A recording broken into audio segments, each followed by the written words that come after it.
Hey everyone, it's Scott Hansen from NFL Red Zone reminding you to watch Sports Ballers, the podcast that gets you caught up on everything Washington sports and beyond.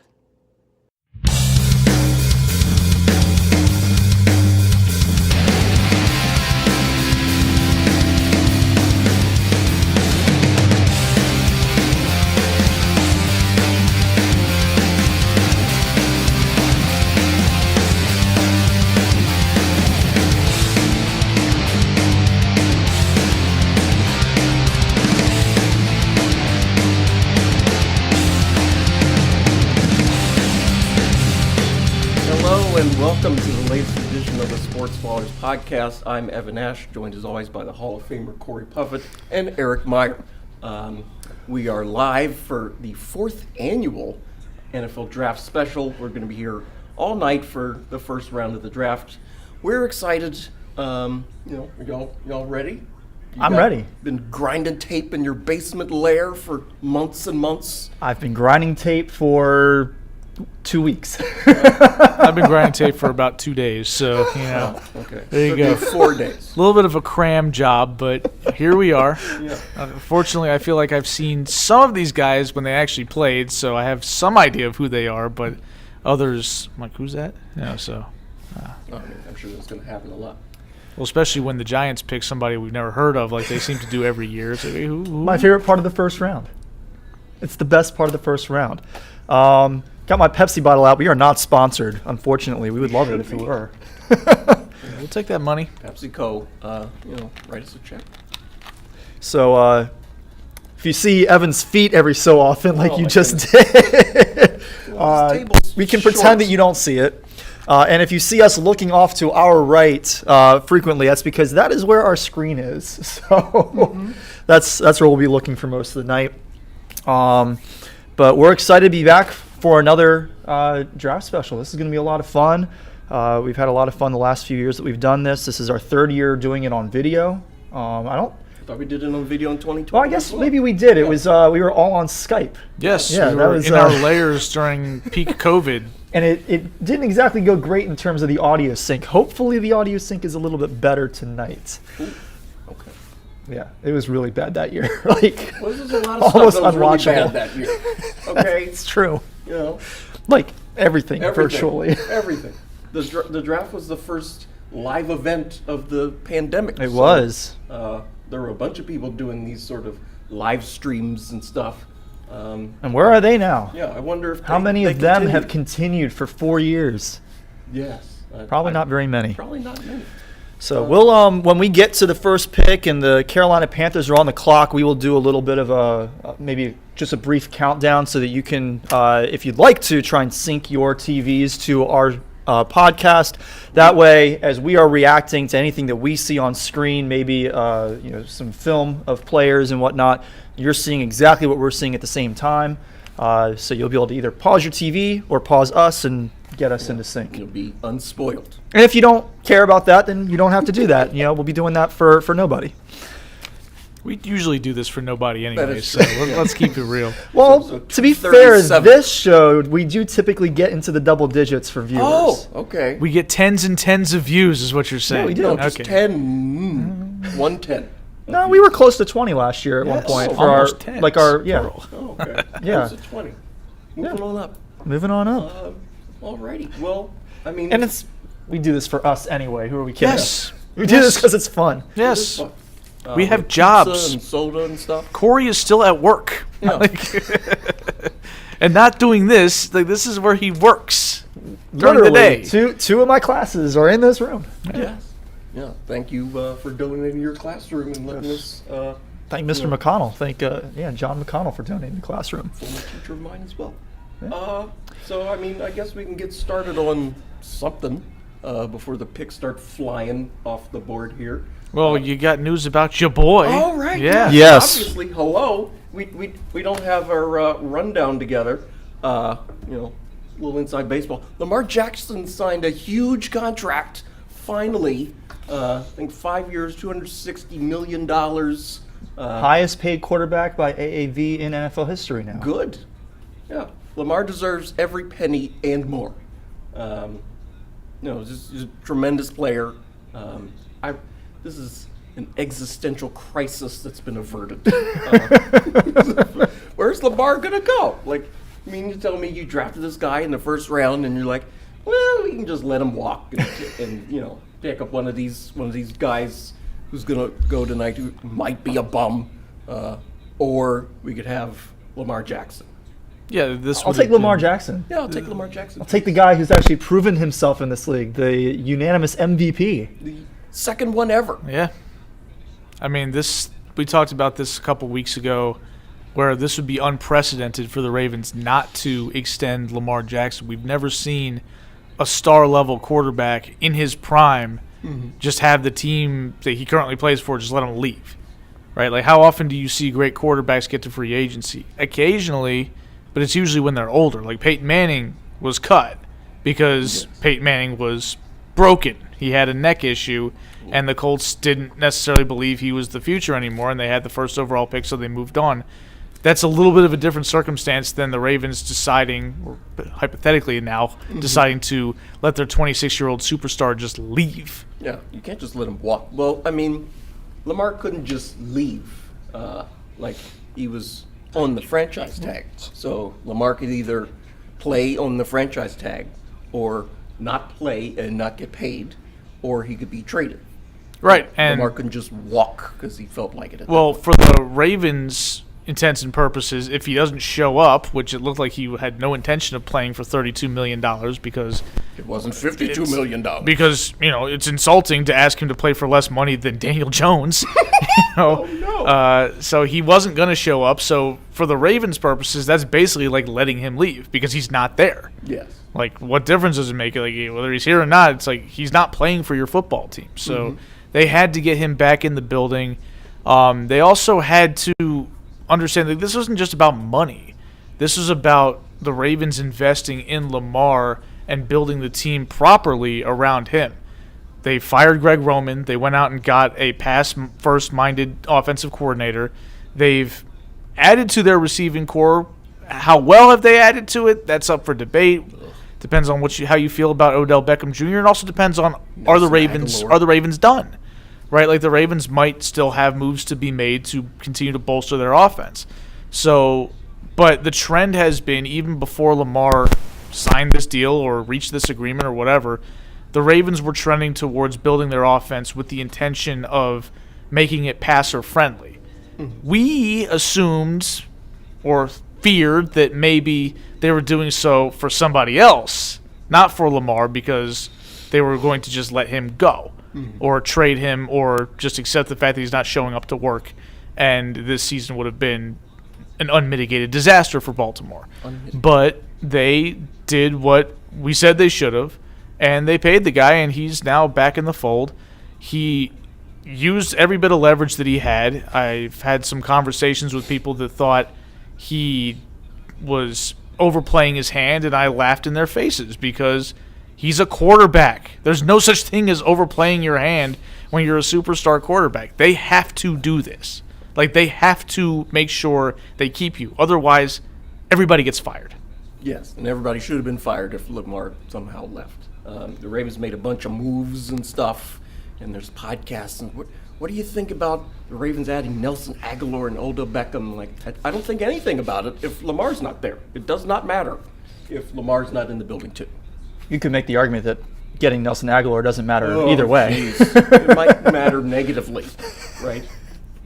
I'm so frustrated with really Nelson Aguilar. He had one decent season in Vegas and hasn't really done anything since then. That was like 2 or 3 years ago now. He had a nice year when the Eagles won the Super Bowl in 2017. Did he? After they cut him, and he somehow managed to come back, and he made some nice plays down the stretch of that season, and then he was terrible, and then he got memed, and then he ended up in Vegas, where, Corey, you were right, he did make some plays where we were regularly sharing You were sharing that GIF a lot. Yes, all the time, because it's like, Nelson Aguilar made another catch, He caught the ball. Yes. Imagine that. Yes, but since then, he's just not that good of a player. No. Right? Like, Didn't the Eagles get rid of him and draft Jalen Reagor, who's also bad? Yeah, where's he? I think they might have overlapped for a year, if I remember correctly. But essentially, yes, they replaced him with Jalen Reagor. Jalen Reagor was drafted the same year that Justin Jefferson was drafted. Yes. He was drafted before Justin Jefferson. We were here talking about it. We were. And we're like, I don't know about that. Yeah, I don't know about that. Justin Jefferson was incredible, but we watched that LSU team smash records And teams. and teams. Like University of Georgia in the SEC championship, which was glorious. I loved it. But anyway, we've still got some time until the first pick comes off. Was there any other NFL news that didn't break the internet? Rodgers got traded, but we knew that was coming. A few days ago, but we haven't got a chance to talk about that. It's a pretty big move. It was expected, but we didn't know what the terms were going to be. We didn't know when it was going to happen. You could say we didn't know for sure that it would happen. We just knew that both the Jets and Rodgers mutually wanted each other. We learned on Pat McAfee's show. I watched that show. That's where, for some reason, we learn all things about Aaron Rodgers now. I wanted to see him say it, and he said it. Did he say it right at the beginning, or did he? There was a filibuster. There was filibuster. Not as much as the decision. No, this wasn't LeBron James sitting there in his Cheesecake Factory outfit. This is not, a half-hour program where we spent like the first 20 minutes with Chris Broussard and Stephen A. Smith telling us he's going to Miami, and just for LeBron to go out there and sit in his high chair, surrounded with a bunch of children and some weird water bottles, and just be like, "Yeah, I'm going to Miami." I was like, "Well, we already knew that because the reporters told us at the beginning." Because Twitter exists. Yeah, Twitter did exist back then. Yeah, it was not nearly as big as it is now, but it was on its way up. That was the decision. I watched that live too. I think I did as well. I was helping somebody move some stuff out of her house, and it was me and Drew were helping her out, and we were like, "Can we go to the TV right now and watch this?" And it's like, it's supposed to be an hour-long special, but I don't think it's going to take that long. I hope it doesn't take that long. It only took, he made damn sure to take that long. It took only half of it for him to actually, take his talents to South Beach, as he said. But it was quite something when that happened, and I was like, "Oh, that's kind of cool." And then I thought about it for a second. I was like, "People are going to hate this man for this," and they did. And they did. Yeah. He did that ridiculous commercial that South Park parodied with the "What should I do?" It was great. Alex Mayo, one of our regular listeners, is with us on YouTube. He said he's gotten insane compensation this year, right? Talking about Rodgers, and I believe he's got a pretty high compensation this year, like 40. I think it's 45, but they deferred like $109 million to next year. Yeah, the Packers were doing that for him too, where they kept piling up the money on the back end and kicking the can down the road. Eventually, that bill has to be paid. The Jets are going to pay it. Yeah. The Jets are going to pay it, and I don't know how you're going to be able to move a significant portion of that away from next year. You're basically going to have half of your cap space taken up by one player. Yeah. Well, maybe they have some optimism that Rodgers wants to play for longer than just a year or two, and they can extend him and try to restructure that deal to make that cap number more flexible. Extending him is also going to be expensive. Sure, but it helps you spread that $109 million cap hit out a little bit, and if he plays the way that Rodgers used to play, then he's going to be worth it. But he's also turning 40 this year. I think so. And he did not exactly have a great year last year, albeit we know there were some circumstances with Green Bay and the receiving core and things like that could cause him to have a down year. Sure. But, man, 40-year-old Aaron Rodgers doesn't strike me as being the same as 40-year-old Tom Brady. Right? He just doesn't seem like he's built for playing that long into his career. He relies so much more on moving around and throwing the ball really far down the field, whereas Brady was much more mechanical and focused on making the right reads and things like that. Rodgers loses his value if he loses his fastball. And I can't imagine his fastball is going to be – he's not going to be hitting 100 when he's 42. It doesn't seem likely. Yeah. Yeah, I don't think so. It's sort of a match made in heaven as well, with the Jets being dysfunctional, I guess, and Aaron Rodgers be clowning himself the last 2 or 3 years. this trade process dragged out for months and months, and Rodgers was just soaking up all of the attention. To be fair, it wasn't his fault that process dragged on as long as it did. So, if it had gone faster, then he just, the attention would have been different. He still is going to get attention. He's an NFL quarterback. He's a former multiple-time MVP. He, he's going to the Jets, and the New York media we know is the basically biggest media in the country. Certainly one of the top 2 biggest media areas of the country. So, he was going to soak up a lot of attention. He's going to continue to soak up a lot of attention. Did you notice that he lost the hippie haircut and all kinds of stuff now, too? He got clean cut. He looks like he did about 7 or 8 years ago. He's going to Broadway, man. He's got to look handsome. Oh. Broadway Joe Rogan here, you got to get it right. I'm not convinced that that's going to last permanently, but we'll see. I think there was a clear intent with the way he groomed himself as a Green Bay Packer versus now. I think that he was, he was selling the I'm sort of above you intellectual crap, and he knows that's not going to fly in New York. He can get away with that in small market Green Bay, but New York, especially if they go out there and they don't win a bunch of games and Aaron Rodgers is acting like a hippie, that's not going to work. People didn't seem to be too bothered by Kyrie in New York. Oh, jeez. He ain't there anymore. And I know he's not there anymore, but that was a little different. Well, but you also have to keep in mind that Kyrie Irving played for the Nets. Nobody cares about the Nets in New York. That's a Knicks town. If he was doing that for the New York Knicks, he'd be doomed. Spike Lee would just run out on the court and strangle him himself. Wow. I'd pay to see that. That'd be fun. Yeah, it'd be worth the price of admission at Madison Square Garden. What do you think this means for the Jets? Are they a Super Bowl contender now? I know we haven't said New York Jets and Super Bowl contender in 50 years. They felt like a team to me that was essentially a quarterback away. Okay. At least on paper. They've got a lot of really talented players outside of the quarterback position. They've got some great wide receivers, particularly Garrett Wilson. But I think Elijah Moore can be a really good wide receiver still, especially if he has a good quarterback with him. They've got a really strong defense, especially now that they've added Sauce Gardner. They've got good players on the defensive line like Quinnen Williams at the tackle position. They've got Breece Hall if he can stay healthy next year, if he returns to anything similar to the form that he had during the first 5 or 6 games before he got hurt last season. I don't see any reason why they can't be a playoff team. Super Bowl contender, it's always hard to say, especially because, as Eric brought up, Aaron Rodgers didn't have a great year last year.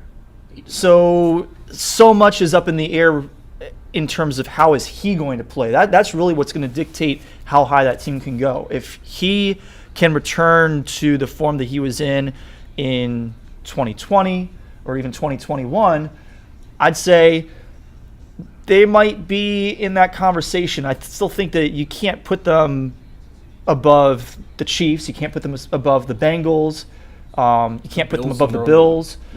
But I don't see why they can't be in that conversation, at least make good games against those teams. Well, they made good games against them last year as it was, and that was with Zach Wilson as their quarterback. That's true.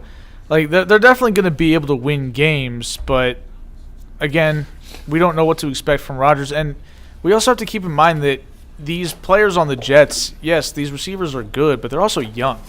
And Rodgers has shown in the past that he struggles at times to adapt with younger players. He likes to work with guys that he trusts.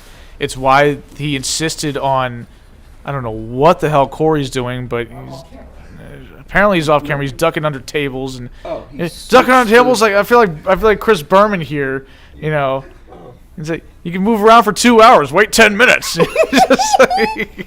But anyway, Rodgers, they went out of his way to have them sign Alan Lazard, who I don't think is a particularly good player. They traded for Lazard. Yeah, he wanted Mercedes Lewis for some reason. He was 40 years old. Yeah, which I just didn't understand why Rodgers wanted these guys when it was clear that he wasn't happy with those players in Green Bay. So why does he want to outfit his new team with his old team?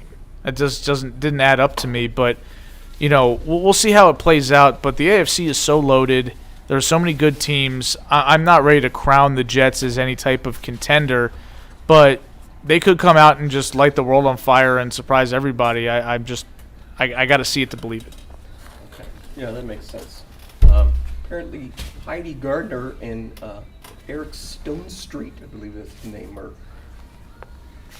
are on the stage, just yelling something. Getting excited. Yeah, getting excited. Bringing up Dante Hall, and I didn't hear the other name. Oh.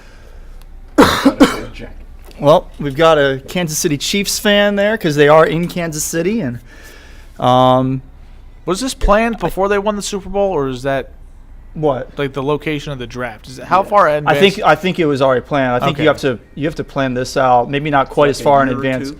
It's not probably- as far in advance as the Super Bowl, but Yeah. it's a couple years usually. So, but yeah, I mean, definitely pretty cool that it happens to be here the same year that they won the Super Bowl, and now you got Patrick They have the Mahomes trophy. and Travis Kelce coming out with the Lombardi Trophy, which is awesome. I mean, I guess it's awesome. Wish my team had the Lombardi Trophy. And team they have not actually put the Panthers on the clock yet, I guess. Yeah, I just Yeah, got we're the doing pick a whole lot spoiled of for me, so, meandering and Wait, what? flexing. They already made the pick? Mhm. Oh, Did they?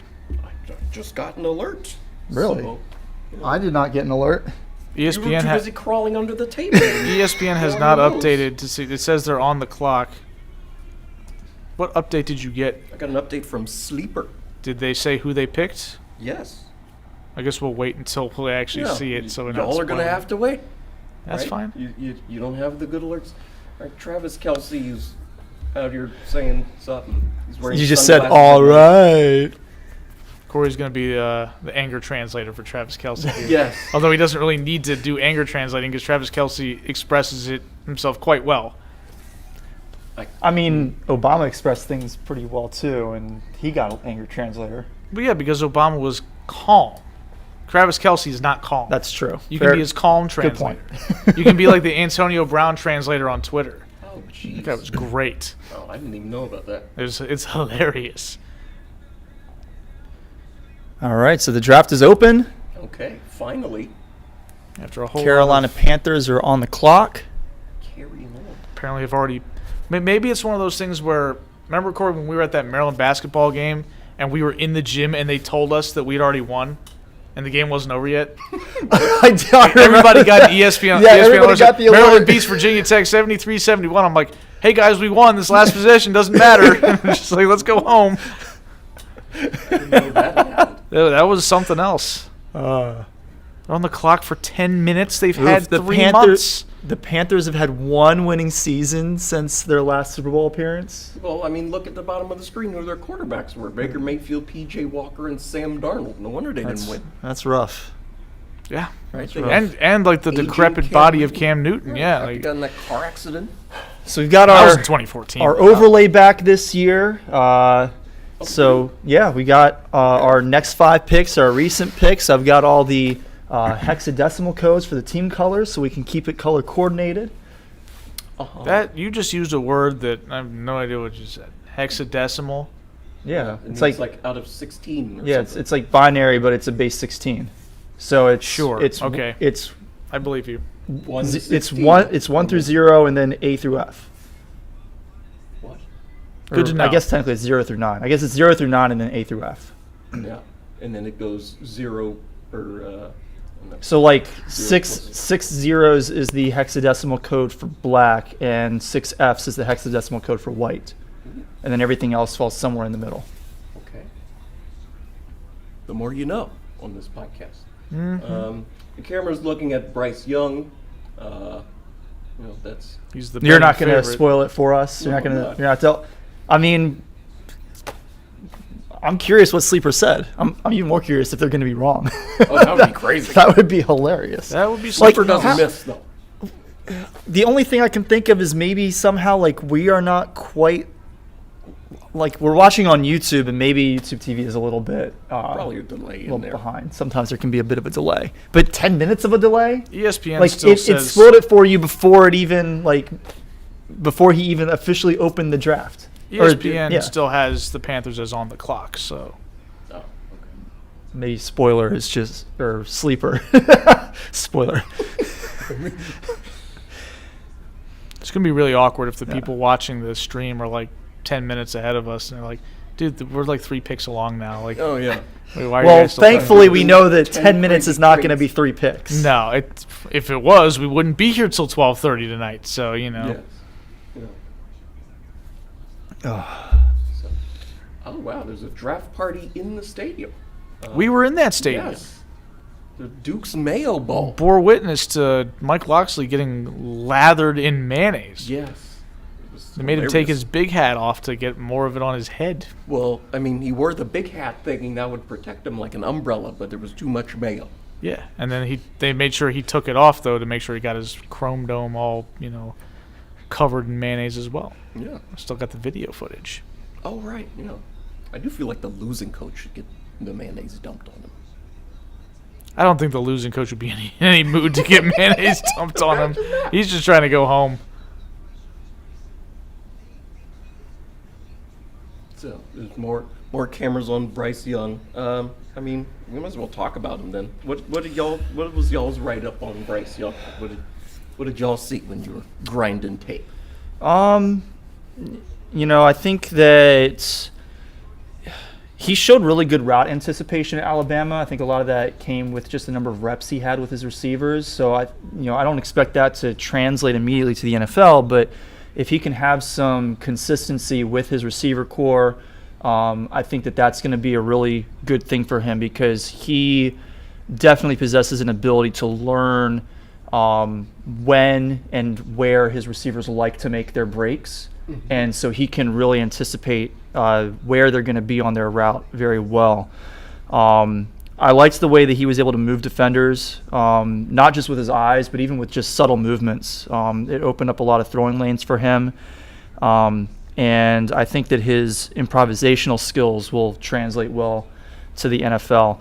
The big negatives for me were that he doesn't really throw the ball away, and he doesn't take sacks. So he throws the ball instead of taking a sack, but he doesn't throw it away. He tries to force plays.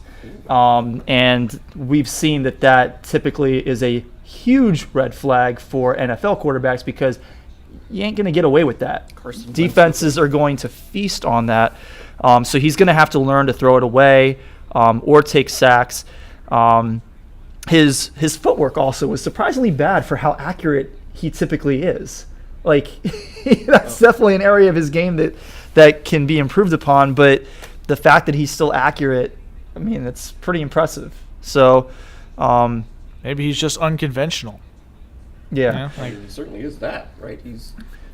I'm 5 feet 10 and 3/8 inches tall, and Bryce Young is shorter than me at 5 feet 10 and 1/8 inches. So imagine me playing in the NFL. That might not be too great, but yeah, he's short, and I think his bad footwork. Ben Solak from the Ringer pointed this out. His bad footwork comes from being short. Like he's got to see over his offensive line, so he's standing on tiptoe, trying to see across the middle of the field, and over the 5 giants in front of him. So maybe that's what that comes from. Looks like Sleeper is not the only one spoiling, according to Alex Mayo. Bleacher Report also spoiling. Report. So turn off your cell phones or at least the notifications. Don't look at them. Just stay with us. Let us tell you who is being picked. This feels like the NBA draft when Woj and Shams just tweet everything out before the picks. So it's like I feel like we're fine with the broadcast. It's just that out of all the terrible things that social media does, this is the worst. This right here, yeah. This is the worst thing that social media has ever done. Pick is in according to our broadcast that we have here. But yeah, you brought up how short he is, and I was kind of surprised that he's listed at 6 foot, which I mean is kind of on the short side anyway. But honestly, I'm not sure that he's actually 6 foot. I don't think I saw him. I just told you he's 5'10". Yeah, he like almost never threw over the middle. Like it was a Russell Wilson kind of thing. Even a 6 foot quarterback would have a hard time throwing over the middle. Like that's not tall by quarterback standards. And my concerns with him are his size. Like his height doesn't really concern me as much because he's mobile.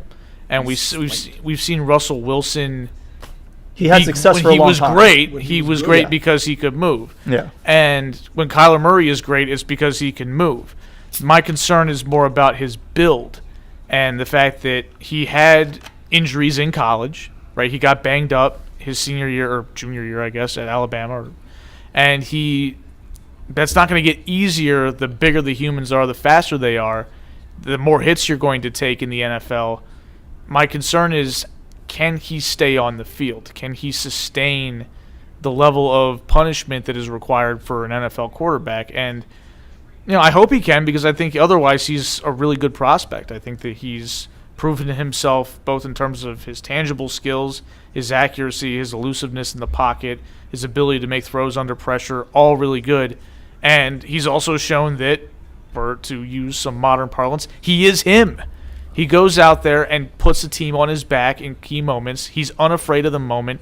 He lifts his team when it looks like they're down in the dumps. He's got those intangibles that you pray for with your franchise quarterback. So the only thing that worries me about him, again, is can he stay healthy? Because I think he's going to be a fine player. Oh, yeah. I mean, all right, so here we have the first pick. Okay, Goodell's on the stage. Okay, Bryce Speak Young. of it, yep. Was Sleeper correct? Yes. Okay. Of course they were. I mean, but we've kind of known that he was going to be the guy for weeks, though. And Evan was saying Will Levis, but Evan was being a hater because he thinks the Panthers are dumb and thought that they would pick him. But just for our edification, as soon as Goodell said Bryce Young, it showed up on my computer on ESPN saying Bryce Young's the pick. So we are in a good place. Yeah. So we're laptop. It's just these blasted reporters out here just having to beat everybody to the punch instead of just letting people enjoy the draft. Mm-hmm. Yeah. Bryce Young, I think it's worth pointing out that Alabama team last year, I mean, they lost 2 games by a total of 4 points, but they both on the road, too, yeah, against top 10 teams. Yes. They weren't that good, in my opinion. Like, they didn't have all those stud receivers like they had in the past. Yeah. They didn't have the freakish offensive line and the all-time great defense like they had in the past. They just had Bryce Young and Will Anderson. Yeah, we were the stars. Yeah, exactly. We've watched a lot of drafts and evaluated a lot of players. Normally, you're looking at 5, 6, 7 Alabama players as first round or early second round type grades. We've got 2, maybe 3. So Jameer Young. Jameer Young is a basketball player. What's his name then? Jameer Gibbs. Yes. Who's Jameer Young then? He's a Maryland basketball player. He's a point guard. He went to DeMatha. He went here where we are sitting. Oh, okay. But yeah, like that was sort of a big tell for me to believe in Bryce Young is the fact that Alabama for about 5 years just seemed to send 2 players at the wide receiver position into the first round. Mm-hmm. That wasn't the case this year. No. And so Bryce Young won the Heisman with NFL first-round pick receivers, and then he lost those guys. They were not replaced like they usually are, and he was just as good, right? Like the only reason he wasn't the Heisman winner again was because of his injuries and because his team didn't win as much. But his team didn't win as much because his team wasn't as good. It wasn't his fault. So I think he proved himself, and it's something that players that go to Alabama or Ohio State, there's always a question of how good are you versus how good is your team in college that's loaded with first-round prospects. And that's a concern that we've seen come up with Tua. We've seen it come up with Mac Jones.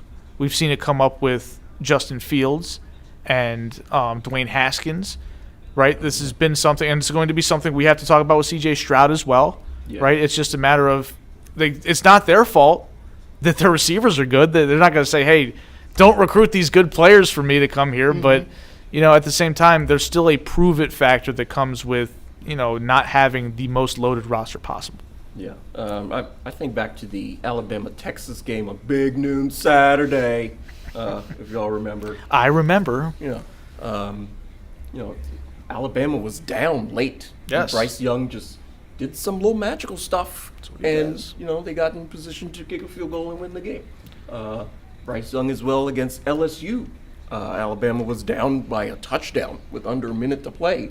They're backed up deep in their own end, marched right down the field, scored the game-tying touchdown, but they end up losing in overtime. Yep. I did enjoy. I was a little amused by Bryce Young trying to put on his Panthers hat, and his quite impressive afro was causing his hat not to stay on his head. Oh, did you just balance it on there? He kind of tried that, and he just kind of smiled and took it off. I'm like, that's fine. Okay. Is it? He looks great. You don't need to wear the hat. He's got it balanced. Yeah, he figured it out. Yeah, you attach it. So now that we know Bryce Young is going to the Panthers, what do we think about the Panthers? Like, we talked about Bryce Young and his strengths, weaknesses, concerns, whatever. Yeah. What happens with that team now? Because they sucked last year, and they seemed like they gave away all their skill position players, right? Christian McCaffrey now plays for the 49ers. DJ Moore is now a Bear. So how well suited is this team to be able to provide this guy anything early on? I think they are. Because, I don't think they are either. But that's sort of the curse about being the number one pick. You're going to a terrible team. Especially with the team that traded up to get the pick. Because they had to give picks. up more stuff in order to get them. Yeah, like you could make the argument that, the fact that they had to trade up means that they are not the most terrible team in the NFL. So it's maybe a slightly better situation they're than not the most terrible. I mean, low bar to clear. Better than if they were the Texans or if Bears. if they were the Bears. Granted, the Bears don't need a quarterback. That's why they traded down. Yeah. But yeah, like Eric just said, like you gave up a huge haul of picks. So you are, you're still a bad team. You're coming off of a bad year, and you are limiting your short-term, capability of getting good players at a reasonable price. But it also could be said that maybe this happens a lot when quarterbacks are good.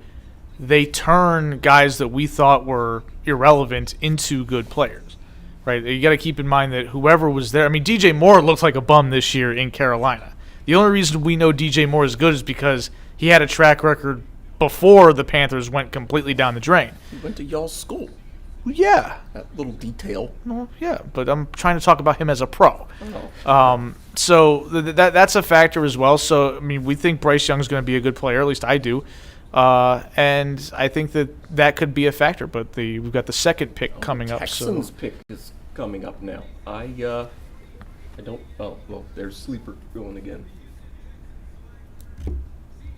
C.J. Stroud. So after all that talk about, the Texans are going to pick a linebacker or some goofy stuff like that. Tackle. Yeah, they're not like the team that needs a quarterback isn't going to pick a quarterback. Come on, like anybody fell for that. And everybody's trying to say like the Texans are trying to feign interest in other people so people would back off Stroud. I'm like, they got the number 2 pick. They don't have to do that unless they were worried about the Panthers selecting. At which point they would just pick Bryce Young and they'd still be happy. Right. Yeah. We lost visual on the screen here, Corey. It'll come back up. Okay, all right. Yeah, it's been doing that every so often, but all right. We're good. I ranked C.J. Stroud as my number 1 quarterback. He's my number 1 quarterback as well, so I think the Texans just got a huge steal. I think so, too. Tremendously accurate passer. He's, tall enough. How tall is he? He's 6'3". 6'3", 214. He's got NFL quarterback prototypical size. Oh, absolutely. Yeah. Tremendously accurate. It is worth pointing out how many just stud receivers were in that Ohio State wide receiver room. But, he still delivered the football. Pretty well. He definitely looked the part. Like especially in that ill-fated college football playoff game. I'm sorry to bring it up, but 2023 started out the worst way. Like 5 seconds in, it's already the worst thing that's happened. I paused the game because the ball was dropping. It was New Year's Eve. Just it was like, okay, because Ohio State's lining up for the potential game-winning field goal. And it's like, we got 20 seconds to New Year's. I'm like, all right, I'll come back. And so and then once the ball drops, Happy New Year, champagne, toast, whatever, and take a couple sips. All right, back to the college football game. I flip it, and I was on there for 2 seconds, unpaused it, saw the kick come off his foot, and I was like, that started off 20 yards outside the goalpost and was going the wrong way. Yeah. So I was like, okay, well, he missed. Georgia's going to the college football final. So, but yeah, he was great. My concerns with him are just, I was surprised of his lack of mobility, given that his measurables suggest he's pretty fast, right? Like 4.7 is not slow for a quarterback, and we've seen guys run slower 40s that were elusive. Tony Romo ran like a 5.0 40-yard dash, and he was definitely an elusive quarterback. And C.J. Stroud didn't really show that. So, but is that really that big of a deal? I don't think so. If he can deliver the ball from the pocket, he's going to be great. So I still saw some plays where he showed that he can improvise. Maybe not. Whole Georgia game, he was running around all over the place. Yeah, I would say his improvisation ability is not quite on the level of Bryce Young or even of Will Levis. I thought Will Levis was really good in the improvisation game.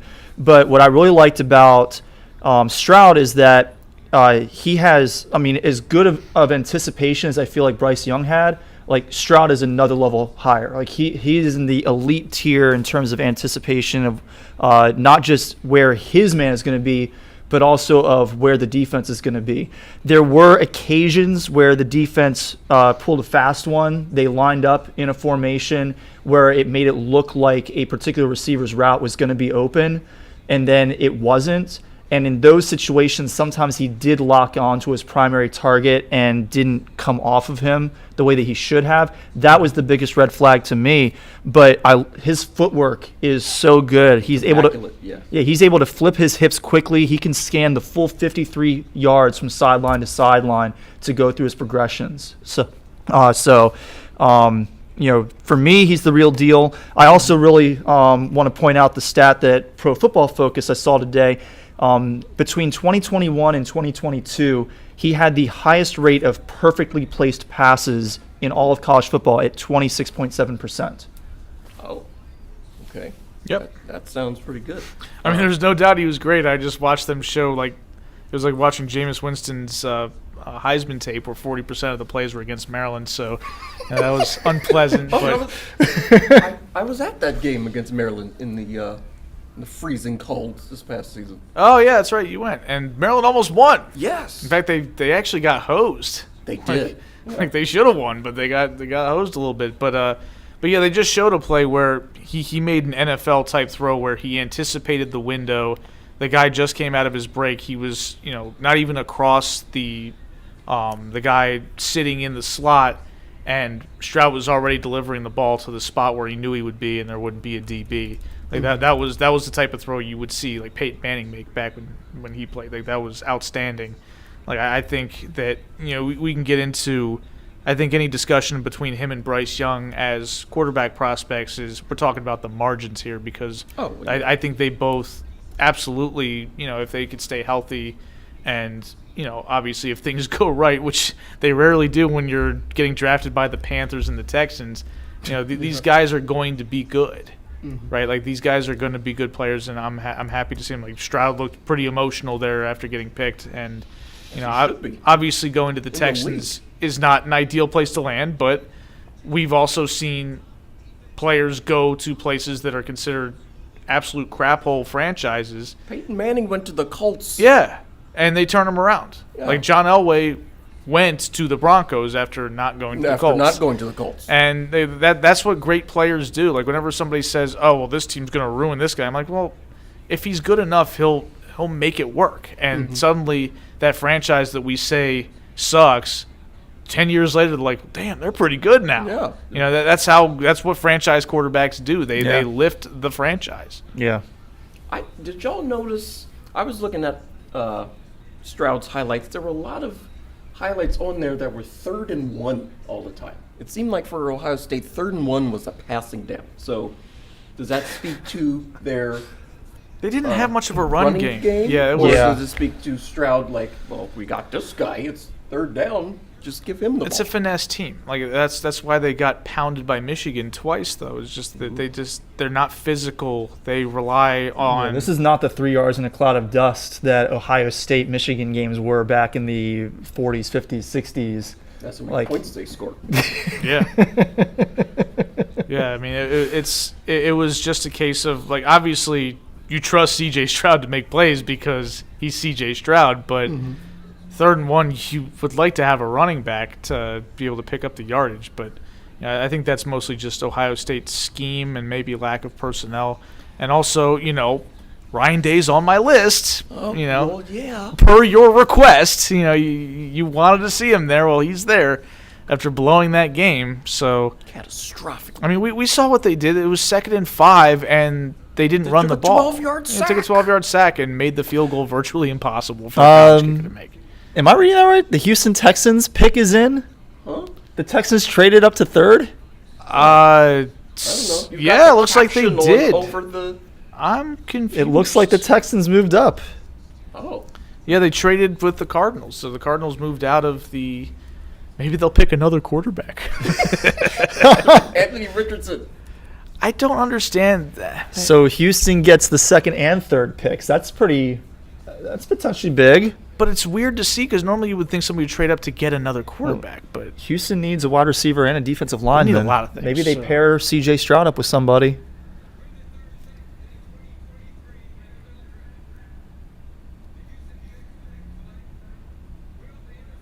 Will Anderson. Will Anderson. Okay. All right. I mean, that's Solid. that. It's Will not a Anderson bad might pick. have been the best edge rusher in the draft. Like I think so. he looks like a guy who could play inside as well. I think he's gonna be great. But I'm still surprised the Texans traded up for him. But that's cool, I mean, it doesn't matter what you gave up if you got your guy.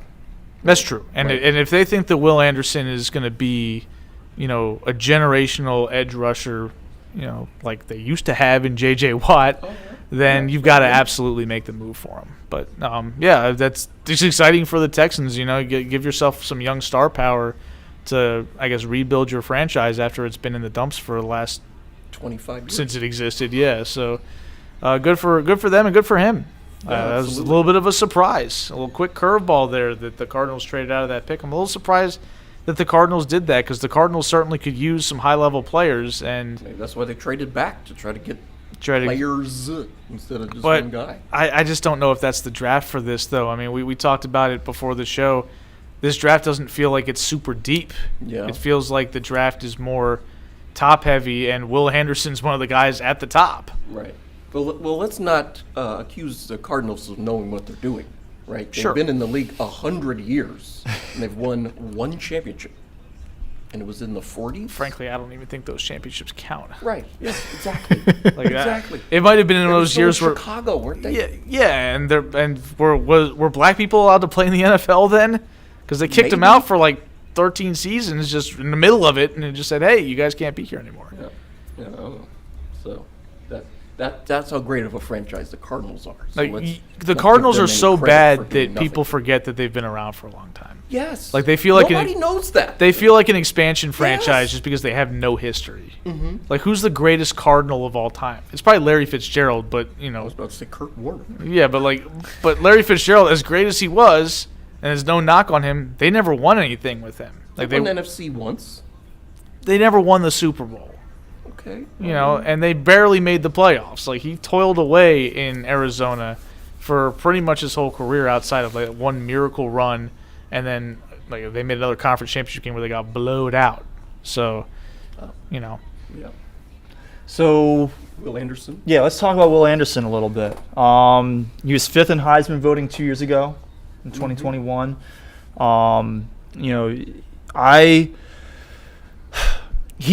Don't get me wrong, he's athletic. I wouldn't say that he possesses elite athleticism, though. I don't know that any of this year's edge rushers really do. We were talking a little bit before we started the show. I didn't see an edge rusher this year that reminded me of a Kevon Thibodeau last year or an Aiden Hutchinson last year, and certainly not of a Micah Parsons a couple of years ago. But of the edge rushers that I looked at film for, if I had to say that somebody came the closest, it was probably Will Anderson, but not so much because of his athleticism. I think that he possesses elite football IQ.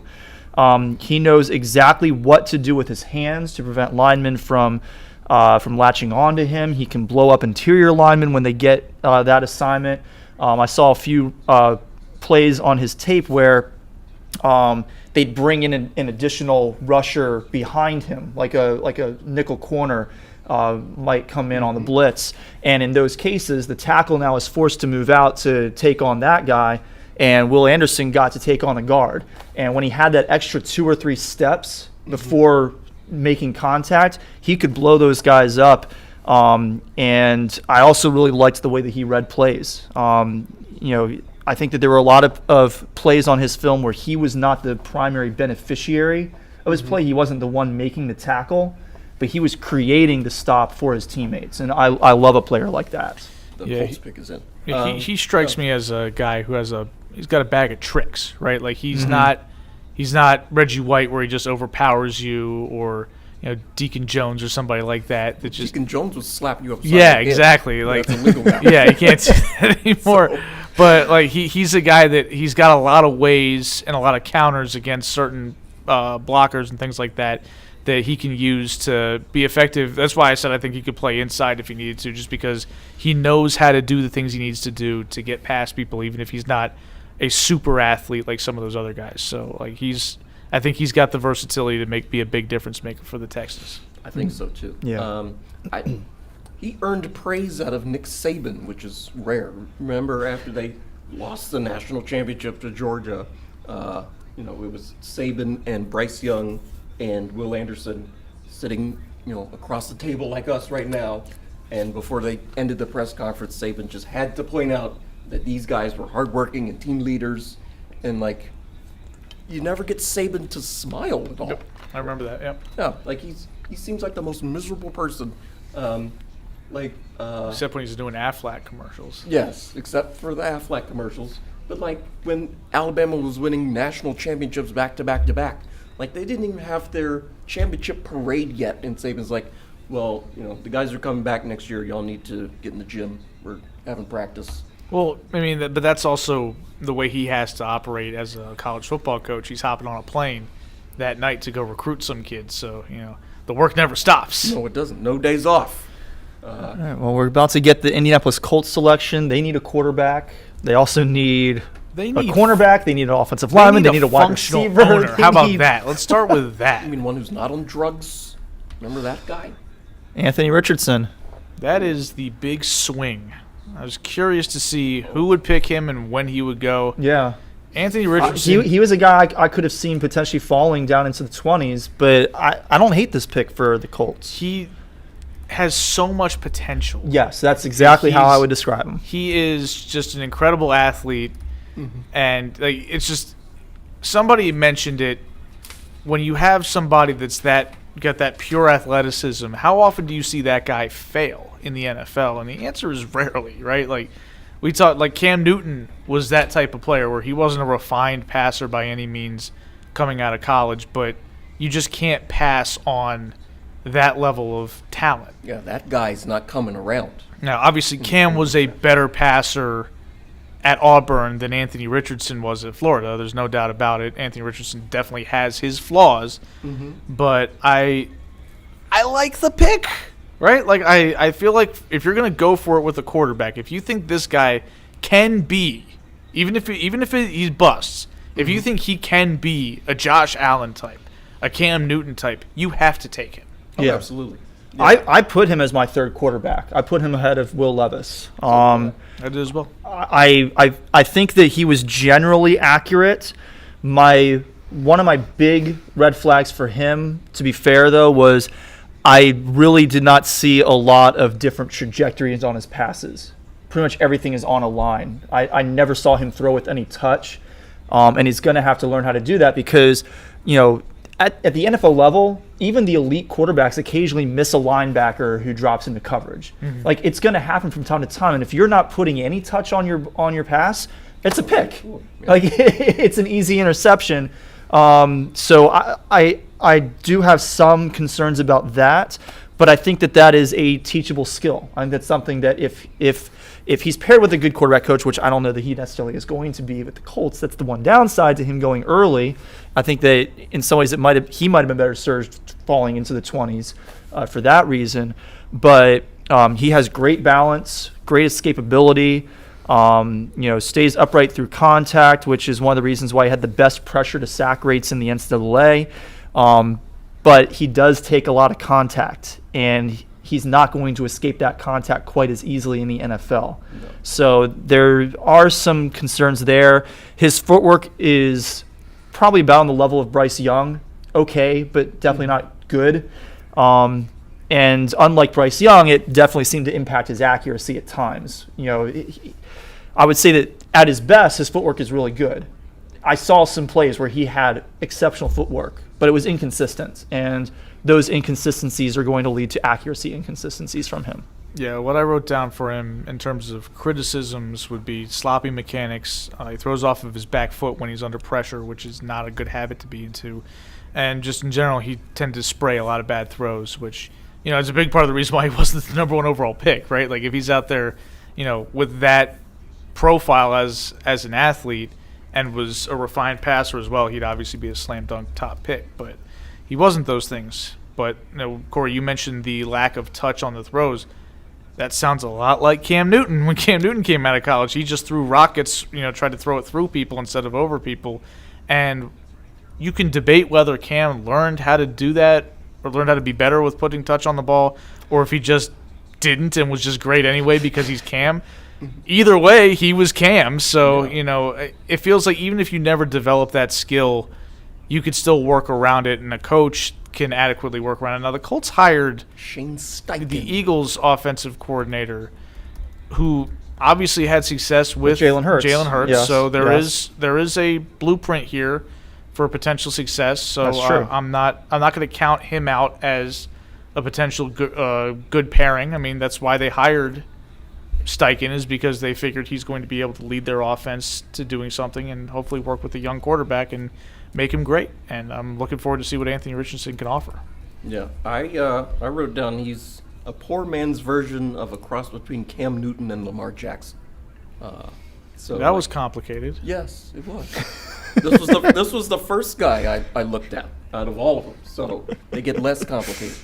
I mean, some people legitimately debated whether or not Richardson should have just been the top pick purely by virtue of his upside, right? Like, if he's a guy that could be a transcendent quarterback, which if he figures out how to pass, he's going to be, maybe that should be your top pick. I can't really argue the point, but I also understand why you wouldn't want to take that risk if you've got the top pick. You want to get the guy that's most likely to be a sure thing. Also, I mean, he's not as much of a sure thing in the sense that he only started 13 games in college. That's also that's one of the biggest red flags. Yeah, is just low number of games. Trubisky started. So, well, yeah, you're going to have to be patient with him. Sure, that's the bottom line. With Anthony Richardson, you're going to have to be patient because he's not going to be the guy day one. He might be the guy in terms of he may be starting for you day one because the Colts don't have anybody else, but he's not going to be playing at a particularly high level early in his career. It's going to take some time for him to adjust, and there's definitely a possibility that he won't adjust, that he's going to be a complete flop in the NFL. But like you said at the very beginning, Eric, he really does have potential. I'm not going to say he has Lamar Jackson type potential, but watching his film reminded me a little bit of just looking at Lamar Jackson when he was coming into the draft. He was a guy that I wasn't really sold on 100%, but I definitely saw things there that suggested he could be really, really good. My feeling on it is you should never draft a quarterback in the first round purely because you're fearful of other guys being a bust. Because, let's face it, plenty of conventional quarterbacks suck, right? Like, they come into the league and they're trash, right? Like, Sam Darnold was supposed to be a traditional pocket passer type. He wasn't going to be. I told very many games in college. Yeah, and he threw a lot of picks. When When you sling picks in college, I'm looking at you like, that ain't gonna get better. You need to dress it. You need to throw it to guys in the same jersey as you. Like when you've got wide open dudes in college and you still can't avoid throwing it to the other team. Throw it to guys on the same zip code alarming. as you. Yeah, they were playing against Fresno State and stuff, and he's throwing picks. Like, come on. So not great, but yeah. So the Seahawks pick is in. But we are in commercial. We are in commercial break. Which means we have a little bit of Sleeper time here. I guess they got some grief about their first notification. So they've sent been another waiting. one, and they said spoiler, and then the pick is like way down at the bottom. So you had to open it up. Yeah. There you go. All right. Yeah. So So Seattle. Seattle needs. I think they're picking Jalen Carter. They need line help, either offensive or defensive. I think defensive is probably the bigger need for them right now.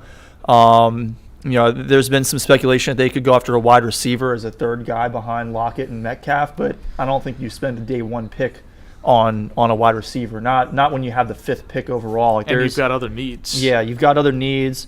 So my top defensive lineman still available right now is Tyree Wilson from Texas Tech. Not Jalen Carter?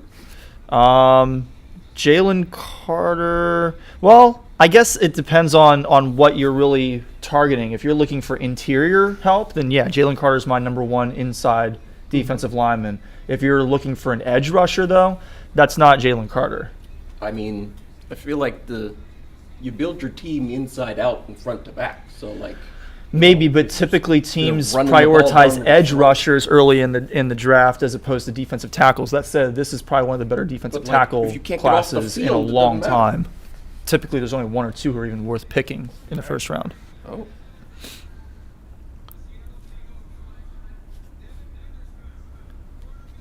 Interesting.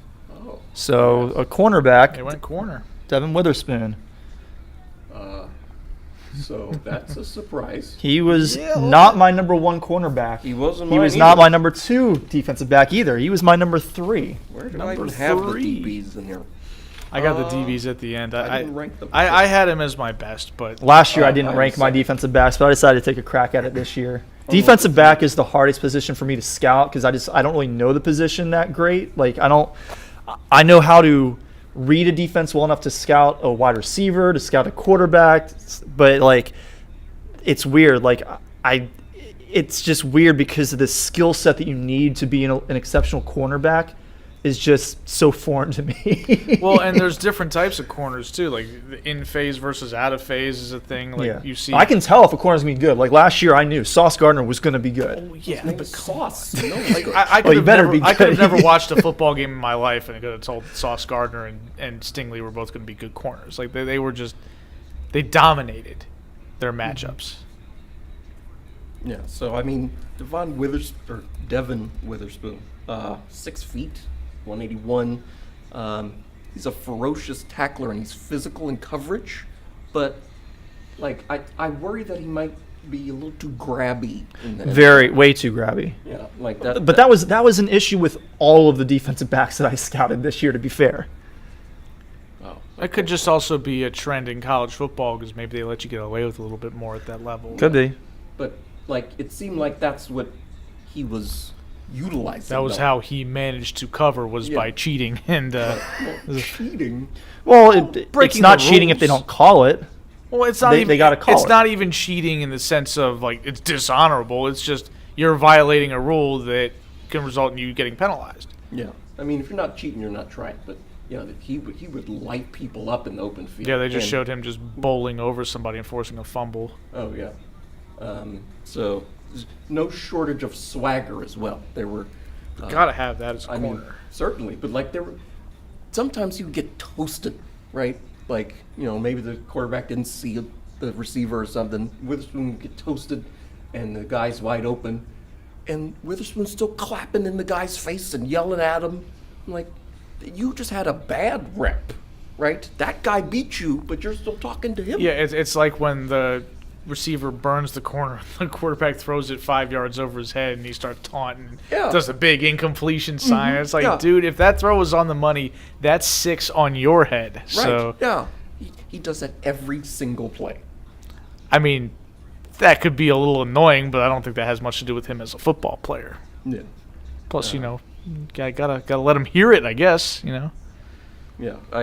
He plays with an attitude that opposing fans will absolutely hate. So he was just drafted by the Seahawks. So 49ers fans, I'm sorry, but you're not gonna like this guy. Hopefully he doesn't end up like Cortland Finnegan, have Deebo Samuel just maul him. Cortland Finnegan was a clown. Like that's all he did, right? Yeah. Like he was just an agitator. Like my boy CJGJ. CJGJ. Love CJGJ. Okay. Alex says the Lions got to draft Carter for sake of solidifying the D line, which I agree. Their biggest need right now is probably defensive tackle. Him and Aiden Hutchinson. That is a menace. That would be great. Oh, no. Yeah. Man Campbell. Yeah. With those and guys. Because the Lions beat the Packers on the last game of the season. Guess who's coming to Baltimore? The Lions this year. Not the Packers. That's too bad. And then he also said Lions it's are on good the coverage rise. until you get caught. So exactly, coverage if until you you're not getting caught, then I've what you also do. learned that professional athletes are so good at what they do that they can adjust to pretty much anything. Oh, we've got to trade. The Cardinals are trading back up. Okay. Okay. interesting. Okay. And Sleeper is, of course, on it after we find out about it. So we'll see what the Cardinals do. I mean, the Cardinals need everything, right? They need quarterback, to be honest. Kyler's coming off an ACL injury. He might not be ready at the start of the season. Yeah, but you don't draft a quarterback in the first round to replace your quarterback. They need one in the sense that they need somebody to start in week 1. Who's their backup again? Is this still Colt McCoy? I thought it was Trace McSorley. Well, I think Colt McCoy was, and then he got hurt too. Oh. And then Trace McSorley came in. Oh, okay. Sure. So that's interesting that Detroit traded back. Now they have already had another first round pick. They've the got Rams pick. Yeah. Right, the Rams pick. Yeah. Which I think that was the Rams pick that they just traded. Yeah, that was the Rams right, pick they yes, just it was. traded, and then they have their pick. They had 18th overall, but it looks like they've moved up into Houston's other spot. Houston had the 12th pick via Cleveland, and now Detroit is there after Tennessee at 12. So I don't know how they got that from yarn on the wall. Well, you know what? Maybe the Cardinals got that pick from Houston when Houston traded up to 3. Right, when they traded up to Yep. 3, and so now they turned that around and gave it to Detroit to move up. That makes sense. Does it? Because then Detroit still has their 18th pick too. So the Cardinals got this pick. Huh. Yeah, this is the Lions pick from the Rams. We knew that already. Interesting. So who are they going to get? Right. I keep calling him Devon. Devin Witherspoon. I did not think he was going to be picked that early. I thought he was a top 10 pick, but I didn't think he would go before Jalen Carter was off the board. I didn't think he would go before Christian Gonzalez was off the board. I mean, that's a conversation to be had about who you think is the best corner, but for a corner to go before Jalen Carter just doesn't make any sense to me. Well, I mean, Jalen Carter's had off the field issues, right? Like, come on, come on. Maybe This is the they NFL, care man. about that. I don't Come know. on. Certainly, The Cardinals with the general manager with the DUI care about. Oh, that's true. Yeah, come on. Yeah, I mean, Cardinals they've been poorly run, like I said, for 100 years. Mm-hmm. So Who's their new coach? I always forget. I have no idea. I was about to say Cliff Kingsbury. Not him. No. He did come back from Thailand. Yes, he got a return flight from Thailand after supposedly having a one-way ticket, which If I was him, I would have stayed over there. Beautiful. I give Cliff Kingsbury a lot of credit. The man doesn't know how to coach, but he knows how to be rich, and he basks in wealth in a fashion that doesn't really even make you mad. It's just kind of like, if dude. I was as wealthy as him, I'd be doing that too. Like he's not like arrogant about it. He's just like, I live in a nice house and I go to Thailand for fun. Mm-hmm. What's it to you? It's like, Right. good for you, man. Yeah. You do you. With all your stuff on the sidelines, it looks like it's too expensive, with your turtlenecks and your sunglasses looking like a Succession character and stuff like that. Well, I mean, I think he was wearing the sunglasses because, he wasn't sleeping anymore. Just I really looked so don't know why the tired. Lions made this trade, because the Cardinals might go and get Jalen Carter. yeah.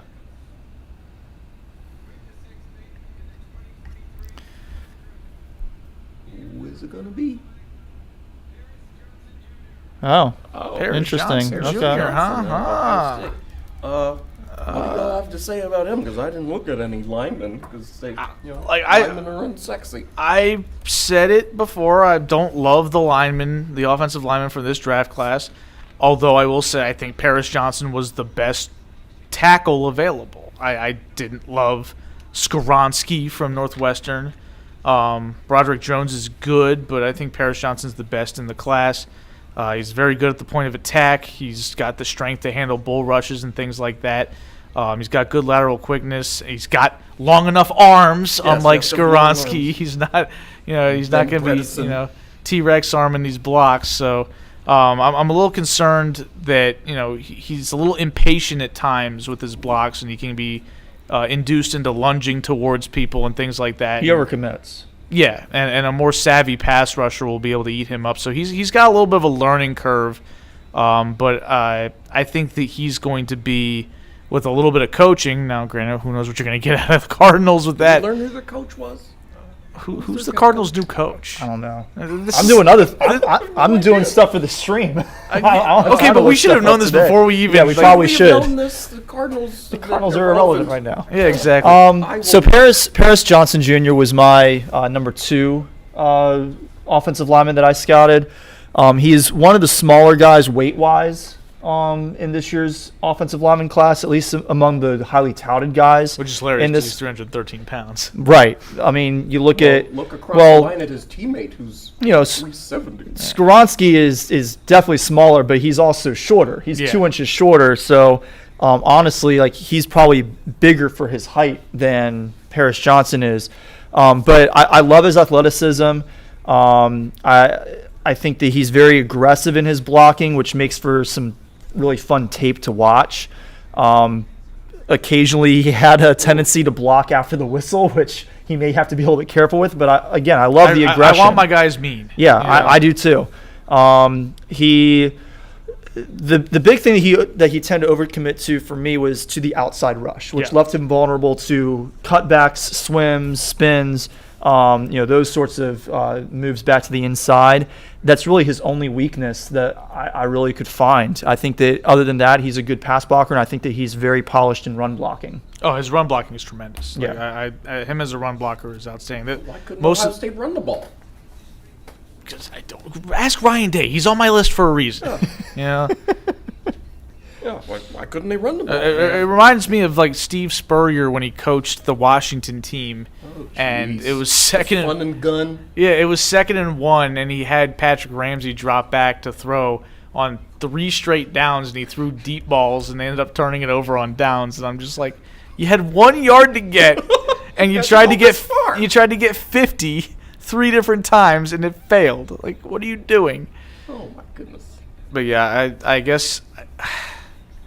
I don't understand why the Cardinals traded up for a tackle, but they need one. They need everything. So, I feel like they could have gotten a pretty good player where they were when they traded back in the first place. But again, Evan, you said it, if that's your guy, if this is the guy you think is it, you got to go get him. And I guess they really, really liked him, so they went and got him. Yes. One of those people is someone called Jonathan Gannon is their head coach. Where did he come from? I have no idea.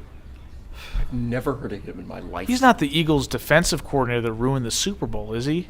I don't know. Because the name sounds familiar.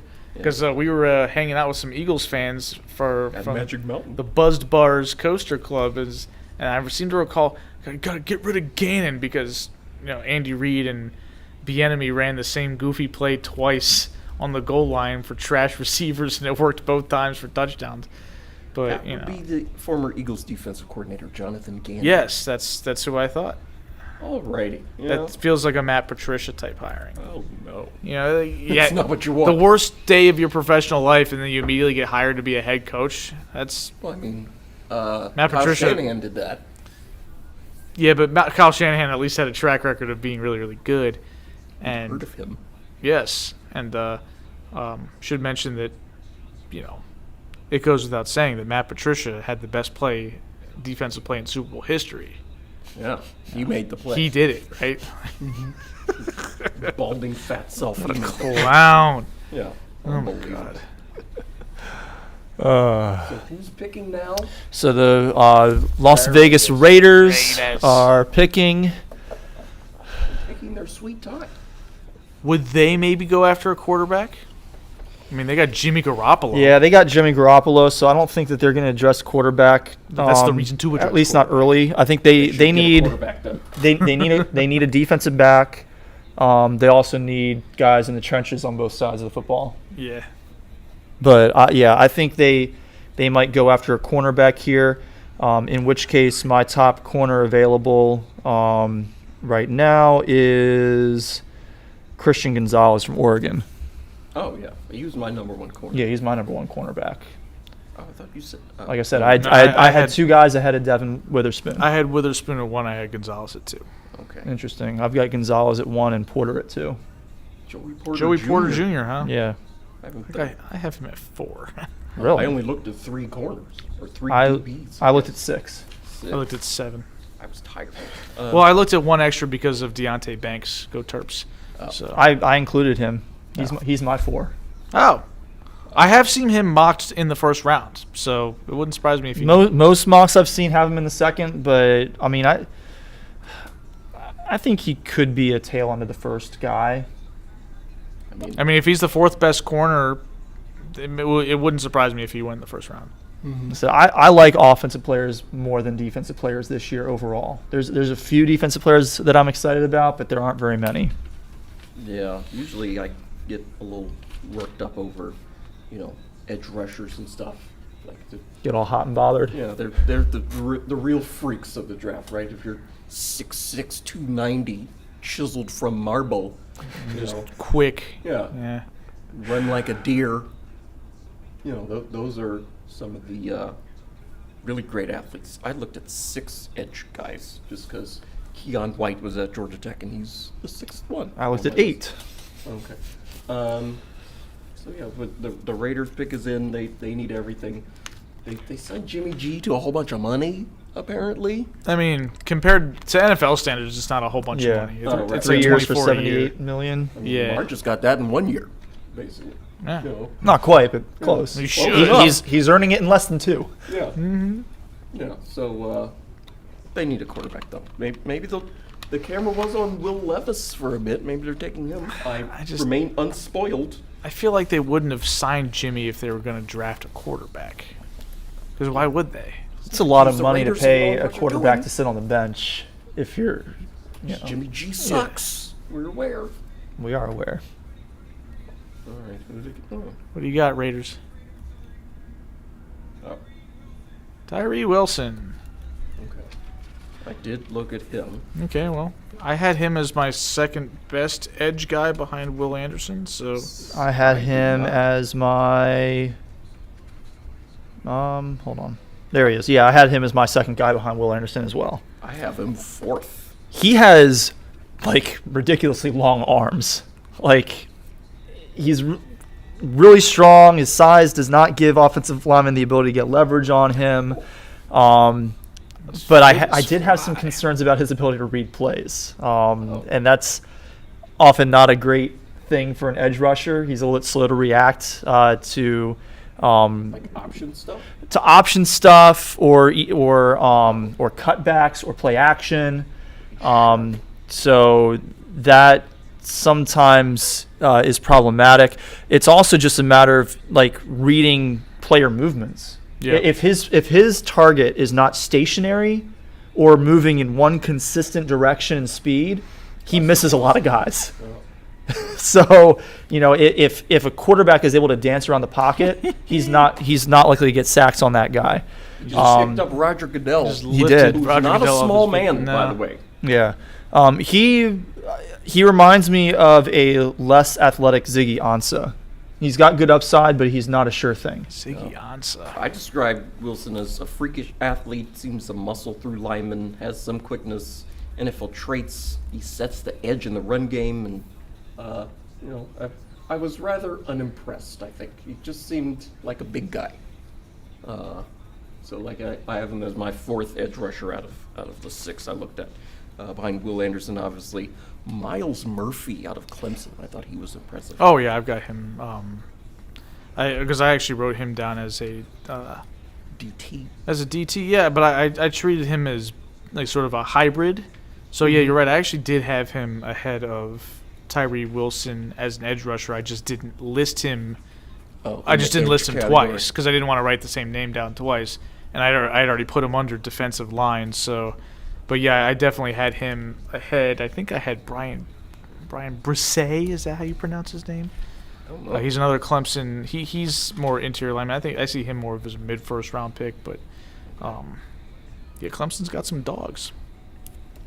Too bad they were trash. Well, DJ Uiagalelei can't play. Corey's boy.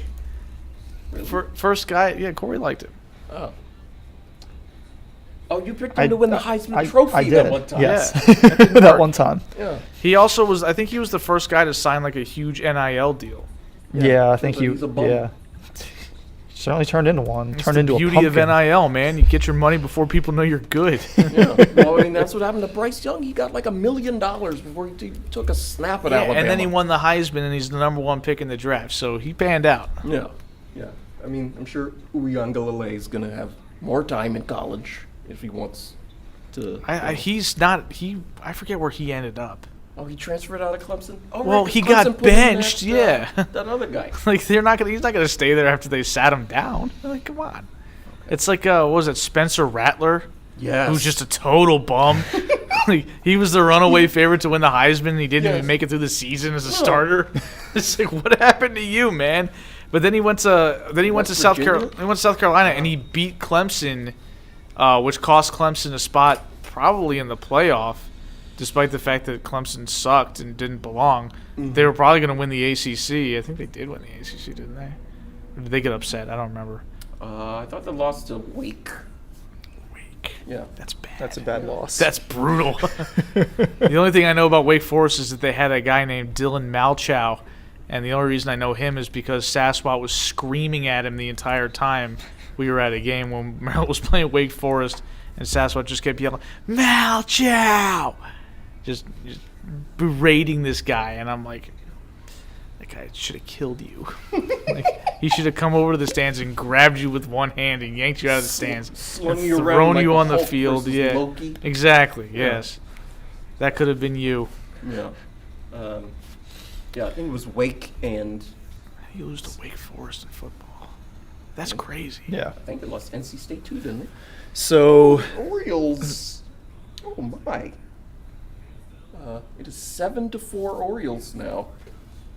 In the top of the 7th inning. Well, how about that? you might be getting a half off Papa John's 2 days in a row. More More free Well, food. not even 2 days, because they scored 6 runs the other day as well, and they lost 8-6 Jeez. because they can't pitch. The Yankees are winning 3-0 against Texas, which they better sweep that 4-game series because they need a sweep right now. Well, they Yankees got to have face been DeGrom, so pretty I rough. wouldn't count on being a Yeah, sweep. that's a shake the magic. The Yankees are 8 ball currently and in don't count 4th place in the AL East.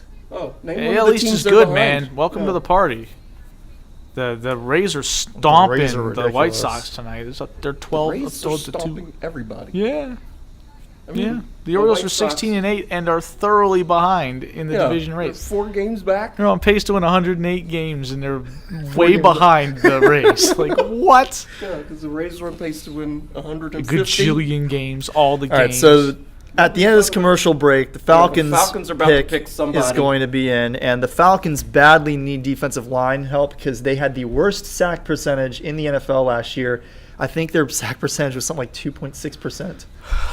I remember now a few years They're ago, the second worst the Falcons went quarterback Eric's pressure. a Saints fan, by the way. The Falcons went like 6 weeks without a sack, and then the Saints Right. played them, and Drew Brees got sacked 6 times in the I game. think I was I'm like, still living in Atlanta when that happened. I was like, You were. about it on the I radio. couldn't believe it. I was Eric like, was so upset that I next was pretty day. frustrated. Yeah, didn't like it. Well, maybe the Falcons are going to draft somebody that they're just not going to use, like Kyle Pitts this past season, for example. right? Well, Kyle Pitts been there for 2 years and not gotten any use. Well, to be fair, Drake London also was not used, and it wasn't Drake because they London. weren't on the field. It was because their quarterback led the NFL in off-target percentage. Whoever Marcus the quarterback Mariota was terrible. or Desmond Ritter. And Pick one. Desmond Ritter was also terrible. Desmond Ritter stinks. He's not it. Yeah. Like that's If the Falcons are smart here, they'll take Jalen Carter. They'll out of take the backyard, Jalen Carter.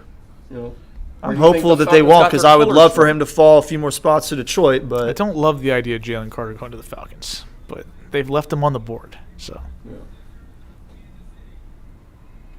Alrighty, Goodell's at the desk. At the podium. talking about big brothers, big sisters of Kansas City. yeah, he's doing some. Yeah. So An ad read. I think they go Jalen Carter here because this is what He's the best available, so Yeah. you know, he's the best available, and they need the best available. They need everything. Yeah. yeah, I They would don't definitely really- take him over my number 3 edge. Like he's a beast. Or they could take Will Levis and make me really happy. No. Please do that. What if they take Hendon Hooker? I actually kind of like Hendon Hooker. Oh, you do? I don't like him as a They could first round take- they could pick, take but Evans' I boy. like him as a mid round pick. Max Duggan. Max Duggan. Oh my god. Bijan Robinson. Oh, wow. Thank Bijan you, Robinson. Falcons. You can have a running back, sure. Yeah, they Yeah. You've got no line. didn't they take You Tyler block for him? Algier last year? Wasn't Yeah. he a rookie last year? Yeah, and he was pretty good. He was. I picked him as a sleeper last year on this podcast for fantasy. I said I liked Tyler Algier, Oh. and he was good. And they just, I'm not. I think Bijan Robinson is fantastic. I'm not gonna. Yeah, Oh, I'm not he's gonna hate on this on this pick because he is the best running back that has come out of college since we have Saquon started Barkley. doing this live show. He's the Yeah. best one that I've gotten a chance to scout for Yeah. our podcast. Turn back too far. Well, that's great. They can have a really great running back and still only win 6 games a year. Works for me. Well, they won 7 games and dropped to like 10th in the draft. I love it. They do it every year. Yeah, They always win too many beat- games they late in beat the season. Panthers too many times. Yeah. And, you know, The Saints choke away a game, or DJ Moore takes off his helmet after catching a game-winning touchdown, or so we thought. Yeah. And then the guy shanks the PAT.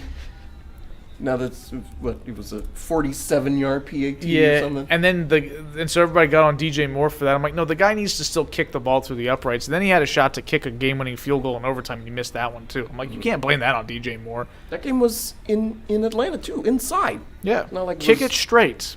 It's not. Well, Just you know, kick the ball. also in straight. Atlanta Yeah. later that year. You know, looking at you, Noah Ruggles. Maybe you should kick it straight.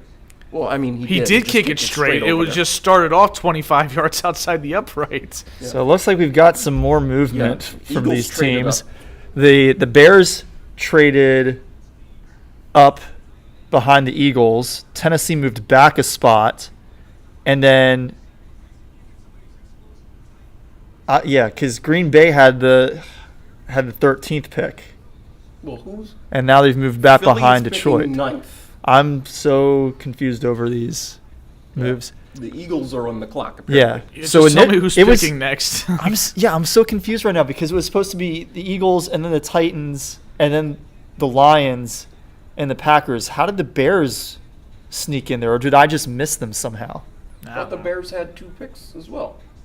Didn't they have I don't know, 14 or something? I'm trying to look at how the Orioles. The Bears scored these originally runs, and had box the score's a 9th disaster pick. on this. Oh yeah. I've been getting the updates. The Orioles called up infielder Joey Ortiz. No, the Bears He had the drove 9th pick and the 3 Eagles had the runs 10th tonight. pick. So it looks like the Eagles and the Bears swapped. So that's what's throwing me off. Oh, okay. So, John Robinson was annoying. incredible. I described him as an old school running back, like a bell cow type running back. Remember, you used to have those type guys Yeah. who would just get the ball every play and just Mm-hmm. run straight forward into a big pile of people. Yeah. He can do that. He catches passes. He's fast. He's quick. He's an incredible running back. It's like Saquon Barkley territory, which is amazing. Let's see.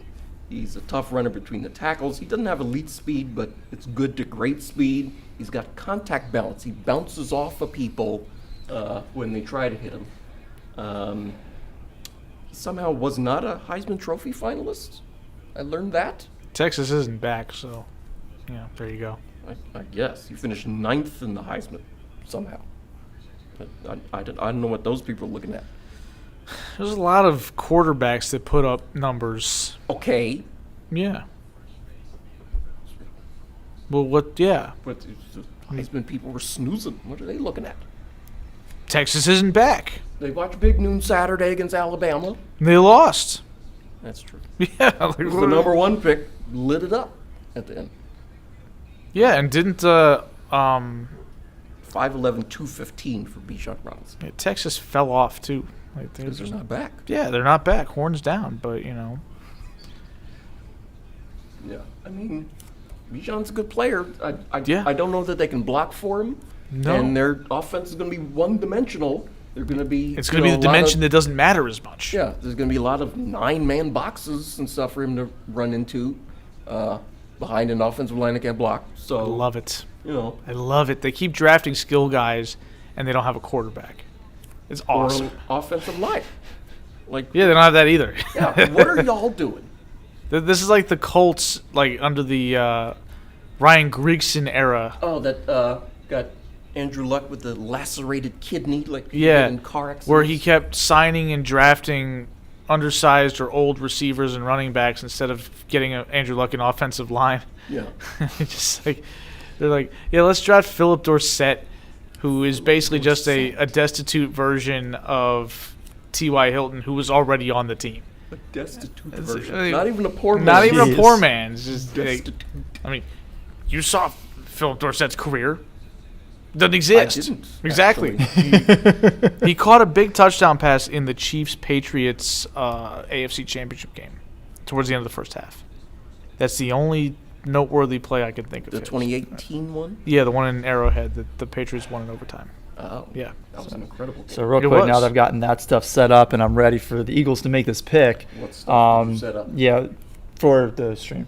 But yeah, I mean, Bijan Robinson, like I said, best running back I've scouted in our 3 years of doing this, of like actually preparing for the draft. It's the fourth one.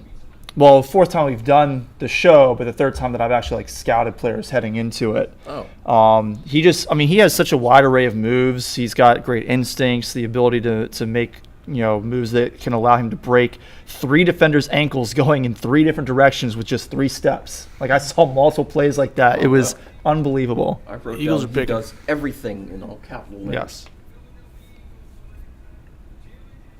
I can't Oh. believe they let the Eagles get Jalen They Carter. let next to Jordan Davis. That's crazy. Oh. I know that No. Alex Mayo loves that pick. He's an Eagles fan? No, I'm being sarcastic. Oh, He's a commies okay. fan. Yeah. Like, but it was the obvious choice. I Sarcasm remember zooming over Mina my head. Kimes was talking about she didn't know what the Eagles were going to do with their. I think they had the 10th pick coming into the day, and they just Yeah, traded they're up. going to for do it. something awesome.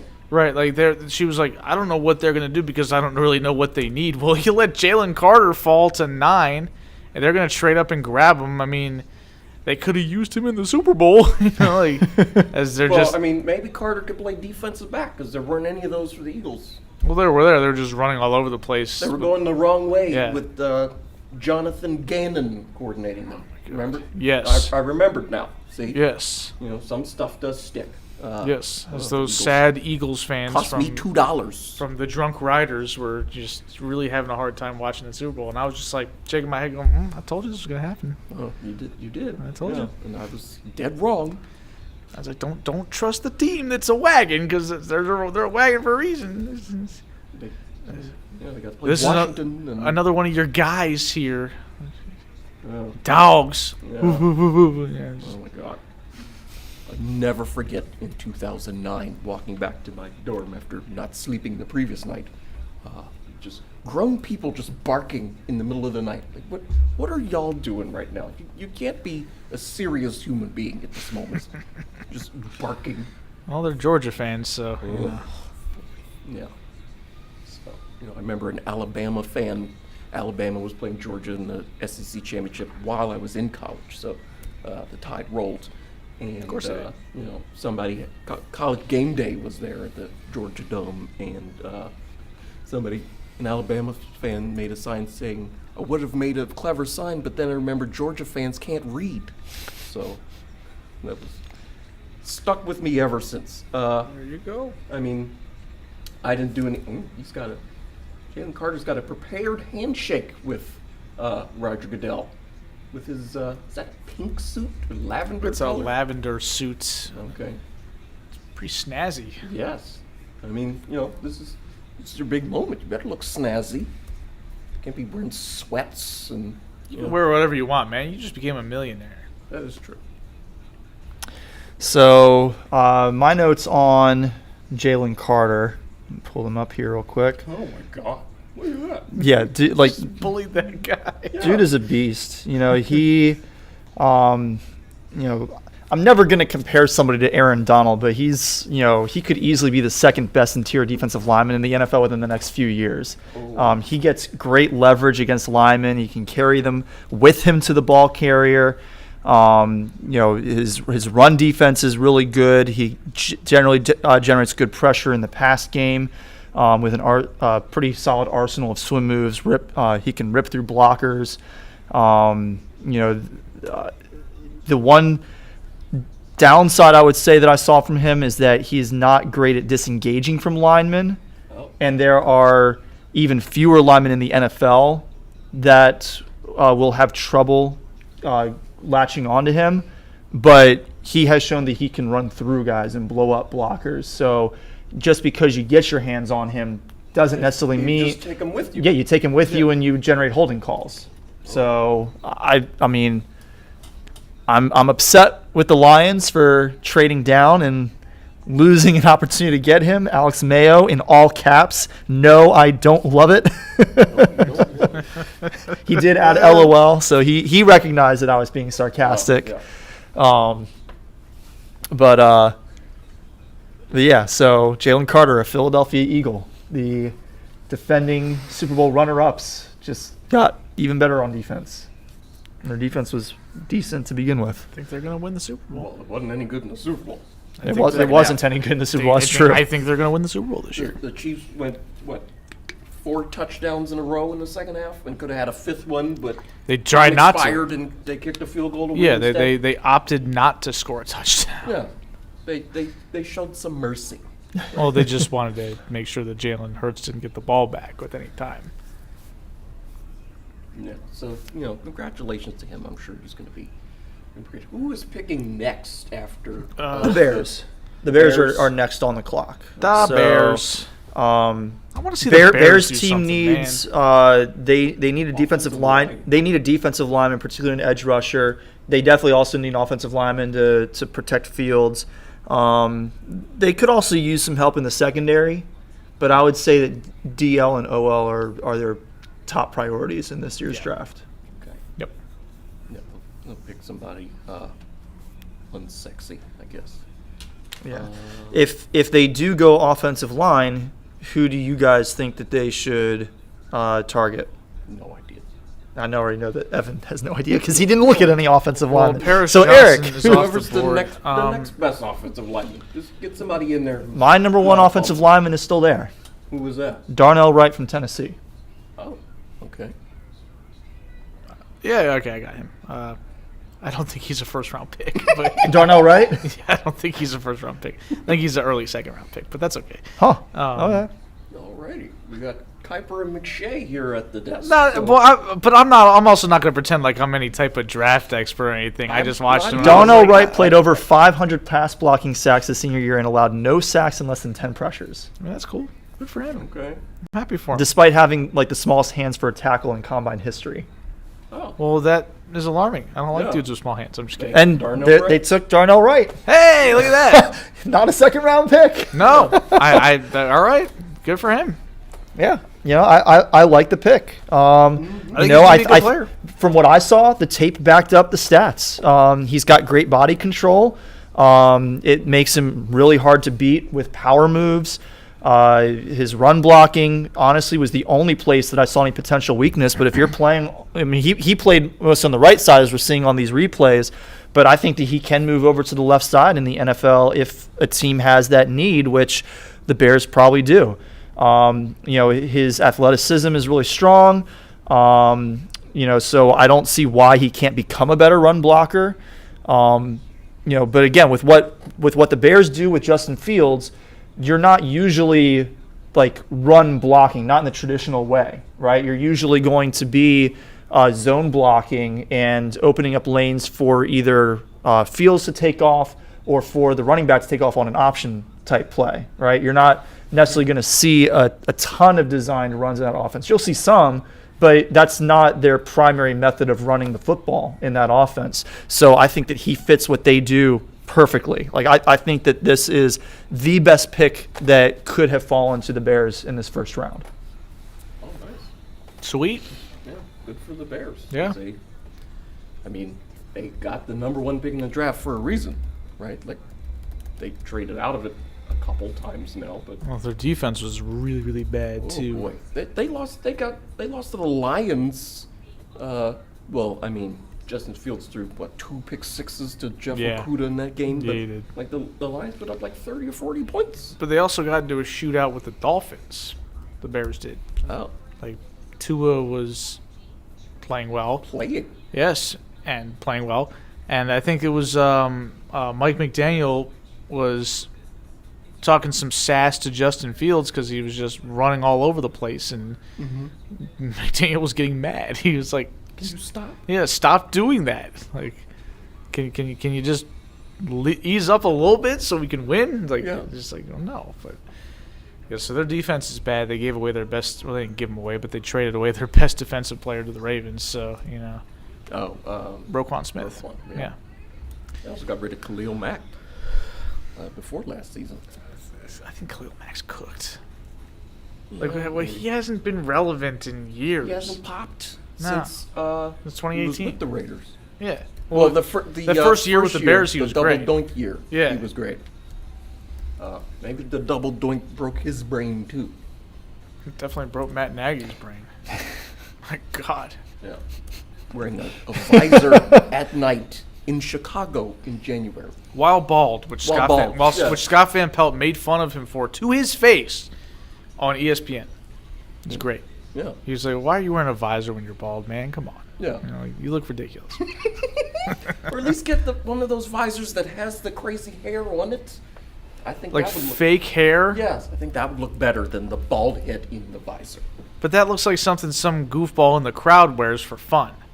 Yeah, it still looks better than the bald head. In Just the wear a visor. baseball cap, Well, or just don't wear anything. streamline it, baby. Just let it hang. Yeah. Be bald. Have the hair you have, Yeah. or don't In have. this case, you've got no hair, or if you're Andre from the league, you have clear hair. So there you go. Clear hair. And he insisted he had clear hair. Yeah, it's there. You can't see it. All right, so the Thumbtacks are picking next. So Oh, the Titans. Yeah, what the hell are they gonna do? maybe they go quarterback. I mean, they need Levis one or, because Malik Willis is not And then it. Hooker. And then Hooker from their backyard, right? Yeah, why not? I don't know if I would take him with the first round pick. I mean, He's like 28. I think He's he's 25. only 25. He's 25. I know I'm being a smart ass, but he's old, man. I think Lamar Jackson's 26. Yes, and he's been in the league for 5 years. Yeah. I just got paid a whole bunch of money. Uh-huh. What Because if he's going to good. McDonald's like Joe Flacco did after he signed his deal. Lamar can do whatever he wants. Yeah. Lamar could buy the McDonald's. Sure. Buy McDonald's. He could be like the Tuies in Blindside, own a Oh, bunch right, of Taco they- Bells or whatever. Yeah, they they own, owned a big chunk of Yum Brands. All right, Mike Vrabel's clapping and all these. He doesn't have somebody on the toilet. Nobody in the toilet in the background. Some dude in a weird bodysuit as well. He had so much going on in his house. That was just bizarre. Oh my god. I mean, the 2020 draft was just bizarre all around. That's but that was something- the craziest moment. Like you'll tell You'll tell people about that in 20 years that weren't around for it. Just like, yeah, we had to watch the draft where everybody's drafting from their house. Well, and we were at our house. Yeah, and the coaches were sitting there, some people on the toilet, where Bill Belichick left his computer with his dog or whatever. It's just like, okay. So the Titans do need an offensive lineman, but I think they also need a wide receiver. I mean, where do you think that they go with this pick? Didn't they just draft Traylon Burks last year? Yeah, they did. Well, you're going to get another one? I mean, who do they have besides him? They don't have anybody. But they got to have somebody to throw him the ball. They don't even have Robert Woods anymore. Like, they got rid of him. Well, yeah, because he's old and kind of cooked. Where did Robert Woods end up going? Did he go to Houston? I don't know. He might have. Buffalo. Yeah, I don't know. He was already in Buffalo a long time ago at this point. Yeah. I don't know where Robert Woods is now. The Titans, I mean, they need a quarterback, right? Like, nothing else matters if you don't have the quarterback. Yeah, but do you like anybody that's left on the board? I mean, if not here at offensive line, you mean? No, at quarterback. Oh, at quarterback. No, maybe Levis. I mean, Will Levis is my next guy, but I'm not excited about him. My feeling on quarterbacks is if I'm not willing to trade up into the top 10 to get him, I can wait till the second round to pick him. Like, I'm not sure. Right. Yeah, that's fair. Like the Ravens got Lamar at 32. That's basically a second round pick. Well, they traded up. Yeah, but it's basically a second round pick. Everybody had a shot at him already, including the Ravens. Yeah. All right, here we go. Titans are picking. Selection is coming up. At some point. Yeah, if they go offensive line, I think that my next guy is probably Skoronski. Okay. If they go wide receiver, my top guy is Jackson Smith-Njigba. Oh yeah. Ooh. Okay. Well, let's see who we got. Spoiled. Skoronski. Skoronski should go opposite Taylor Lewan, I guess. Yep. I thought Taylor Lewan was cooked. Yeah, I mean, considering how highly Skoronski is great, I mean, I saw a lot of mock drafts having him as the number one offensive tackle. Mm-hmm. I was pretty unimpressed with his tape, but I think a lot of that had to do with me having those super high expectations going into watching it. He can run block okay. His pass blocking is decent, but a bit underwhelming. Like, I view him more as a guard. Yeah. We were talking about that before the draft started, but like, I have that in my notes. He's going to have to convert to guard at least temporarily. Maybe he can convert back to a tackle at some point later in his career, but not day one. And these days you don't really see that many offensive guards going in the first round. You might see one or two here and there, but it's an offensive guard is a dime a dozen. So he wasn't a guy that I really looked at as being worth first round draft capital if you're drafting him to be a tackle. Yeah, I figured if you want him to play guard for you, then there's a better guard prospect in the draft, and that's Osiris Torrance. But if you want him to stick at tackle, well, he's going to have to stick at tackle, obviously. And I wrote down, I think he's a great athlete. He's got good technique, good IQ. But he struggles to stay attached to pass rushers because I think his lack of arm length is an issue. Yeah. And I wrote down, ultimately, it's possible he sticks at left tackle, but right tackle or interior offensive line is more likely the sweet spot. So, but they're a run-first team, so potentially having a guard is more valuable to them than most teams. Because that's where you make your money, is running inside the tackles. Is your guard play is huge. We know they can't throw the ball. No, they can't. The best thrower of the football on their team is Derrick Henry. So, That's true. Yeah, so. It's because Tannehill is cooked. Yeah. He gets hurt. He gets hurt all the time now. I think he's done. I mean, yeah. Who we got up next? Yeah, the Lions. The Lions are next. The pick is in. Your Detroit Lions, Corey. My Detroit Lions. Where do you think they're going? They've been all over the place without anybody. They should have gotten Carter, but they traded down. So I don't really know where the best place is for them to go at this point. I mean, they still need an interior defensive lineman, so they could potentially go with a guy like Kalijah Cansey from Pittsburgh, or is it Mozzie Smith from Michigan? Mozzie Smith. I forget how his first name is pronounced.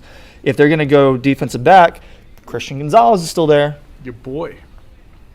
Jahmyr Gibbs. Okay. Really? From Alabama via Georgia Tech. Don't love it. I don't love it either. He's really good. But he's a running back. Yeah, but you don't need a running back. No, they have Swift. Didn't they just get they got David Montgomery? I don't think it Like matters they've got two. Like that's a pretty good 1-2 punch. You don't need a third running back. Like what are they doing? I don't know.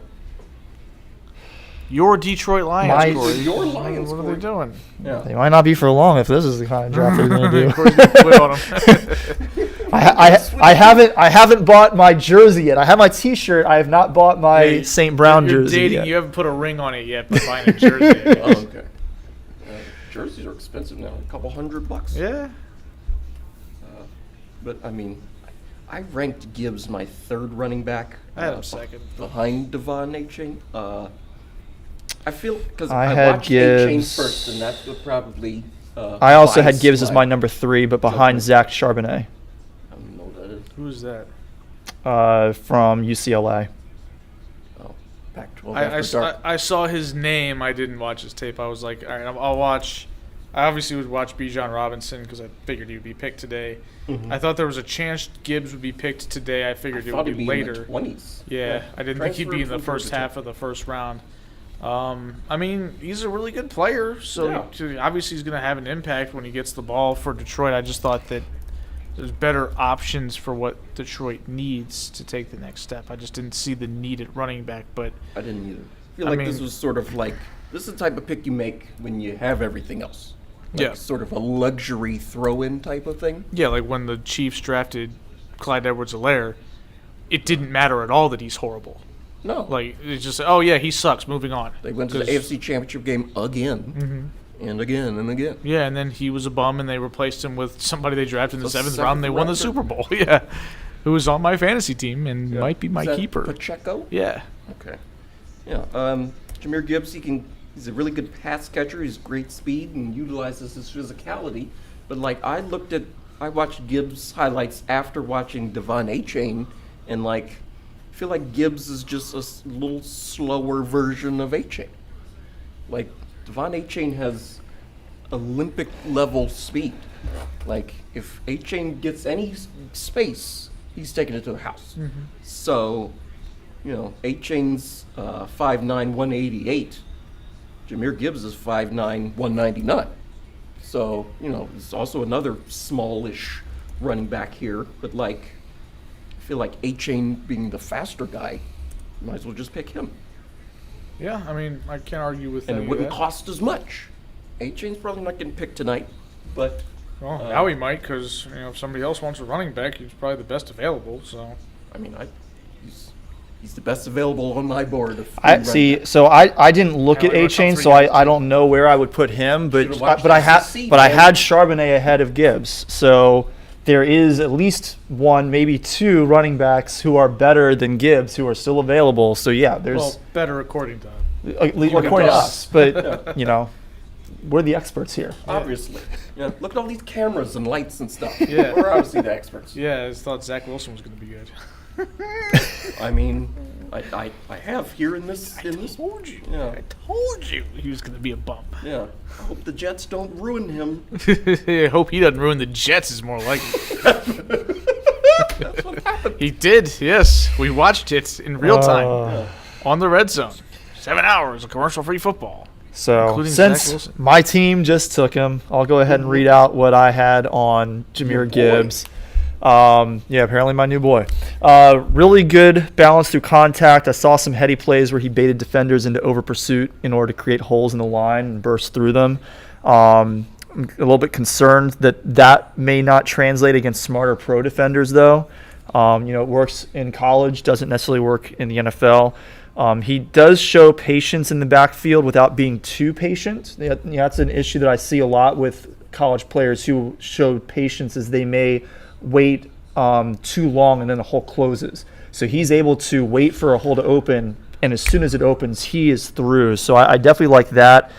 But when he gets to the second level, he is very impatient. He does not wait for his blockers, even when there's a guy right there ready to give him extra running room against a defensive back. He'll just try and he'll outrun his blockers, which drove me crazy watching some of his highlights. I'm like, dude, just slow down, wait for half a second, not even half a second, a quarter second, and you're going to get an extra 20 yards. You got to run the Alvin Kamara play where against the Packers where he broke the one tackle, and then you're just like, all right, come here and run in front of me so I can get a convoy, and he just ran all the way to the end zone. It was an awesome play. He was running away from Jeff Collins, who turned out to be a clown. Yeah. So his running skills definitely translated to the pass game. He was heavily involved at Bama. I'm not entirely sold on his route running, but he's got strong hands. I noted that Bijan Robinson, one of his biggest weaknesses was that he's a terrible run blocker. Gibbs is worse. Gibbs is a worse run blocker than Bijan Robinson. Run blocking, isn't he? I'm sorry, pass blocking. I'm sorry, pass blocking. Okay.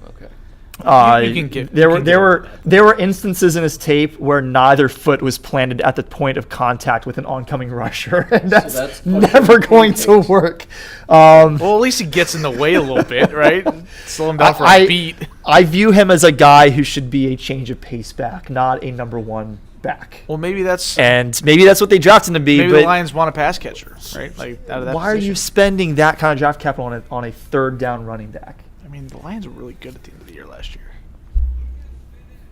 Lucas Van Ness. Okay. He was. I love that pick. He's from Iowa. My Hawkeyes. I don't love it. Oh, I mean, I love it because I hate the Packers. But where's Lucas Van Ness? He's an edge rusher. He was I had him ranked as my number. I definitely looked at his tape. He was my number 5 edge rusher. Oh, he's third for me. I didn't love him. I'll talk about him in a minute. I'll let you guys go first while I do this. I've got him at like 5th or 6th because, again, I actually watched him as a defensive lineman.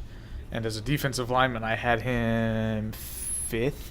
And considering that I had several edge rushers ahead of – so he's probably like 7th or 8th on my list. I am not impressed. Yeah. I mean, I wrote down looks unremarkable. But he's the kind of guy you need to have a good team. Like he's, somebody who doesn't get as much credit for wins, but he's just there, like a glue guy or something. Glue guy in the first round. This isn't where you draft a glue guy. No, exactly. You get the glue guys in the later rounds. Yeah. So I'm not impressed. Yeah, but I mean, there was no Von Miller or Myles Garrett in this draft class. No, but there were better edge rushers available than him. Yeah. It looks like a Paul brother. Ugh. Oh dear. He does. Oh my goodness.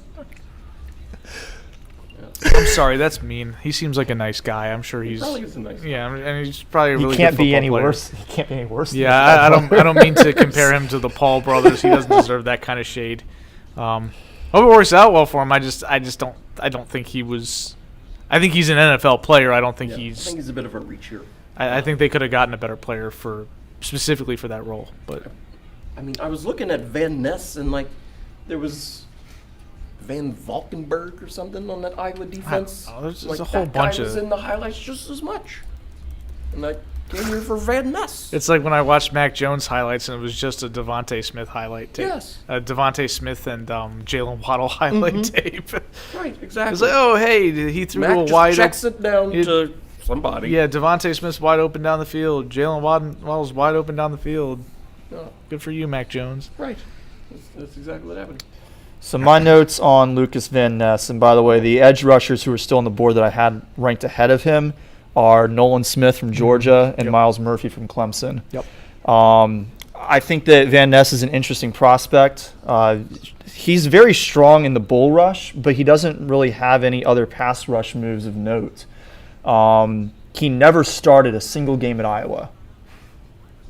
In his entire career, not one start. He can't start.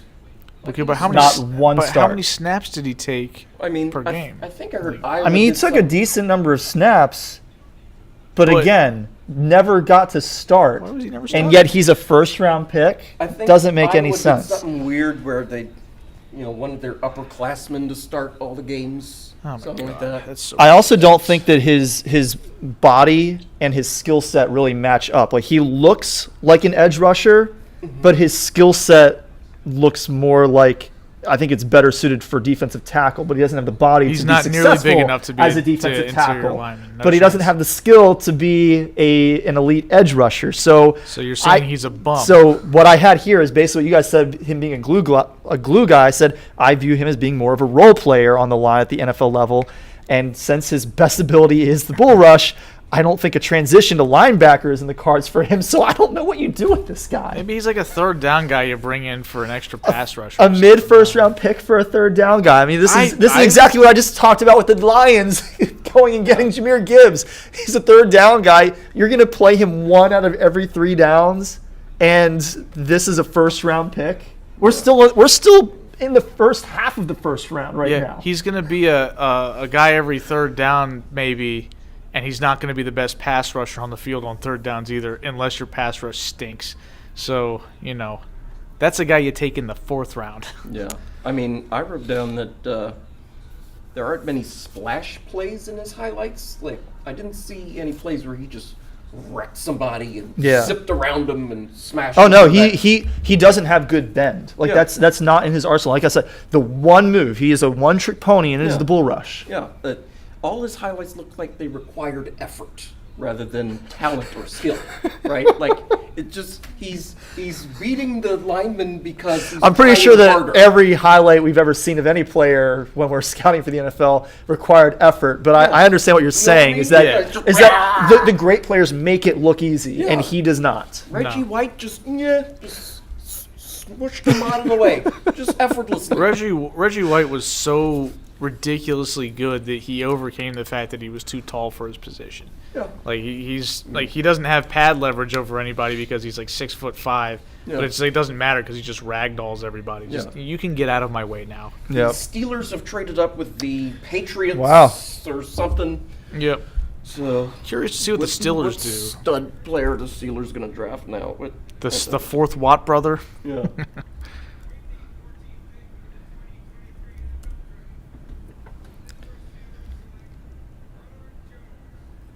Oh, well, there you go. Mm-hmm. Some protection for Kenny Pickett. Great. More Georgia people on the Steelers. Wonderful. It's all falling apart for you. But you guys got Lamar back. We did get Be Lamar happy. Back. Yeah. Don't worry. Be happy. Yeah. So he was my 6th ranked offensive tackle, by the way. Offensive line is a mess. I had 5 guys ahead of him, including... I had him 3rd. Really? Yeah, I had him 3rd. I had DeJuan Jones is still on the board. I had him ahead, and Anton Harrison from Oklahoma I also have ahead of him. I had Anton Harrison 5th, and I had DeJuan Jones 6th. DeJuan Jones he was 6'8", 380 something. Yeah, he's huge. Yeah. I think it was him whose nickname was Big Thanos, and like regular Thanos is 6'8" or something. Like the Avengers villain. Mm-hmm. How do you know how tall he is? He's fictional. I was listening to a podcast and they went in depth. Yeah. So if you're nicknamed Big Thanos, like you're. Well, yeah, DeJuan Jones is huge. He must be massive. But he wasn't picked, so I'm not going to talk about him yet. What did you have on Broderick Jones of the school in Athens? Moves people at the point of attack very well. Seems to understand angles and scheme. Good second-level blocker in the run game. Maybe the best raw athlete at the position in the class. Has a tendency, same thing, to reach and lunge and not be patient with his blocks and to overcommit. Very raw technique. He could easily end up playing as an interior offensive lineman. So, again, I didn't love a whole lot of these offensive line prospects anyway. Mm-hmm. So it's all kind of a group of underwhelming. So the difference between 3 and 6 here is probably not much, but I had him at 3. But, we'll see. The Steelers seem to manage to turn everybody into a good player. So, right. That's like a raw player like him, the best place for him to go is Pittsburgh. Yeah. Because they're going to make him into something serviceable at least. Mm-hmm. Okay. The Delmarva Shorebirds just won their game against Salem something. Salem Witch Trials? I think they're the Mudcats, something like that. I guess they're a Boston affiliate.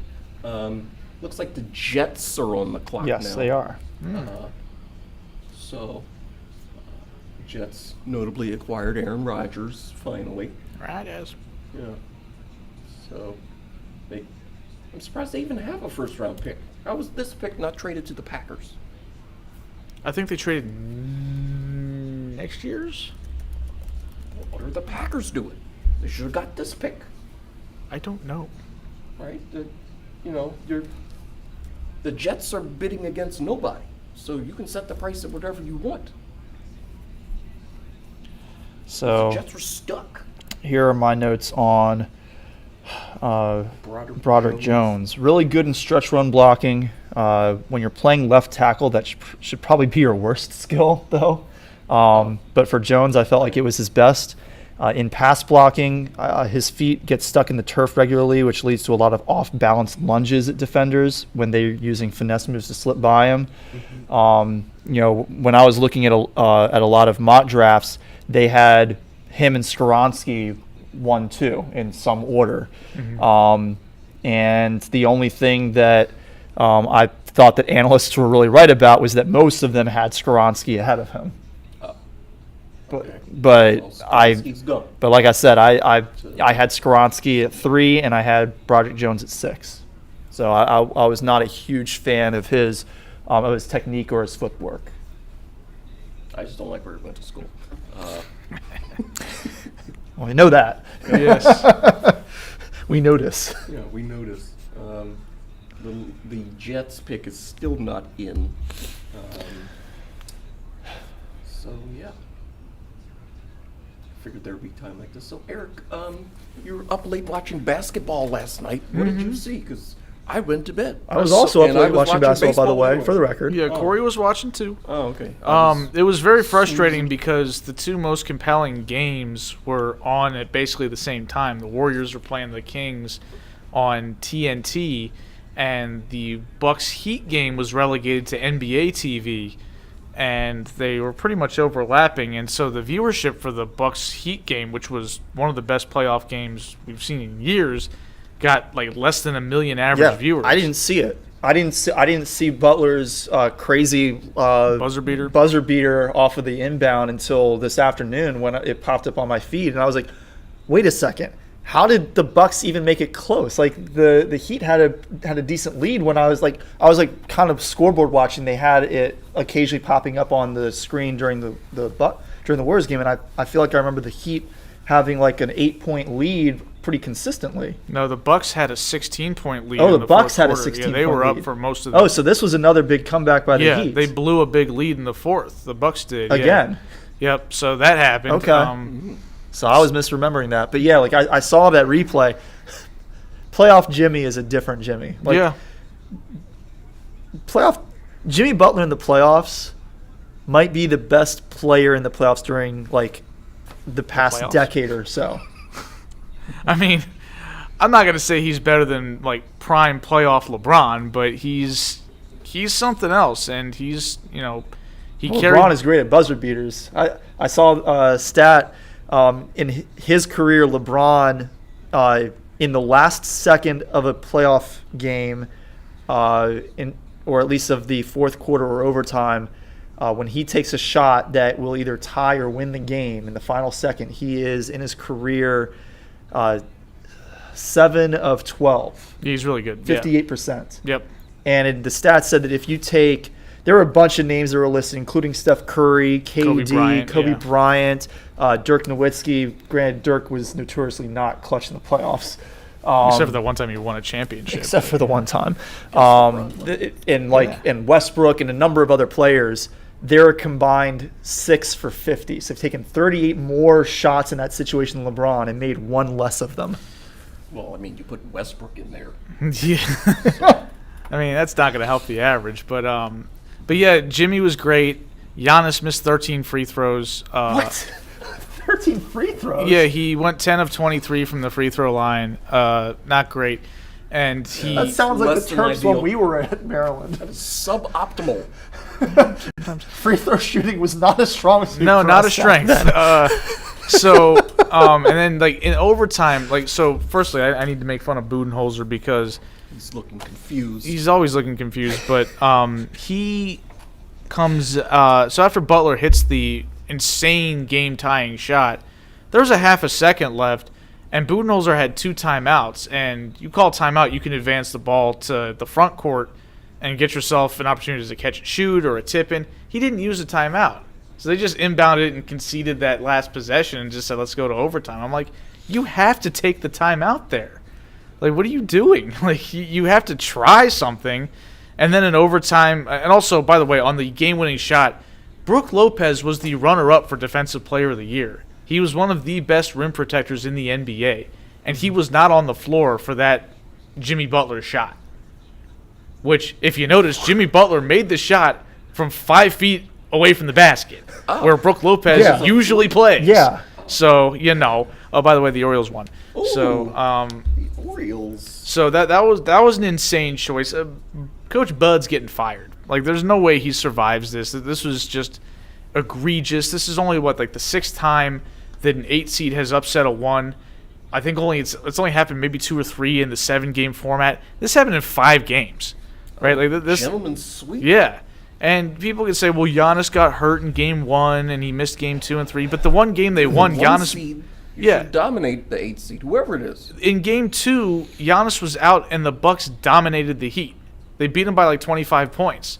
So when I saw that, I was like, okay, well, the Bucks are going to win this series. Like, Giannis is going to come back eventually, and once Giannis comes back, it's going to be a wrap. And Giannis came back for game 4. They were up pretty much the entire time by double digits in game 4, but Jimmy Butler was hitting all the shots, and they ended up winning it. So, and then game 5, they choked that one away too. So Jets selection is in, so we'll So we're going to focus see on who that. the Jets got. Green Yankees are Tigers. currently up 3-2 in the 8th inning, but Aaron Judge left the game in the 4th inning with right hip discomfort. That doesn't sound great. No. What do you got, Jets? Yeah. What are y'all going to entertain us with this time?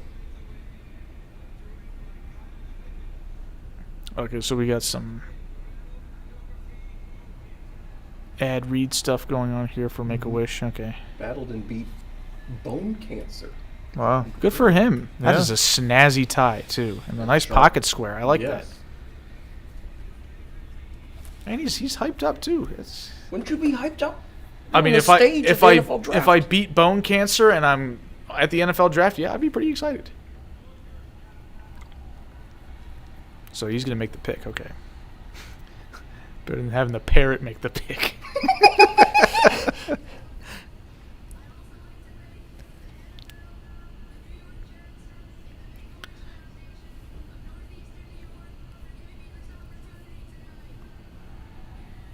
Yeah, I like this kid. I do too. Yeah. Maybe they should draft him. Yeah. Good. He's got some Hype beast, man. Like, it factor. yeah.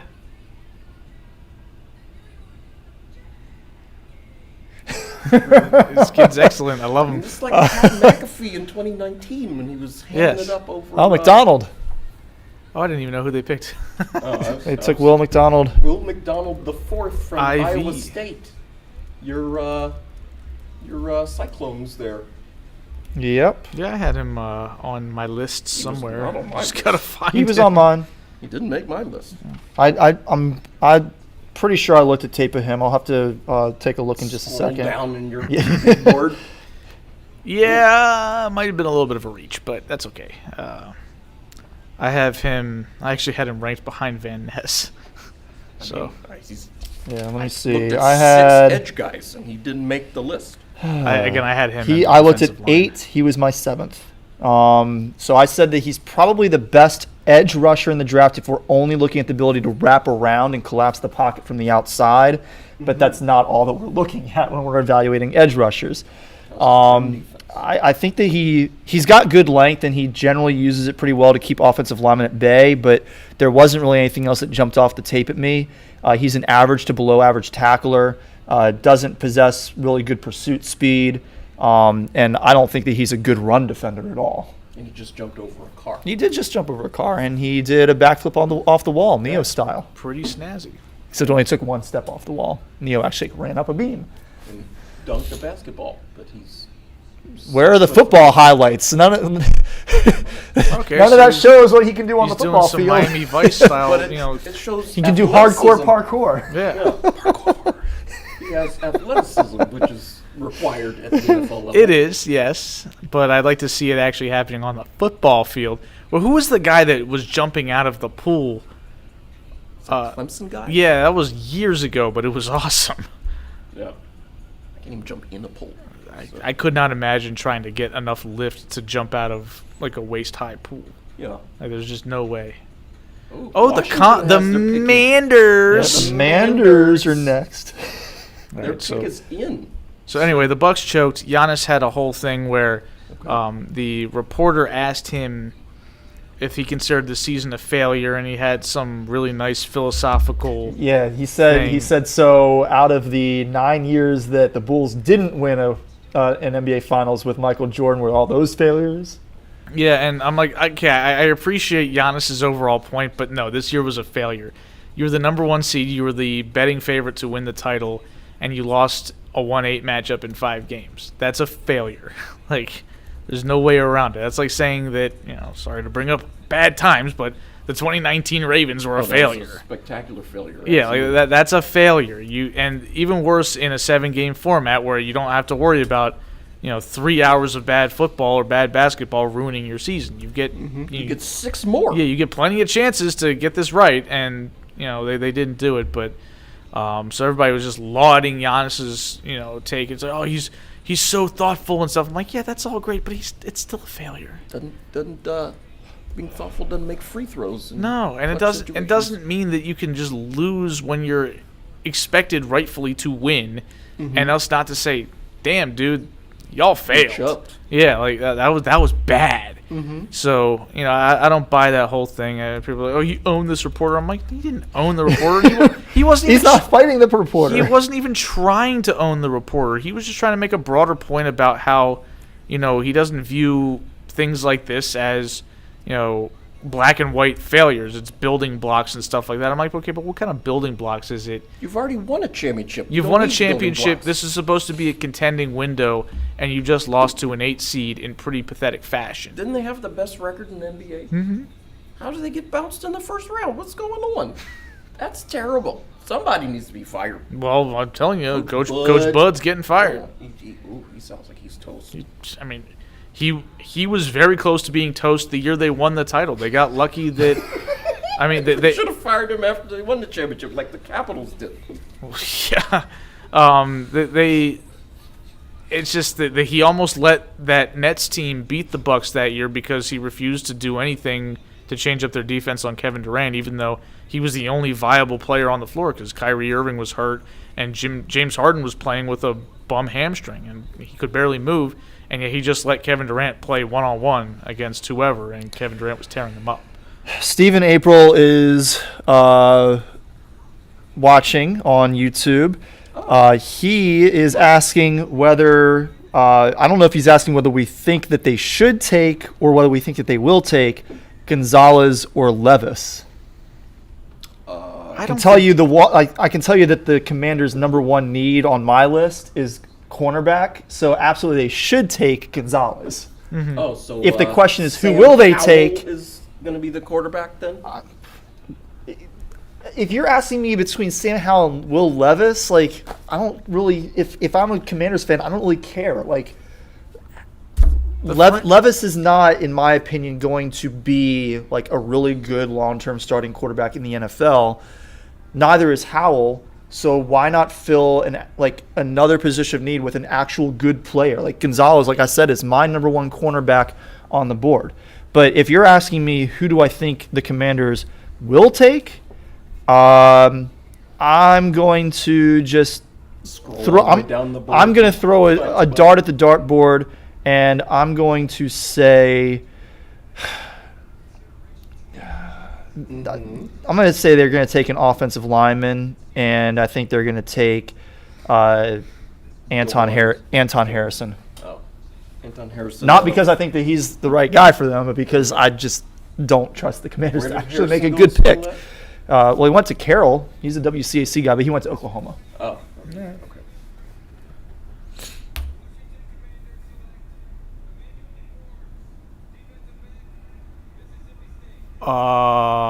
Who? Emmanuel Forbes. This was the guy. Oh, I got him. Okay, He was the very last person that I watched film of during my tape grinding sessions. Yeah, He's the last person. He's 6 feet tall, but weighs 166 pounds. He is a flat Stanley. So he is a true ball hawk. He loves to bait quarterbacks into throwing his way. He'll feign a lack of speed by giving his man a step, and he will make it up. It was so much fun to watch his tape. I don't know if that skill is necessarily going to translate to the NFL, but I mean, tackle anybody. He was a fun player to watch. Like that. He just grabs on and waits for somebody to help him. Yeah, he's a fun player to watch. I'll give him that. I don't hate the pick. I don't love it either, though. I don't understand how Christian Gonzalez is still on the board at this point. This wasn't the best corner still on the board. No. Not by a long shot. We've got Christian Gonzalez and Joey Porter still available. I would have rather had Brian Branch, too. I would, too. I have Deontay Banks as my 4 and Brian Branch as my 5, both ahead of Emmanuel Forbes. I thought Christian Gonzalez was going to be a top 10 pick. He's big. He's fast. Thought so, too. He's smooth looking. Like, Thought this so, guy too. is born to be an NFL corner, right? And, I thought Gonzalez made some splash plays, like that showcases athleticism a little bit, more than Witherspoon and Joey Porter Jr. did. But, like, this is what? Okay. I mean, that's fine. I mean, it's the Manders, so, Right. I don't really care. Who's the owner Yeah. now? We didn't even talk about that. Was something that happened since our But last. Yes, that did happen Have since they our last actually- show. Has it actually officially gone through, or has it just been? I believe so. Patriots ain't wasting any time. No, they're going too fast for me. Yeah, we still got to make fun of the Manders.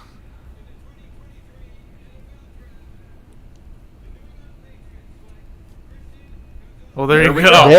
There you go. That's why they weren't waiting. They were like, "Holy crap! The Commanders Hello? didn't take our guy. Right. We're They're taking turning him." the card right now. They were probably looking around. Belichick probably had it written down. He said, "Okay, the Manders are going to do something dumb, so let's just prepare this."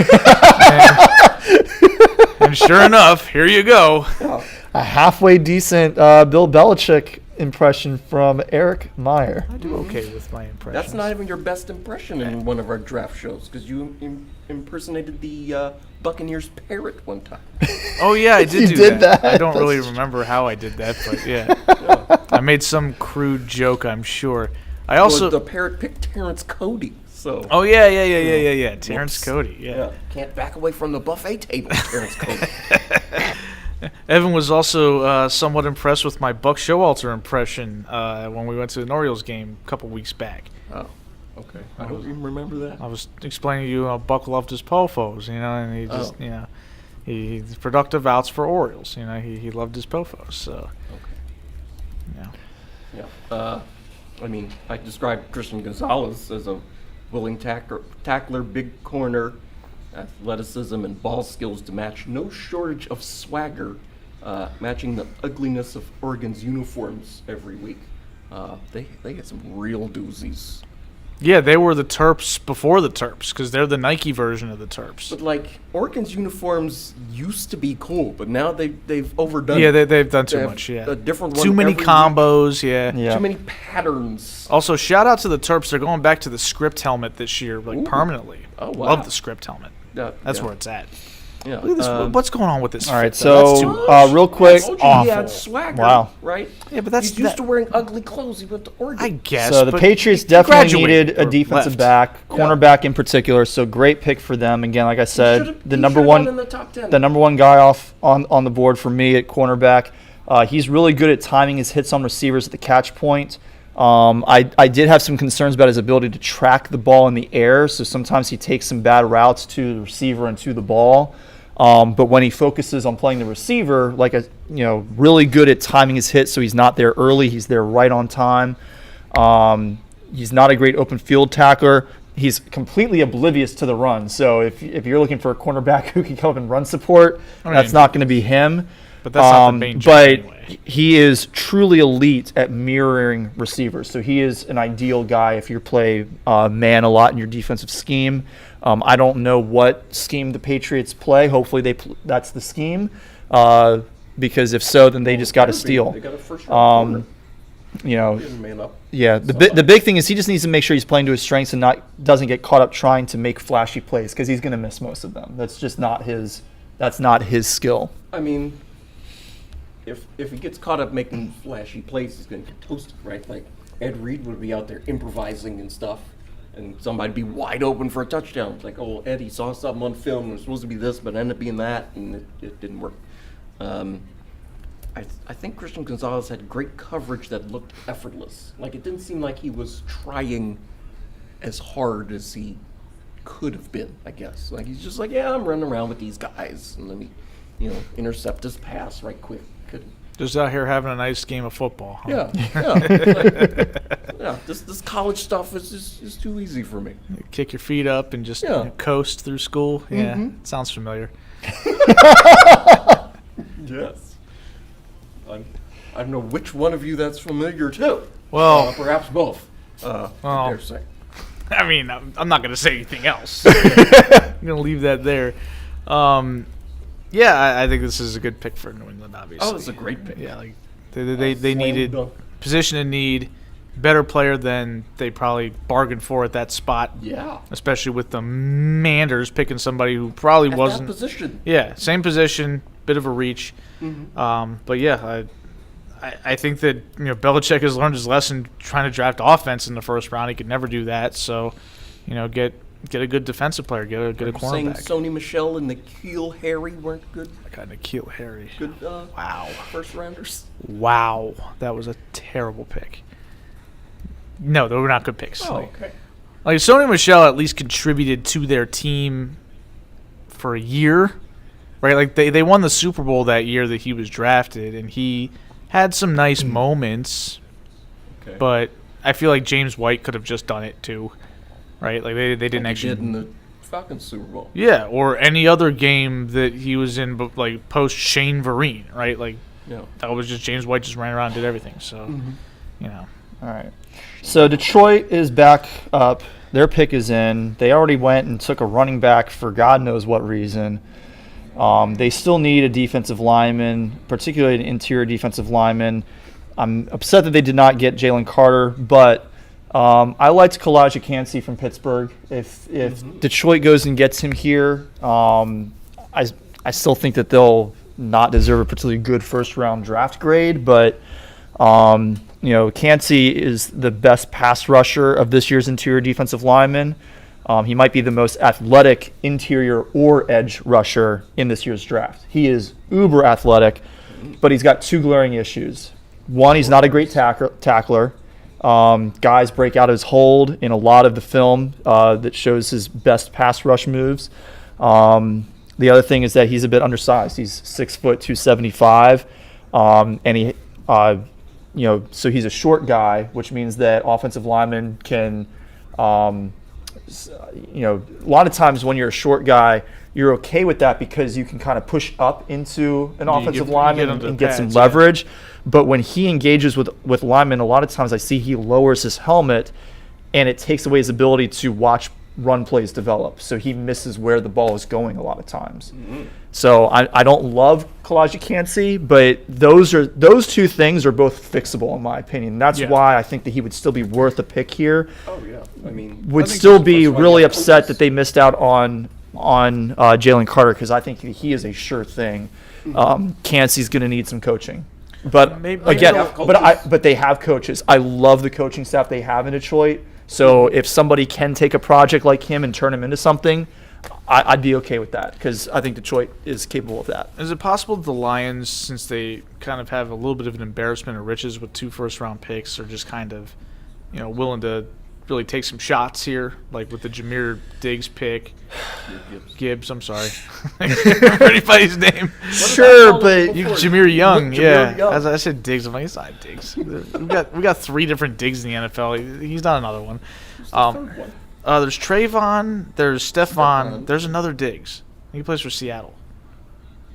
Oh, I'm gonna look him up. I'm pretty sure he exists. Corey knows what I'm talking about. I do, and I can't think of his first name. Yeah, hold on. Seattle Seahawks. Right, well, the Lions pick is in, and they're showing people. Quandre Diggs. Quandre, thank you. Yes. Okay. All right, who were the I kept Lions thinking gonna it started with a K, but it just starts with that sound. It's a Q, isn't it? It's Quandre. Yeah. Q-U, yeah. Yeah. It's not K-W, Yeah. which, he's not related to Trayvon or No, Stephon. I knew he wasn't related to either of them. pick? Trayvon Diggs played too down in Alabama. He was at that one game I went to. Yeah. Took a fumble 100 yards to the house. He made the better decision, didn't go to Maryland like his brother. That's why he was a first-round pick. What do you got, Lions? You're not gonna like this, Corey. Is it Jack Campbell? Mm-hmm. Another Iowan, Corey. Your boys. Corey's getting mad. His new favorite team is picking a bunch of guys he doesn't like. Oh, my team's coming up, so I mean, I had Jack Campbell as my favorite linebacker. I didn't look at any linebackers. But I didn't like any of the because there weren't any linebackers, good so- linebackers. Let me see. My linebacker. I only looked at one linebacker because I honestly, when I was looking at where players were expected to be taken, I didn't see a single linebacker who was expected to be taken in the first round. I saw Jack Campbell. The top guy that I saw being expected to be taken was Diane Henley of Washington State. So he's the only linebacker I looked at. I did not see any of Jack Campbell's tape.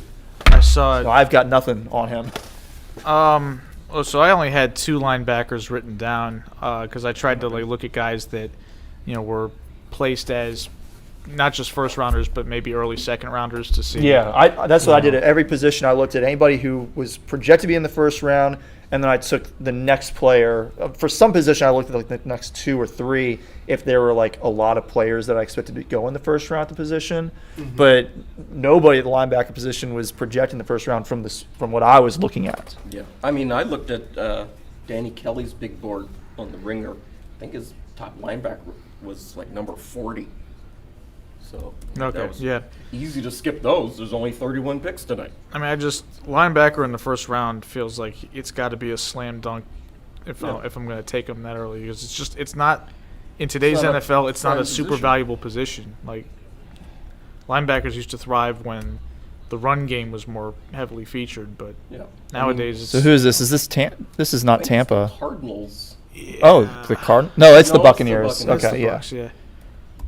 Maybe they go quarterback here because Tom Brady seems to be staying retired this time. Yeah, he's done.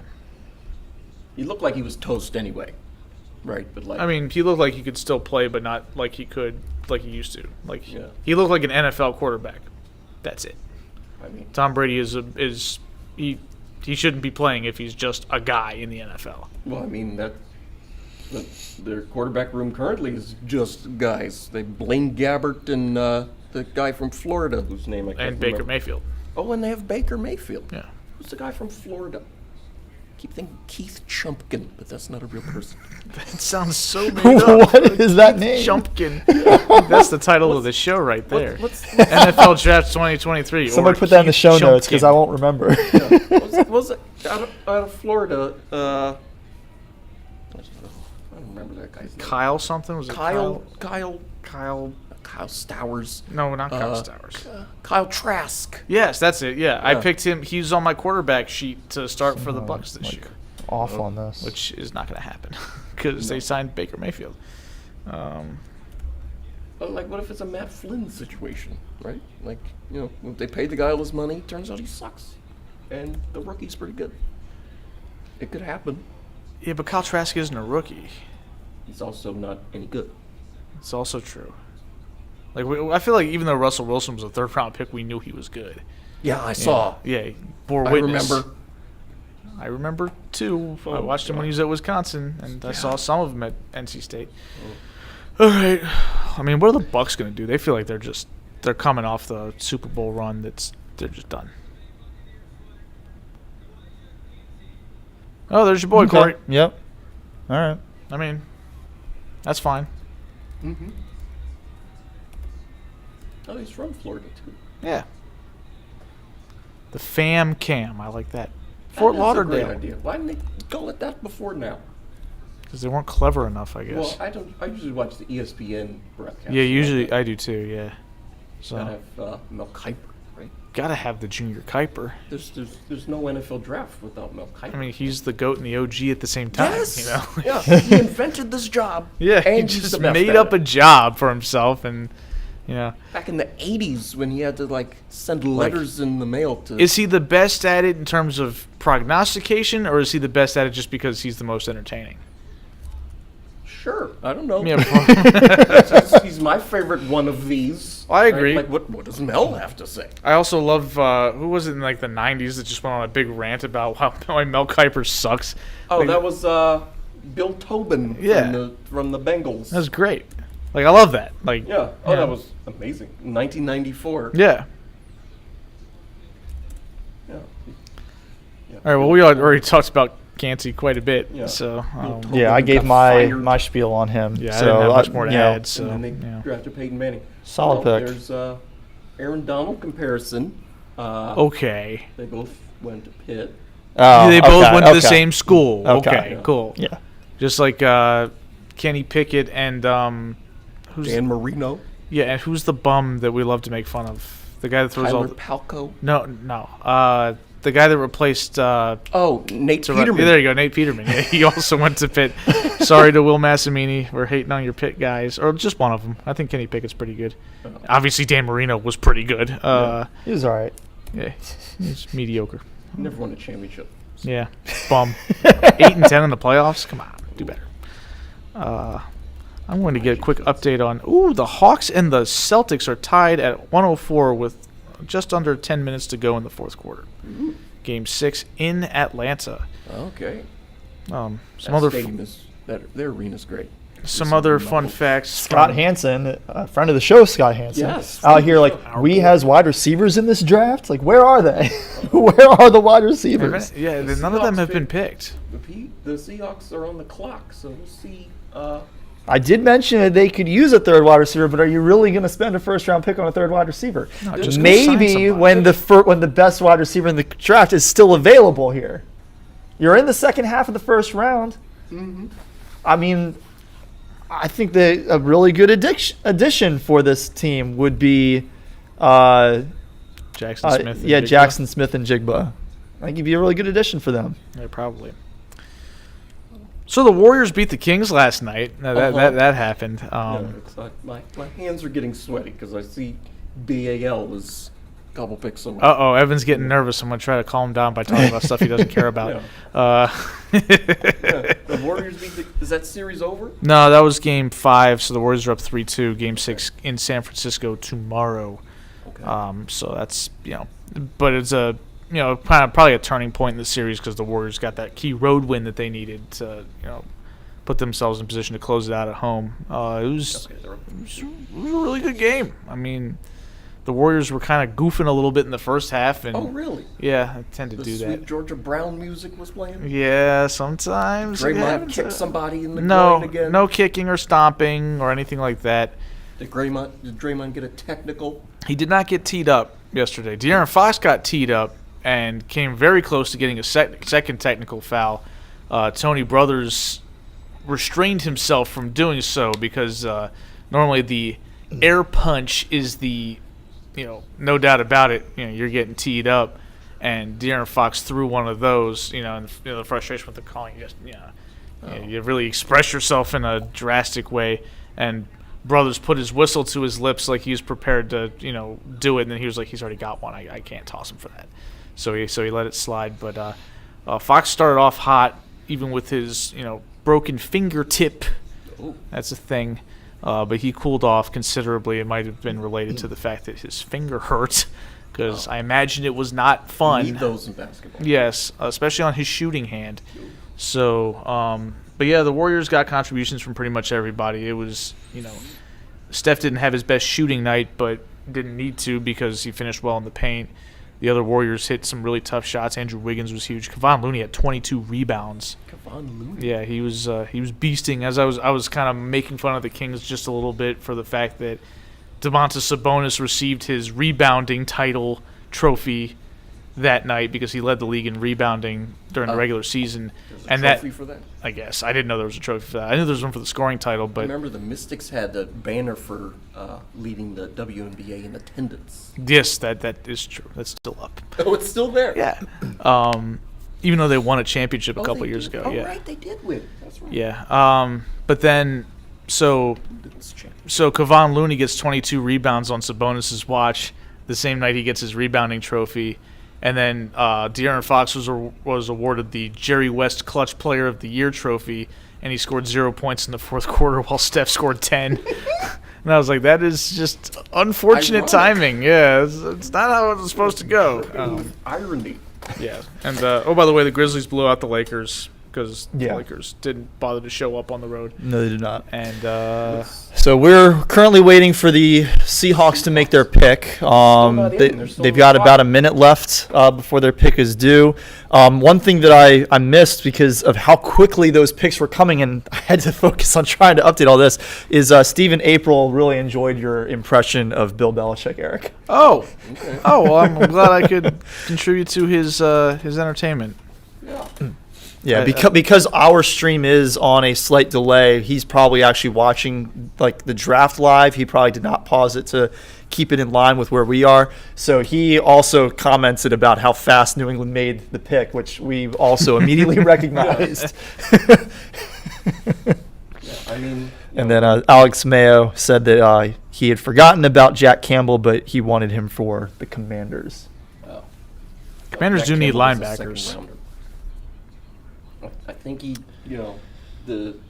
I didn't have a linebacker as a need for Washington. I mean, I'm sure they do need help there, but pretty much every team needs help at linebacker. But Yeah. cornerback, offensive line, and tight end were my three positions of need for the Commies. Sam Howell. There's some good tight ends in this draft, that you could yeah. probably. There are pick a up few. couple. Any tight ends Like maybe either. not today, but you could Yeah. you could probably find somebody in the second and third round. Who's your top tight end, Big Eric? white guys with you can catch the ball. My Because top I looked tight at end- three of them. I I looked a at three of them. couple. Let me see. Where the hell are my tight ends? I've got my top guy is Michael Mayer. I think it's Mayer. I have him as my number That's your 2. area of expertise, Eric Meyer. Well, so. it's not spelled like my name, so Yeah, it's Mayer. Mayer. Or Mayer, Yes. like John Mayer. Yes. So I've got him. And He's my number 2. I got Darnell Washington as my top guy. Oh, And I've I got- didn't even look at him. I've got Dalton Kincaid from, as my number 3. I have Kincaid as my That's 1, okay. Mayer as my 2, and then Sam Laporta from Iowa as my 3. But to be fair, who was the other guy you said was your Darnell 2? Washington from Georgia. Yeah, I didn't watch his film, so I don't know where I would put him compared to those 3. Well, No love for Michigan tight end Michael Schoonmaker. No, That's quite a I'm name. out on Michigan tight ends ever since Jake Butt. You know. Hurt Okay, and lots of guys got hurt. in a meaningless bowl game. He did. Yeah. Yes, just like who was that? Jalen Smith, the guy from Jalen Notre Smith. Dame. Yeah, it was him. Yeah. Yeah, you So got Seattle's hurt. top need for me was defensive line. The trenches, yeah. So I'll be Who did they interested. pick with their earlier pick tonight? Because I don't even remember. They took Devin Witherspoon. Oh, okay. Yeah. So defensive line, I think, is where they really should go here. Well, I'm not going to speculate because they are. They've got a whole bunch of people coming in. So he's going to be talking for a minute. So I'll go ahead For hours. and make a guess. If they're going to focus on the interior of the line, Mozzie Smith from Michigan. Interesting anecdote I heard about Smith. Michigan reportedly had to upgrade one of their strength machines in the weight room because he maxed out the weight on it. Good for him. And he showed that off at the combine, 34 reps in the bench press. Jeez. Yeah. That's pretty of good. 225 pounds. The problem is he's all upper body. He does not really possess good leg drive. Skinny legs, Rob Lowe. So he doesn't perform very well against double teams, even with the upper body strength. He's got nothing. He skips leg day. He skips leg day, which is not good for a pass rusher. Football player. Yeah. Oh yeah. All right, here we go. Oh, they're picking it up.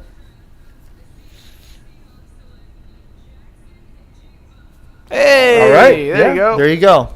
I think that's a good addition. If you're gonna go wide receiver, and it's about time that a wide receiver goes, because he's more than worth this place in the first round. Yeah. He probably should have gone earlier. And if we're keeping last year we had like 3 wide receivers taken by this point in the draft, didn't we? Yeah, but the last year's receivers were better. Overall, sure, but like Jackson Smith and Jigba is really good. Yeah, I mean, agree. Jackson Smith and Jigba had I think of his teammates get drafted last year. He did. That's true. I did them in a different order. Well, but wasn't Marvin Harrison Jr. the better player? Probably. Yes, but he's not eligible. Yeah, he's not eligible until next year. It's like a Justin Jefferson, Jamar Chase situation, except I think Justin Jefferson's better than Jigba. But, of course, that's partially hindsight there, because we know how good Justin Jefferson is as a professional. We know how good Jamar Chase is. Yes. I paid a lot of money to learn. My goodness. Yeah. But yeah, this is a good pick for Seattle, not just because it gives them that third receiver, but what's the shelf life on Tyler Lockett? I mean, he's a small receiver who's been around for a while. I mean, who knows how much longer he's a viable option as a top 2 receiver. And Jigba could slide right in, and it could just be him and Metcalf as a tandem, and I think that would be great. Oh, yeah. I mean, Jackson Smith and Jigba was my number 1 receiver. I was hoping he would slide a couple more picks, but I think the Seahawks made a great pick here. Mm-hmm. I don't see elite speed, but he's quick in small spaces, has ridiculous hands. He's a move the chains kind of guy, which is, I think, underrated. Just getting first downs. Yeah. Right? He was able to stand out in a crowded and talented wide receiver room at Ohio State. Garrett Wilson, Chris Olave, Marvin Harrison Jr., in the same wide receiver room, and he's, not overshadowed completely. No. Set a Rose Bowl record. I started with that tape because I saw that stat line. I was like, I got to see this. Yeah. One thing about that game, it sucked that such great film had to be interrupted at the end of the second quarter with what should have been a 4th touchdown catch of the game, but he fumbled it into the end zone. Oh, for on a runaway instead of a touchdown. I don't remember. I think one of his teammates actually may have recovered it for a touchdown. But still, he fumbled it. It wasn't his touchdown. He could have had 4 in the game. Because didn't Marvin Harrison Jr. also have 3 touchdown catches in that game? He just didn't have as many yards. Yeah, he also got knocked out of the game with a targeting shot that the refs didn't bother to call, which ruined the game for Ohio State. The highlight of all those highlights in that game for Jackson and Jigba was in the third quarter. Or no, I don't remember which quarter it was in, but it was his 3rd touchdown catch. He had a ball where he was looking over his left shoulder, but then the ball was actually coming over his right. And without taking his eye off the ball, he was able to make the adjustment and basically catch it over the other shoulder while still looking over his left shoulder. I love those types of catches. So he's got amazing hand-eye coordination, amazing ball tracking ability. Like, that's all great, and yet that's not his best trait. His best trait is his timing in his routes. Yes. He can vary his speeds in order to get into the space between defenders at just the right moment when the gap is at its best. Obviously one of the big concerns about him, maybe the reason that he slid, is that he missed most of last year with the hamstring injury. But from what I saw of him at the Combine, it didn't look like that should be a concern for him moving forward. No. I mean, the season doesn't start next week either. Right? Like, the season starts in 5 months. So, if he has a less than serious injury, I'll say, he'll probably be ready to go. Yeah, so I only wrote down a few things about Jackson Smith and Jigba just because there's only so much you need to write down because you know it all. Great contested catch maker. You throw it up, he's going to go get it. Plays excellent fit in the slot. which is Oh, yeah. probably how Seattle would probably end up. I mean, they've using already him. got their two They outside got the two guys. outside so, guys. Like yeah. he can play outside as well, but putting him in the slot, he's going to be a menace in there. He gets open at will, kind of what Corey was talking about, where he knows how to time it up and knows how to find those holes in the defense at the right time for the quarterback to be able to deliver the ball. He's excellent at that.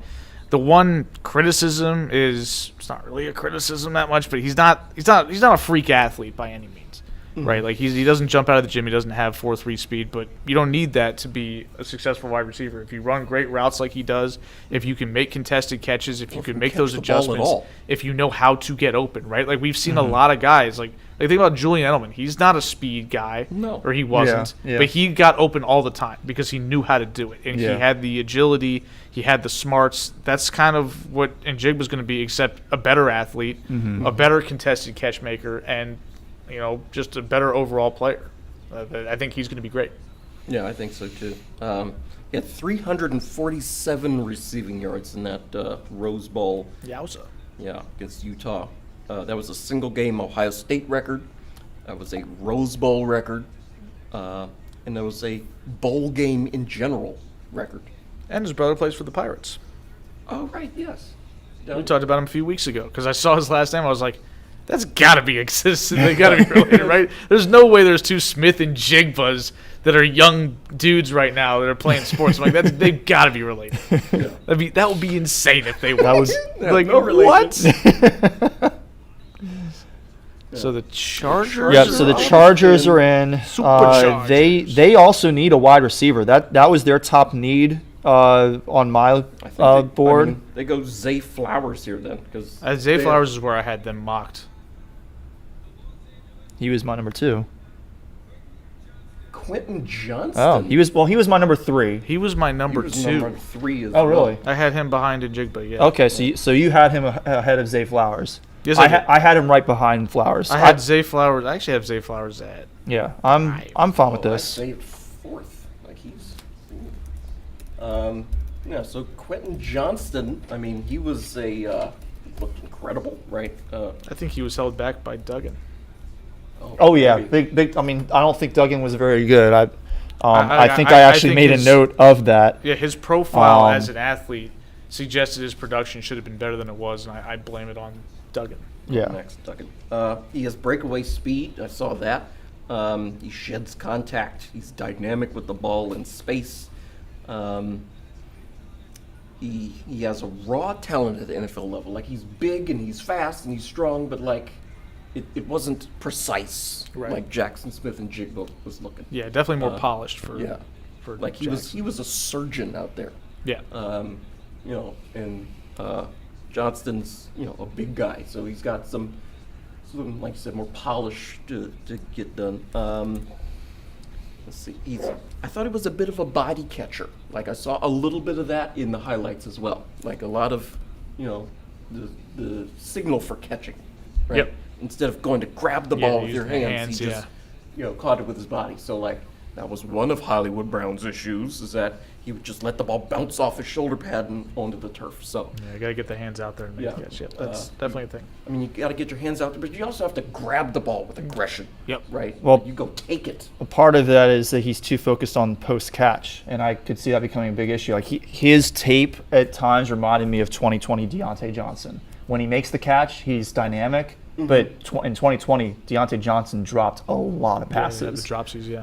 And it was always because he was looking upfield, taking his eyes off the ball before he actually secured the catch. That's fundamentally unsound. Right? Yeah. You learn that when you're 5 years old. Keep your eye on the ball. Yeah. One of my concerns, though, with Zay Flowers, though, is that he had a lot of drops. He did. Like he had a case of the dropsies a little bit in school, and but I think Zay Flowers, as a guy that you throw the ball to and get him in the open field, he's just going to the house. Oh Yeah, but if we're gonna sort of give Quentin Johnston a little bit of a pass for some of his drops and other issues because of the quarterback play, like you have to do the same thing for Zay Flowers. He had an even worse quarterback in Boston College. Drops are, to me, it sounds hilarious, the fact that the receiver dropping the football is not the biggest concern to me.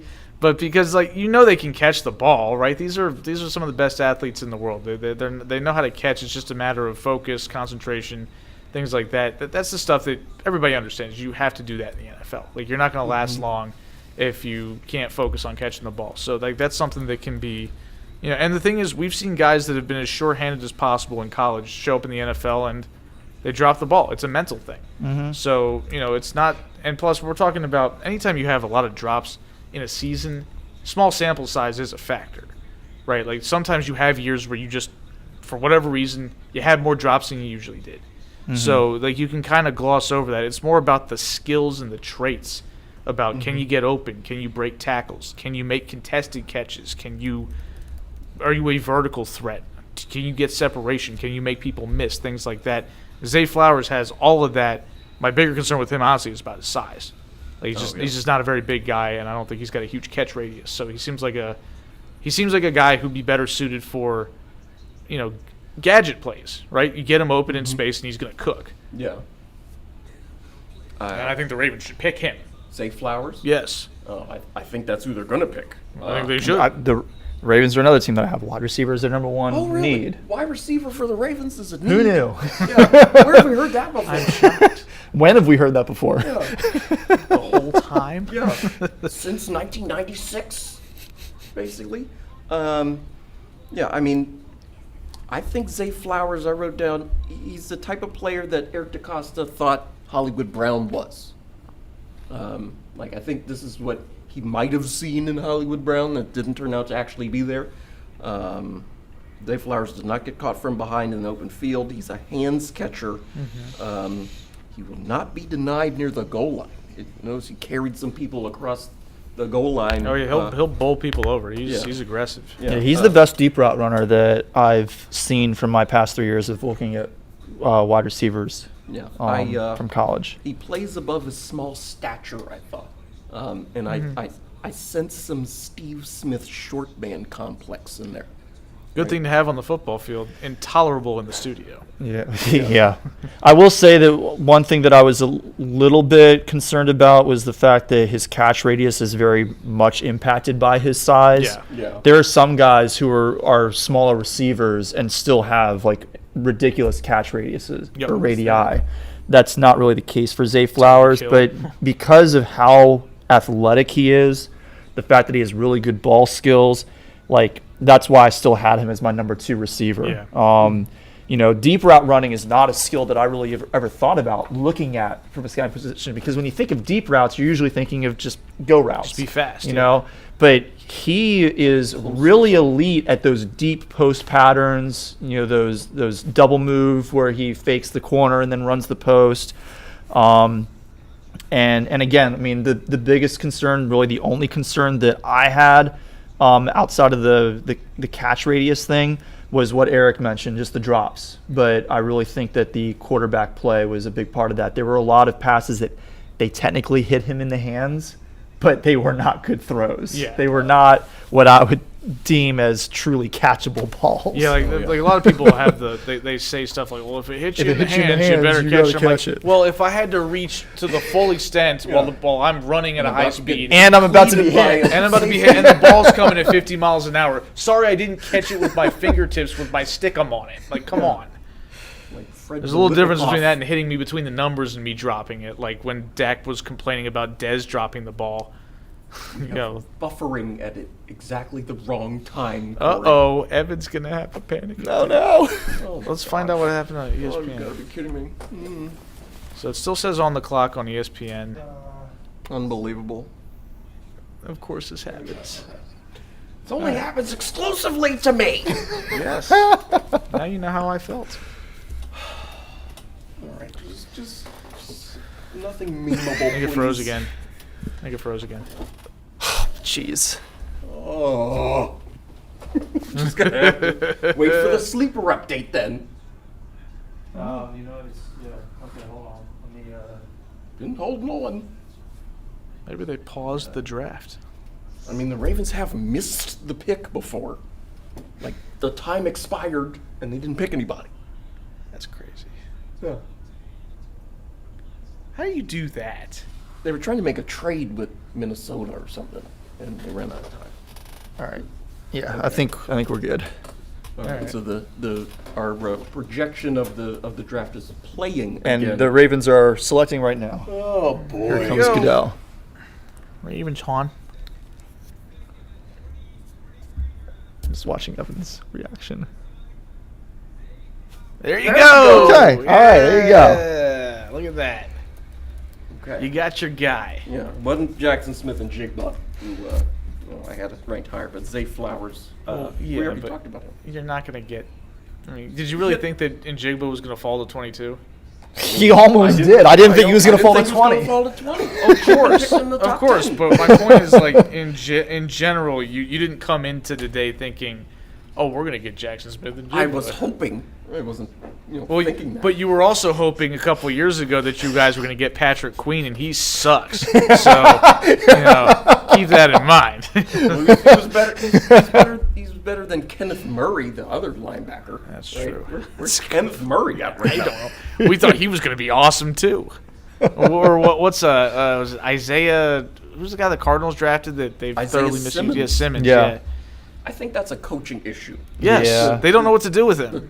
They can't figure it out. Like, They're like, if oh. you had some competent coaches, you can figure out where to put that guy. Yeah. We talked about Zay Flowers out of Yeah, BC. it's a good pick for the Ravens. I'm excited for that, especially with Lamar coming back. Oh, 'Cause right, Lamar's with coming Lamar. back. Yeah. Lamar's going to be there. Yeah. He sure is. Zay Flowers can run like the wind, and he's probably not the fastest guy on the team because, Lamar is there. Drew is whooping my ass in fantasy baseball. Oh my god! He got another great start from Cole, who got him 12.75. What's my score right now? Because Corey, there you go. Corey Fronton completely took over yesterday. He scored like 40-some points and was beating me as of last night. You're only down by 11.5. Okay, so it's I still don't know what potentially you a guys' game, starting but situation yeah, is. I didn't use any starters. Did he use a starter today? Oh, let me take a look. Any starters for him? No, it doesn't look So like I think he's used one less than me so far this week. I think I've used 3 and he's used 2. Yeah, I did appreciate the fact that I was pissed off last week when I was playing Corey because he had Adley Rutschman on the team, and I'm like, I can't root against Adley. That's wrong. Adley last year. But Adley sucked last week, but the Orioles still won all their games, so it didn't really matter. I was like, okay, Adley can have a terrible week if the Orioles are going to keep winning. That's cool with me. Orioles won again. Yeah, they did.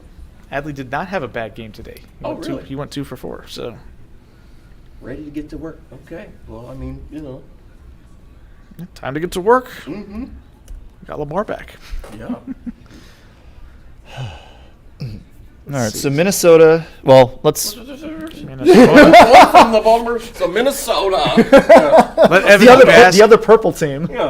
Let Evan bask in the glory of his The team. the team with the better shade of purple. I'm not. Are they kind of the same? They're similar. I can't really. Well, tell the difference. Baltimore's hexadecimal code is 241773. Minnesota's is 4F2683. How do you have access to that information? It's not that hard to find But why do you have access to that information? because I care about details. Corey's the type of So you're person like who has- Jack Reacher. You're like Thad Castle and Reacher. An I investigation. still haven't watched Reacher. Well, I'm working on Game of Thrones. I've watched somehow between teaching my classes. I haven't fallen behind on my grading. I had tests to grade this past weekend, and I didn't. Or 2 weeks ago, I didn't fall behind on those. I've been watching all this film and prepping for all this. Somehow, I've watched 2 seasons of Game of Thrones since Friday. It's a good show. I mean, It is a good show. It's, but yeah, one of the main things that Reacher repeats is that in an investigation, details matter. And I'm just like, yeah. I love details. All the teams have the correct color for their picks. It just adds a little flavor to What you're the doing. podcast. I'm glad that you're in charge of that because I wouldn't be doing I all that.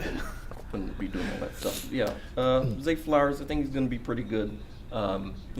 This is on camera on the internet for all time. So come back in a couple years. Kyle, turn the TikTok camera on here. It's not any good. Well, I'm going to have to eat it at some point. Hey, man, that's the nature of the beast here. We're here having no idea what's going to happen and pretending we know everything. So yeah, That's what a podcast is. Yeah. We do that every week. yeah, exactly. Minnesota has a lot of needs, so we're waiting for them to make their pick. They're about 3 minutes away from the defense deadline. stinks. They need an interior defensive lineman if they're going to go that route. Mozzie Smith was my number 3 guy, so he's my best available at that position. Their top need to me was cornerback, so Joey Porter Jr. Could make a lot of sense here. But they also need a wide receiver. They need a complement for Justin Jefferson. They don't really have anybody there. Jordan Addison. And my number 4 wide receiver is I actually have Jordan Addison as my number 5. I have Josh Downs as my 4. Where's Josh Downs from? UNC. North Carolina? Yeah. Okay.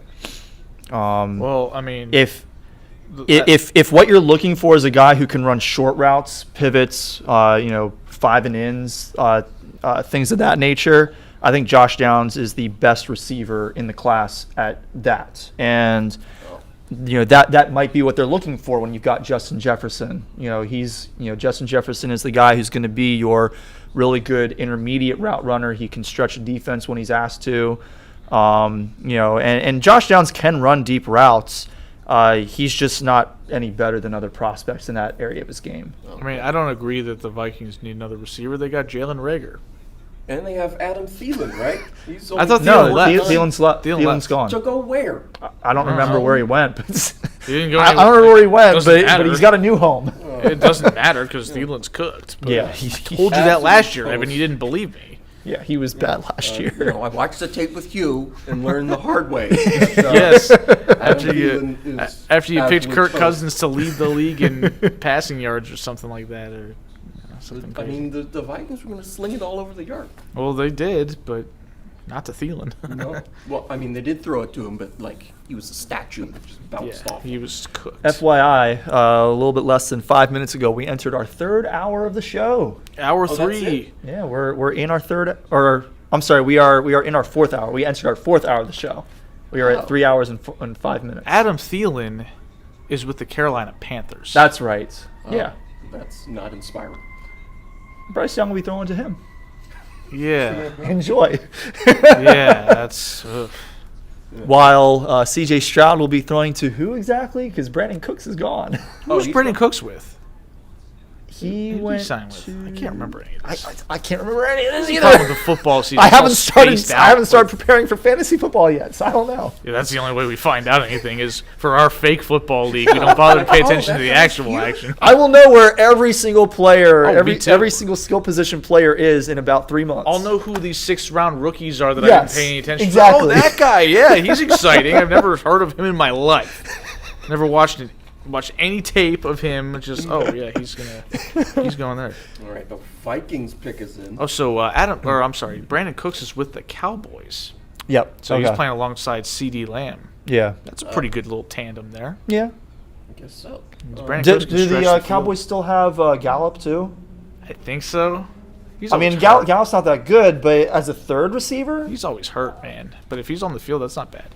But they also got some pretty good performances Yeah, from another guy, number 85. was on it their Noah team. Brown? Was Think that his so, name? yeah, he Noah was good. Brown was solid this past They need a year. tight end, though. Was Dalton Schultz is gone. Yeah, Schultz is gone. They do need a tight end. A lot of people have been mocking a tight end to them, and there have been no tight ends taken yet. So maybe either 3 picks Kincaid away. or your guy Eric Michael Mayer could be one of those two.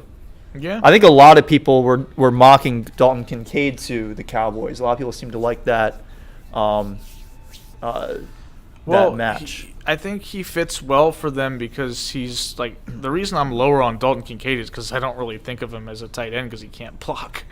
I don't think he's a good blocking option, but as a receiver, he's got wheels.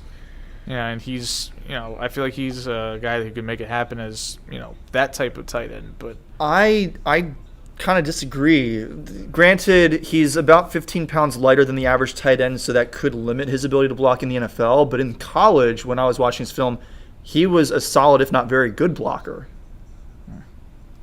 I wrote down he feels more like a puffy slot guy than a true tight end. But I think he's going to be a puffy very slot good pass guy. catcher. So if that's what you're looking for, either way. All right, Vikings, who you got? Jordan Jordan Addison. Addison. Huh. Okay. There you go. The Litnikoff Award winner in Yes. 2021. Yes. Bolitnikoff Award winner in 2022 was Jalen Hyatt, and he's still on the board. Oh, okay. It's probably his 2nd rounder. Yeah, I had him as a 2nd round. 5'11". got great hands, doesn't have the breakaway speed, competes for jump balls. Despite his relatively small size, gets upfield immediately after catching the ball. There wasn't any. That's what I said too. Ducking and scooting. Got to get the yardage. He's out of USC via Pitt and NIL money. I wrote down. So I wrote down 2021 Blitnikoff winner. Can go up and get it. Excellent route runner. Gets upfield quickly after the catch. Wrote down small frame. Might struggle against press coverage. And dropsies. Oh, he has dropsies too? A little, not too bad. Dropsies? Not too bad, but there's sometimes where I'm like, should have had that one. But but again, that's small Calvin sample Johnson's size. not in this draft either, right? No. There isn't that guy. Well, no. There's no Larry Fitzgerald either, or just catches everything. But yeah, I think he's the real deal. He's gonna be pretty good. Alrighty. So Jordan Addison was my number 5 wide receiver, and I scouted 5 wide receivers. He was 4th out of 4 for me. Yeah, so I mean, this is all casting pearls before swine. Yeah, because and I mean, it's and Kirk that's not Cousins terrible. throwing Like, to these guys. we had no wide receivers taking the first 19 picks of the draft, and we've had 4 in a row now. Yeah, so Ron. This happened a few yeah, years ago, it's too. like fantasy football. Yeah. He played outside the numbers a lot at USC, but I think his size is going to force him to be more of a slot receiver in the NFL. He doesn't really have a build that gives me confidence against cornerbacks in the NFL. I like that his early career drops seemed to be cleaned up after he left Pitt for USC. One thing that I had some concerns about is that when a play breaks down for his quarterback, he didn't really seem to learn very quickly what to do. He often just stopped moving. Like a scramble drill or something. And that was like, even if he was on the side of the field that his quarterback was moving toward, he would just kind of stop moving. And if he was on the opposite side of the field, he would not try to get to the side of the field that his quarterback was moving toward. The only way that's not going to be an issue in the NFL is if he's playing with Patrick Mahomes, and he did not fall all the way to Kansas City. I felt like he was more of a day 2 guy. If he had gone to Kansas City with the 31st pick, I would have been fine with that. I don't necessarily love this for Minnesota, but I don't hate it either because, if we were talking about the difference between him and Josh Downs, we're kind of nitpicking at that point. So the Gigantors have traded their pick. Yeah, the Giants traded up. They're now on the clock at 24. Okay. I don't think. Kirk Cousins can't scramble, can he? He's not a great scrambler, but No, feel but like he's just gonna get plays sacked. still occasionally break down, and he's not going to be helpful in those situations. Neither's Kirk Cousins. no. So. So yeah, so the That's a good Giants and point. the Jaguars Doesn't matter if he's flip helpful. flopped. Yeah. That's what happened there. The Giants Okay. and the Jaguars flip flopped. Oh, okay. The Giants, I guess they need. They need a quarterback. Oh, not feeling Danny Dimes, huh? Why would Danny, I? $40 million a year. Yes. That was really dumb. They shouldn't have done that. What were they supposed to do? They Not- were in an analogous Lamar situation. No, they weren't because they didn't have Lamar. They had Daniel Jones. Right, but he was the guy they had. So, and he sucks. So get a new guy. Try explaining that to Giants fans. Get a new Giants guy. fans would understand that the guy that has been terrible for them for pretty much the entire time he was there needs to go. Well, considering that 80,000 people were screaming at me on my way out of there back in October, I don't know the Giants fans don't understand too much of anything. Well, you can't please didn't sound the like the rabid brightest of dumb folks. fans. To be quite honest, I have some overlap with Yankees fans. $40 million for Daniel Jones? Come on. $40 million, that'll be pocket change in 5 years when the salary cap is $300 million or whatever. Yeah, and in 5 years the deal will be up, and you've wasted 5 years with a crappy quarterback. I guess. But Don't know why. Just pick somebody else. pick somebody else. Yeah. What if that guy's worse? Who cares? Better than paying him $40 million. Pick You're somebody getting else. fired. You're getting fired if Daniel Jones sucks, and Daniel Jones sucks anyway. So, come on. You hitched your wagon to Danny Dimes' star here. Come on. I feel like get there's- serious. You didn't pick up his 5th-year option for a reason. Because he's a bum. Yeah. Like, all that said, when you didn't pick that up, that basically said, okay, this is his last year, and then he's gone. And then he beat the crummy Vikings in a playoff game, so we just had to retain him? Like, give me a break. Tim Tebow won a playoff game. Against a not crummy team. Yes. The Steelers were 12 You and 4 lit that them year. up. I didn't see John Elway in a hurry to keep him. So, oh, gee, we could have Peyton Manning, but let's keep Tim Tebow. Yeah. Jeez. As Terrell Suggs pointed out the next year in the playoffs when he was mic'd up. He was going overtime. You I should. wish you had Tim Tebow. Tim So Tebow might have miracled his way to a win. So instead I think y'all the miracled your way to a Broncos win. Got the ball first in that overtime. There's 2 overtimes. Oh, yeah. Well, the ball first in the second overtime as well. Yeah. So the Giants pick is coming up next. I had as their number 1 position of need, wide receiver. Oh yeah, they do need Could it be receivers. 5 wide receivers in a row? Who's the other guy? Well, only they don't got have 4. Kadarius Toney anymore because he went to the Chiefs. Oh, right. So they've It's got not like he's good anyway. He was a bum. We made fun of they have them for that Wan'Dale pick, too. Robinson. Oh, okay. He scored a touchdown against the Ravens. Didn't they have? Do they still have Slayton? Or I mean, he sucks. I but think They Darius have, Slayton's still there, but yeah, Sterling he's not that Shepard or good. something, right? Sterling Shepard. I think he's gone. I think he's gone. And he never. So they could go kept Josh him hurt. Downs, but cornerback is another position of need, and there's a really good cornerback still available from Penn State, Joey Porter Jr. Jalen yeah. Hyatt. Just saying, Jalen Hyatt, Biletnikoff winner. That's true. Love me a Biletnikoff winner. What position is Hyatt again? He's a wide receiver. Oh, yeah, I don't think I scouted him. He wasn't on my list. You didn't scout the Biletnikoff winner? I didn't, because he He It's didn't like win the number Biletnikoff 40. Award this year. Yes, he did. I thought it was 2021. No, that was That was Jordan Addison. Jordan Addison. Oh. Jeez. Watch football, man. He doesn't watch college football. You need to watch college football.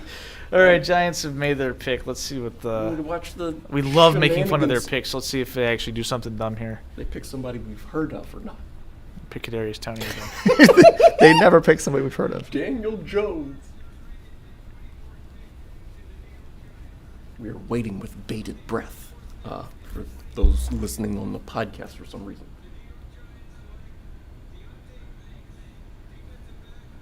Okay, what? Okay. Yeah, go Somebody Terps, we've heard of. baby. He Somebody a Terp. we've heard of. Y'all have He heard a of him Terp. because he went to school 2 miles from here. Right over there. He's in Sweet. Baltimore. Yeah. Looks like a Nice sweet place digs. to watch the Yeah. draft. Oh, the Jaguars traded down again. So the Bills are next. Oh, by 2 spots this Yeah. time. Yes. Okay. Yeah, the Bills hopped over the Cowboys there. Oh, okay. Legarius Sneed is his comp. I mean, y'all went to Maryland, right? Like, Yeah. What do you think of this guy? He's pretty good. Fellow alum, I assume he graduated. I mean, I wouldn't assume that. Yeah. Might have only been a junior. I don't know. How many years did he play? I can't keep up. I can't keep up with how many years somebody redshirted or whatever. And COVID years and all this silliness, Yeah, right? that was Like, another red shirt, basically. yeah, Ooh, he's got traits. traits are important. Like, you can't teach traits. I feel like I wouldn't even hit the thing on the high jump. That's true. It would be the equivalent of Shaper turning the watch off. It's just like That also happened. it's like you get an NA. You just Yeah. like you didn't qualify. Right. Yeah. Well, I mean, You he's got running with this guy, you got Larry Bird verticals. Just allegedly. Or nominally. You right? you were running while was- he was running at the same time, not for very long at the same place. Like you were here and he was somewhere over there. Shaper hit the button and everybody zoomed off into the woods. And then I started. Slow starter. Yeah. So, Eric, your Saints are now on our screen because they are 5 picks away. Okay. Who are you guys going to take? What do they need? Now, what do the Saints need? I have they gonna go quarterback? defensive line, tight end, and offensive line. Everybody needs that. The Saints need some offensive line help. There's no doubt about it. Where's what's Armstead was his name? Taron Armstead? Yeah. I don't know. He's been beat up a lot lately. Like I'm going to be honest. The Saints have been brutal to watch the last couple of years, especially last year. That was just insane. But he's not with the Saints anymore. Armstead's with the Dolphins. The Dolphins signed him in their overhaul last year to try to make their offense better, and their offense got better. So, offensive line help is probably the big thing. Tight ends, I mean, I guess that will work, especially with Derek Carr throwing the ball. He seemed to like to use Darren Waller. So. Yeah, he loves to have a safety valve at the tight end position. Yeah, it definitely needs that. So I wouldn't mind that as an option, but I think O-line should probably be the priority. They haven't been able to run the ball like they used to the last couple of years, largely because their offensive line has been beat up and old and crummy. Would you prefer to have a tackle or a guard? Yes. I think I'd rather have. Whoever. I might want a guard, to be honest. So do you think that this could be a good place for Osiris Torrance? If the Saints picked him, I would be good with that pick. Like, I would not hate that pick at all. Is there a pick that would make you jump out of your chair and celebrate? No. Okay. No, there's. I don't think those players are gone at this point. Yeah, those players are gone, and the Saints got that last year with Chris Olave. So I'm gonna. You were very happy about that pick, and for good reason. He Chris Olave Olave was very well good. this year. Offensive Rookie of the Year. Yeah, he was awesome. I don't think he won it, did he? He did not win. No, he didn't win it because Garrett Wilson won it. His Ohio State teammate, Garrett Wilson, with the Jets. Yeah, Garrett Wilson was the offensive. Garrett Rookie of the Wilson year. was incredible last year. Yeah, With, and Zach Wilson. Garrett Wilson said that Jackson Smith and Jigba was better than him. I mean, what's he supposed to say, though? That's true.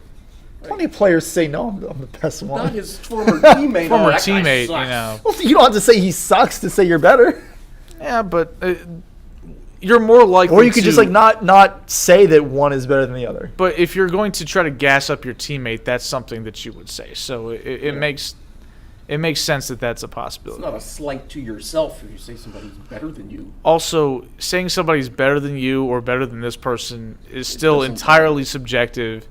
Like, Gilbert Arenas thinks he was better than Steph Curry. So, there you go. He can think that. He can think that all he wants, but it's simply not true. He can say that, and Garrett Wilson can't say he's better than Jackson Smith and Jigba? My point is that people say things that are not always right. So, and I think this is all irrelevant because we all agree Jackson Smith and Jigba's really good. Yeah. So, nobody's sitting there saying that guy stinks. He's going to be a bust. Yeah. What are the Bills' needs? They need interior offensive line. They cannot run the football. Yeah. They can't run the ball at all. So they should probably pick is up their the next guard. lack of running ability about their interior offensive line, or is it about their running backs? Yes. Probably both. Yes. I mean, Josh Allen is their primary running back, but their offensive line's been pretty bad for the last few years. Allen's kind of covered it up, with his elusiveness and his ability to just shed tackles and stuff. It's definitely a concern that they can't run block, but the running backs have obviously not been particularly good either. But I feel like the line can make a good a mediocre running back look good. I don't think a good running back can look good without a good line. So, I think they prioritize the offensive line. I think they need defensive line guys. And this was also one of the teams that I was looking at as needing a linebacker. Not sure if they should necessarily go in the first round for one. Granted, I really liked Diane Henley, but he's more of like a cover linebacker.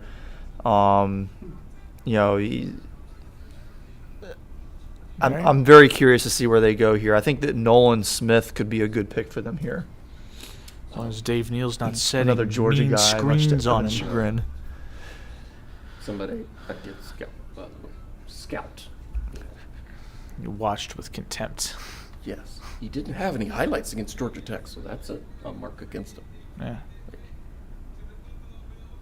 Who are the Bills going to get?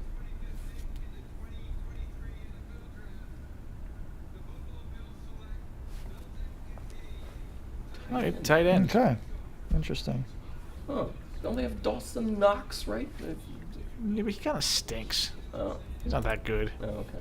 I mean, I feel like if I'm the Bills, I would have gone offensive line here. But, I don't think this is a need. Like, they can get away with not having a good tight end. They've got Diggs. They've got They can have Josh Allen play tight end. Yeah, they got Gabe Davis. I mean, I just don't like. Why aren't they doing anything to make that offensive line better? Like, they haven't addressed it in multiple years.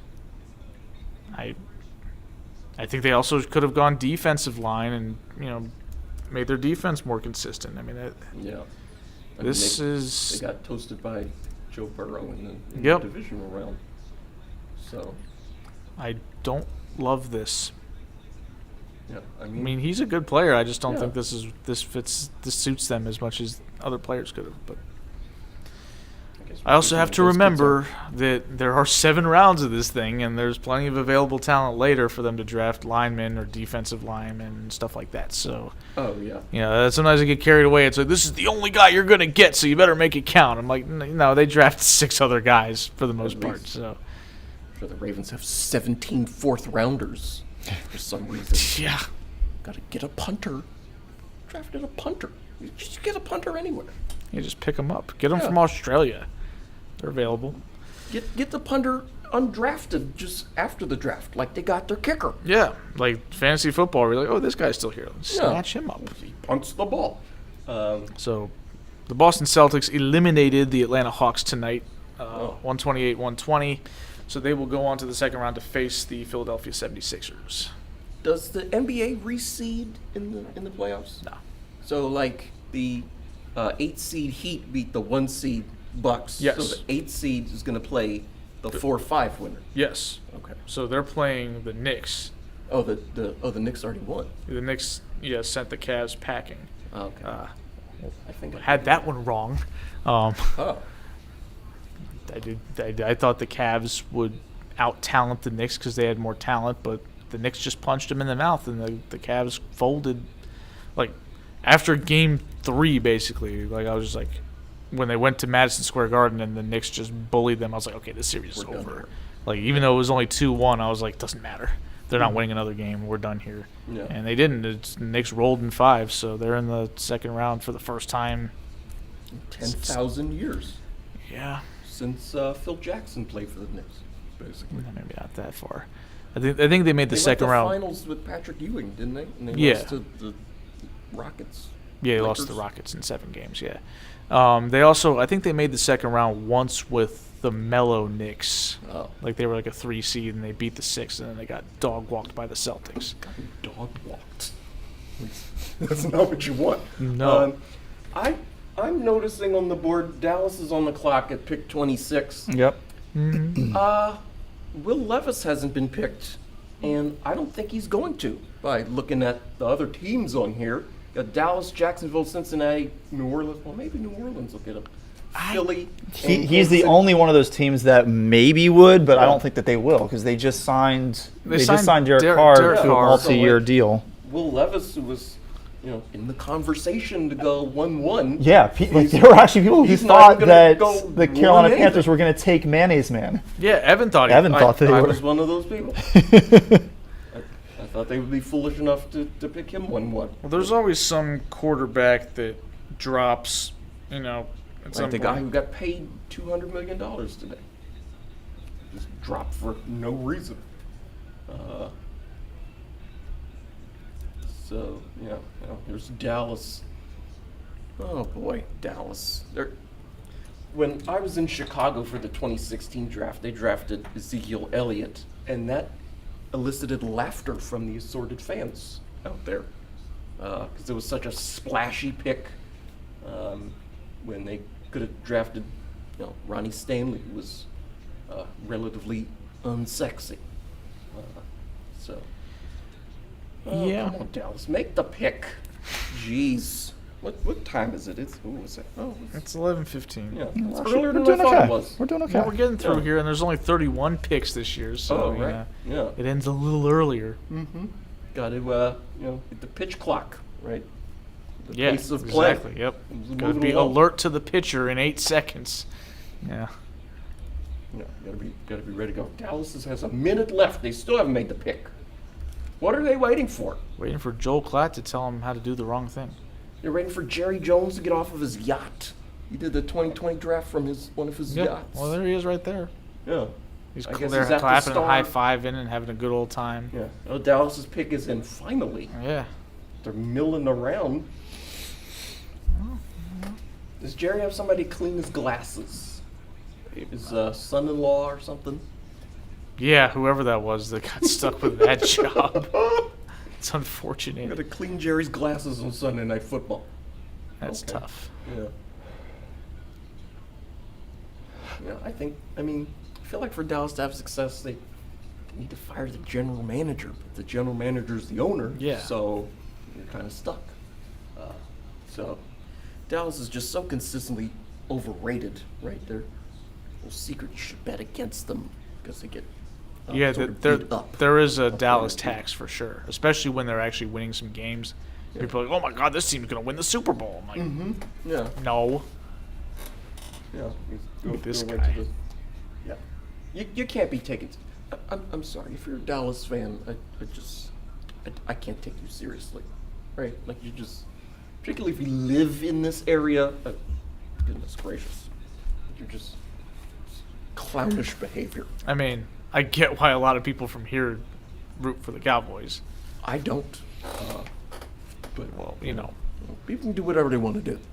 a lot of, especially a lot of black folks really have a disdain for the R Manders words. on account of the racism that came from that organization, kind of refusing to reintegrate after 1948, and so a lot of people. They didn't reintegrate. They didn't integrate till like the '60s. Or Yeah, something. like they were the last team to do it. So a lot of black fans from the DC area were like, we're gonna root for the team you hate the most, and became Cowboys fans. I'm really curious to see where the Cowboys go here. They I mean, could still I'm probably sure use. they're gonna do the wrong thing. They could use some help on the defensive line, some guys to complement Micah Parsons, but I don't really like a lot of the guys left in those positions as first round picks. The Cowboys love to make luxury picks, so it wouldn't surprise like me. If they, Ezekiel Elliott. in Maybe 2016. they go Yeah, tight or end. like They still CeeDee have Lamb. Mayer. They still have Mayer available. Dallas. Who? Oh, Mozzie Smith. Ozzie Smith. Oh. Okay. I thought he said Ozzie Smith. I'm like, Uh, what? He has been retired from baseball for a long time. Oh, Doing some Marcel backflips. Darius, Mr. Big Stuff. If I remember correctly. Oh, look, he's chewing up a Maryland guy. Thanks. Oh, okay. Well, I mean, Yeah, go after that It guy. happens. Yeah, he's. Colorado State Rams. Oh, okay. You got a highlight against them, or a highlight against Iowa, Iowa? who couldn't play offense. Who scored 7 points on 2 safeties and a field goal? It wasn't even a touchdown. They won 7-3. They won. Yeah, they won a game 7-3 where no touchdown was scored. Oh my goodness. It's just terrible. 2 safeties. That's wild. They were playing a terrible team too. Like that was like just. I would. That's what drove me crazy about Big Noon Saturday. Some weeks it would be Iowa against Wisconsin, Yeah. or somebody. I'm Yeah, like, or neither one of Minnesota. these teams can play offense. I'm just going back to bed. Right? Yeah, I was. We could take a nap. Big Noon Saturday is an opportunity to go do something else Yeah. sometimes. It's a big skip for me. Yeah. Gotta watch SEC at 3:30 though. Oh yeah. That gets wild. Oh yeah. All the time. Yeah. 3:30 comes around. Alabama's on. No, we're gonna watch them. They're playing the elephant sounds and stuff. Yeah. There's 100,000 people in there, and 100,000 more in the parking lot, still just partying. Yeah, man. It's a good time. Yeah. They look like they have fun. Jacksonville made the playoffs first time since 2017. I think the Ravens have to go back to Jacksonville this year, which is a house of horrors. It's better than playing them in London. Also a house of horrors. I would. It's I like 41 to nothing. Yeah, that Like, game what was happened? terrible. Yeah, now there's an unmitigated disaster. Oh my God. Well, I mean, Corey, what do you think Jacksonville actually needs here? Because I mean, have They need a pretty corner. solid They need a team. cornerback. Particularly, they need somebody who can play the nickel corner position. That's really their biggest need, I think. They could certainly use some guys on the offensive or defensive lines, but nickel corner is probably their most glaring hole. Got your boy Joey Porter there. Yeah, I think like Yeah, I think Joey Porter could play that position.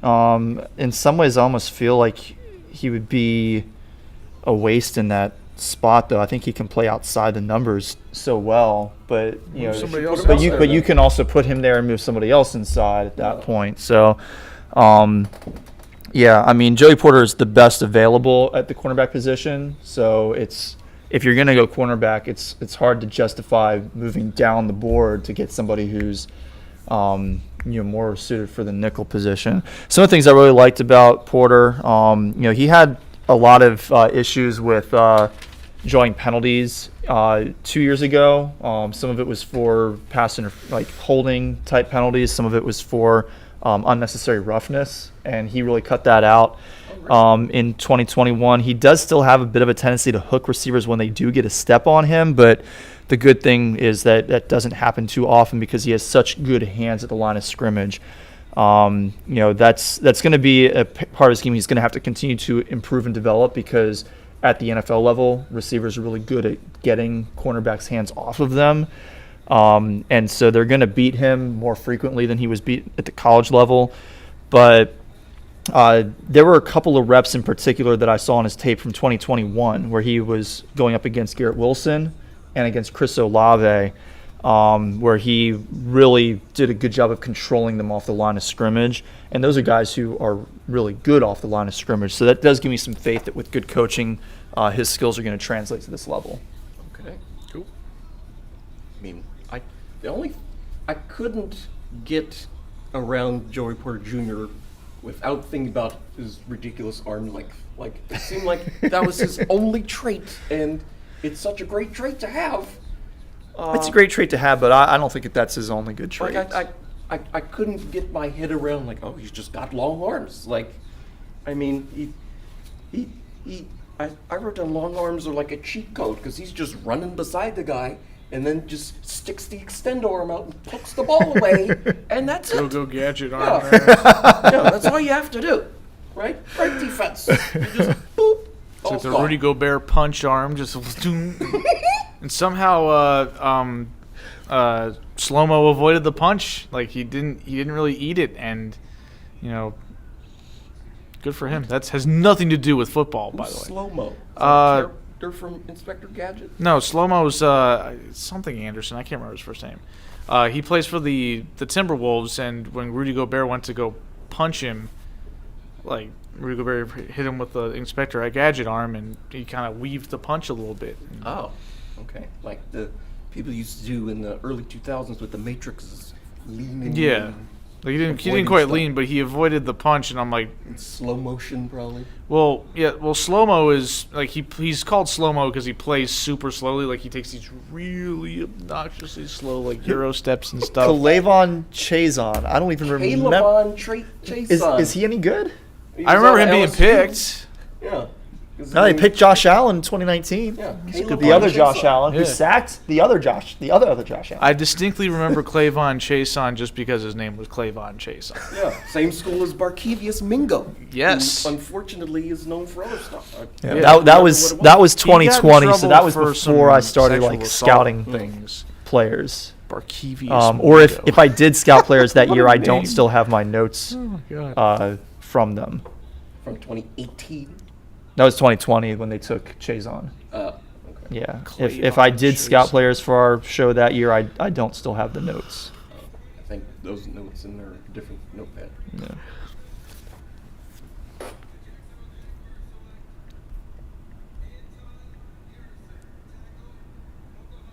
Okay. Oh, okay. Anton Harrison, tackle out of Oklahoma. All right. I think, Eric, you mentioned. Yeah, Corey did too. I had him as my fifth best guy. Okay. Actually, probably fourth. Yeah, he's my fourth best guy. I said he has excellent speed to stop rushes from the edge, physical run game blocker, can give up a little bit too much inside, seems hesitant when facing like stunts and twists and things like that. And the one thing that really stood out in a not positive way, I just didn't feel like he not mean enough. Just didn't have that mean streak. Okay. Yeah, I know you like your offensive lineman mean. You got. I mean, I completely agree. Actually, I mean, this is a thing where you got to push big people around all day. You got to be nasty. Right. Like I need that grit, man. That's what I really liked about Ryan Jensen when he was the Ravens center. Like he was just mean and nasty all the time. That's what he is with the Buccaneers too. Exactly. That's why he got paid a whole bunch of money because Yeah. he was great.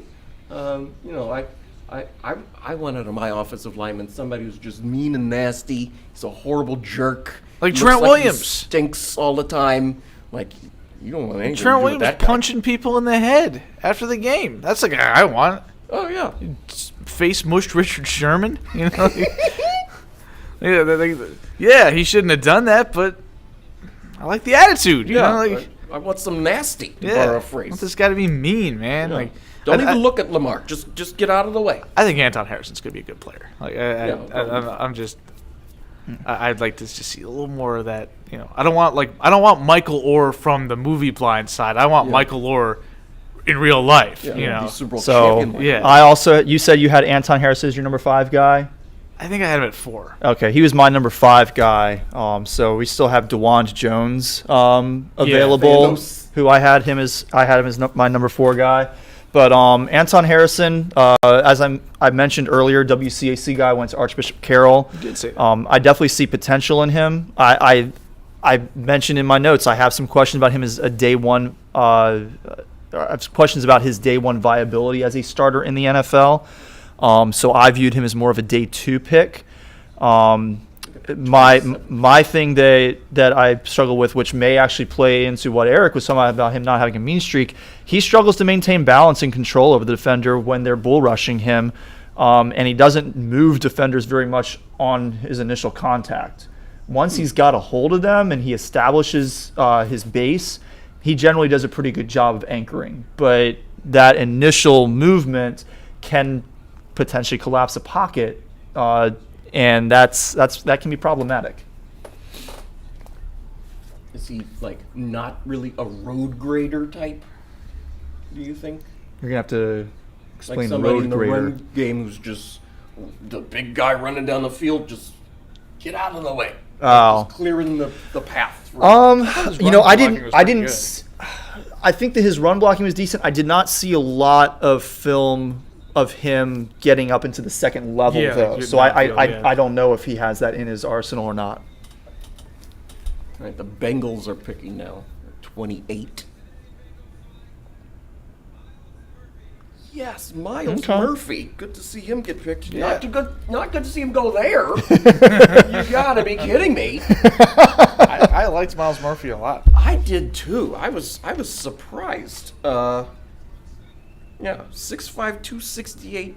I thought he had speed, athleticism, and agility. He looks kind of thick with C's rather than a K. He chased down and tackled Zay Flowers from behind in one of his highlights. Zay Flowers, who's speed demon, Yeah. little guy, right? Zay Flowers he is the fastest wide receiver in the draft, isn't he? Or at least Like, in terms of his 40 time, or just I think in terms of 40 time, he I- was definitely top 3. I didn't write down 40 times because Yeah. I generally don't care about. I'm pretty that. sure he was Yeah, top I 3. I just need to know: are you fast? Are you quick? Yeah. Can you run routes? Can you catch the ball? Can you Yeah. jump? That's kind of it. You know, like, Yeah, you chase and tackle people. I'm like, oh, I wrote down, that's not fair. That's not fair. You can't be that big and that fast at the same time. You're kidding me? He regularly beats tackles who play at other big football schools, right? So, like, I would assume that the guys he's playing against have some talent too and are trying, so he's whooping those guys. Everybody's an NFL player in the NFL.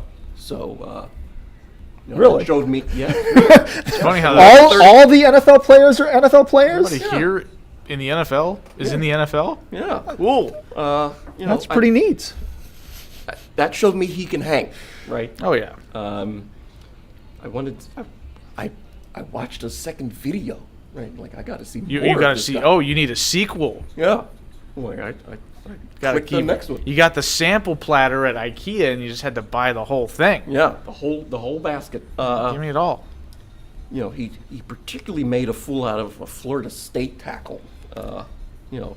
Florida State hasn't had good players in a while. Yeah, well, this particular left tackle looked completely helpless, even though the tight end was in the chip on that play. Right, the tight end chipped him on his way out, and then the tackle's just like, no chance whatsoever. So, a very good description of the tackle there. Yeah, he was toast, man. No hope. Yeah, no hope. No, he was toast. So Murphy was my number 4. Second out of edge guys. I mean, I thought that anybody up through the top 4 I thought was pretty good. My cutoff was really at Lucas Van Ness at 5. I felt like there was that was probably the most significant gap was from 4 to 5 out of the top guys. Okay. I really like Miles Murphy because he has great grip strength. He also has good bend in his pass rush to get around the outside of the pocket. His strength to work back inside was pretty good, though he was a little bit inconsistent in getting results with those cutback moves.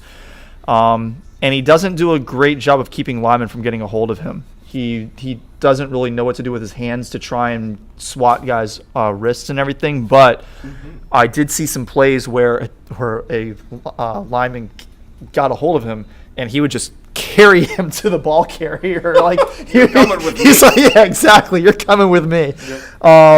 Yep. So he was still able to get back and put pressure on the quarterback and collapse on the run. He's a pretty strong tackler, but one thing I did notice in his tape is that he had a lot of narrow misses where he was like, he got really close, but he just took, like, his angle was just that much off. And I'm not necessarily going to put the blame on him. The blame is probably more so on Clemson's scheme. Put it on but the scheme that they were running defensively meant that if he did not make the play, a lot of those narrow misses turned into huge gains for the offense. Right. Clemson wasn't any good this year. Yeah, they sucked. Yeah. Exposed. Yeah. So that's a good pick out of the Bengals. It's just too bad he went to the Bengals. My team is on the clock, and yes, they are. They made Mayor is available. They made sure to flash up there that Alvin Kamara had only 2 rushing touchdowns last year, which was a career low. 6 on Christmas the year before. Yes, the week after I lost in the playoffs, could have had those 6 touchdown passes in the championship game, but no. I could have had my own Jamal Charles. The guy had like 70 touchdowns in about 5 seasons, his first 5 seasons, and they just said, let Taysom Hill carry the ball. This guy's a Hall of Famer. Because it wasn't bad enough that your former coach hated him. Yeah. The new guy has to hate him too. I mean, after they paid him $100 million in the big number, right? The guaranteed money was. I thought they also paid Taysom Hill a stupid amount of money too. Peyton didn't hate Kamara. Peyton was trying to keep Kamara upright. I don't know what Dennis Allen's problem is. So he's just a dummy, but awful coach. Isn't that him right there? I mean, sure, he's there, that's right? Him. Like it's their war room. The head coach is there. He's got to be. I'd have Drake sitting in there like with the Kentucky basketball team when he had Devin Booker and Karl Anthony Towns. They're all like, congratulations, you picked a player. We do this every year. We're going to do this at least 6 more times. Every team does that where they dap each other. I know, it's just silly to me. It's just silly to me. Oh, everybody clap. I thought it was silly when I saw Buffalo. There's probably a lot of hard work and thought that went into all this, and the draft pick is the fruition of all that effort. The culmination, right? It's graduation time. Yeah, start the process over. Yeah, exactly. Or before the GM gets fired. The GM ain't getting fired because Mickey Loomis has been around forever. He's just he's got tenure or something. So could it be Michael Mayer? It could be. I wouldn't love it. Apparently the Saints he's your top tight end. Yeah. I'd rather have a lineman. Yeah, they should go with a lineman. The Saints haven't drafted a quarterback in the first round since Archie Manning. So, that's true. If you're gonna go with a lineman, my top available guy, well, actually, I was gonna say DeJuan Jones, but probably I'd put Osiris Torrance ahead of him. So, is that who you want? I would take him. Yeah. Alrighty. Here we go. Dell's at the podium.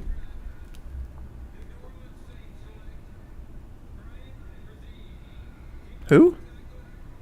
Oh, okay, yeah, Brisset. yeah. I didn't realize that was how his name was pronounced. Yeah, I thought it was Brisset. I thought it was Brucey. Here's Brucey. It's getting late. We always get a little sillier toward the end of Maryland. this. Oh, Silly interesting. before My you, too. neighbors. Yeah, you can go hang out with him and his fam. Yeah, you can travel an hour to get to him because everything is an hour apart out there. Oh, jeez, it's like Texas.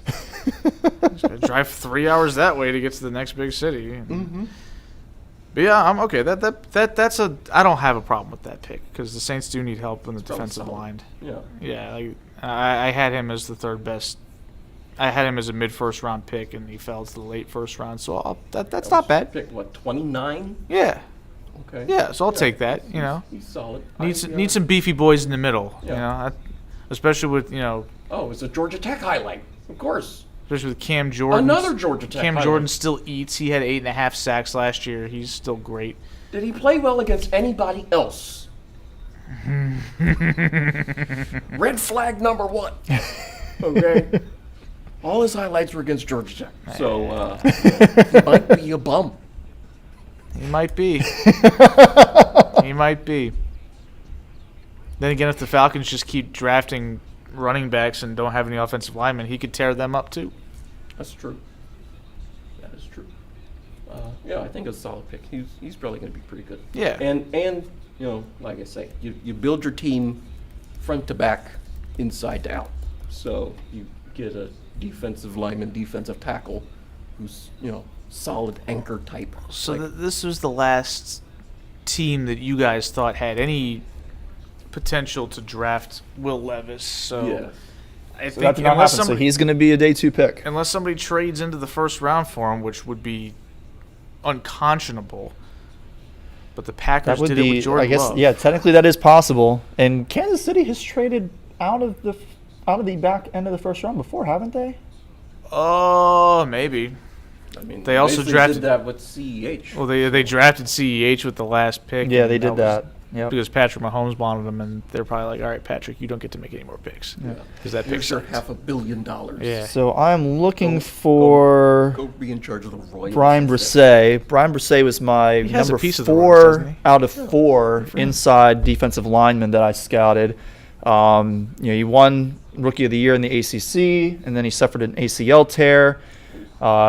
And then I think he also may have had a shoulder surgery after that as well, and then he was sick. So this past season, there's not a lot of film on him because he just And didn't. He was sick. He just didn't play a lot. He was sick and he was recovering from the ACL tear. I Based on what I saw from prior to last year, not a great run defender, doesn't handle double teams well, and that's a problem because even if he does return to pre-injury form, he's athletic enough to warrant double teams.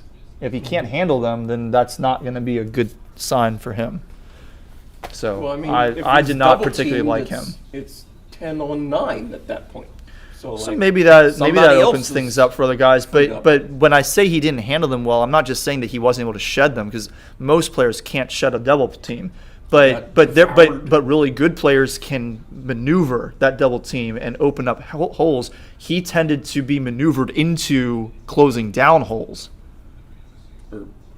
Or other way around. Yeah, other way around. But Yeah, I was gonna say. yes, other way around. Job is to He close got holes. maneuvered in such a way that it opened up lanes for the run game, for the pass game.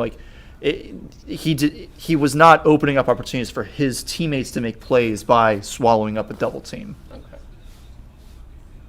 Interesting. I think he's going to be good. I think he's gonna be fine. I mean, he's going to feast against the Falcons' offensive line. There you go. So or the Panthers' offensive line. or the Panthers. Or the right. Bucks' offensive line that decided it sucks now. Yeah. So there you Well, go. They all got hurt. Yeah, They're just all gone. The division is there for the taking. I think the is. Saints might be the best team in this division. I think they were the best team in the division last year. Yeah. The only reason Not they didn't win saying is because much. the only reason they didn't win is because Dennis Allen is Dennis Allen. So Yeah. but Dennis Allen is still Dennis Allen. He's still there for some Is he reason. gonna be coach of the, if you're picking him for coach of the year. I really should, but the problem is the last time I did it for spite, the guy survived. Who did you pick for Inexplicable. Coach of the Year in the NBA this year, by the way? I Pelicans picked coach. Willie Green. He's not going to win it. He didn't win it. Mike Brown won it, but he didn't get fired. So Okay. Yet. Mike Brown, first ever unanimous coach of the year, right? that wouldn't. Kings? I mean, Right? I don't know if he's the first, but he definitely was I unanimous. think I saw somewhere that he was the first ever unanimous. Well, he should have been because he was coach of the great. year. Yeah, I mean, the Kings haven't. When you take a terrible team to the playoffs, a Green team coaches that's who? Been terrible. Who? Green coaches who? The Pelicans. Pelicans. Yeah. Well, the thing is with Weren't the Pelicans horrible this year? they were a play-in team. Oh yeah, they did make the play-in. How many games did Zion play this year? Like 10? 5. 5. No, he played like 24, but Brandon Ingram also missed a lot of 10-5. time too. So like, that's just a disaster of a season for The them. penultimate pick in the first round is in. We're just waiting for them to approach the podium. It looks like they're posing for a picture, but the cameraman is over there. I don't know what's going on. What was he taking a picture of? Well, the thing with Mike Brown winning Coach of the Year, though, isn't just that the Kings have been irrelevant forever. This century. It's the fact that they made a trade. They traded Tyrese Halliburton to the Pacers for Domantas Sabonis, and everybody looked at them like they had 3 heads. They're like, are you people stupid? And I was one of them. I was like, why did you get rid of your best player? Like, what is wrong with you people? This is why you never win.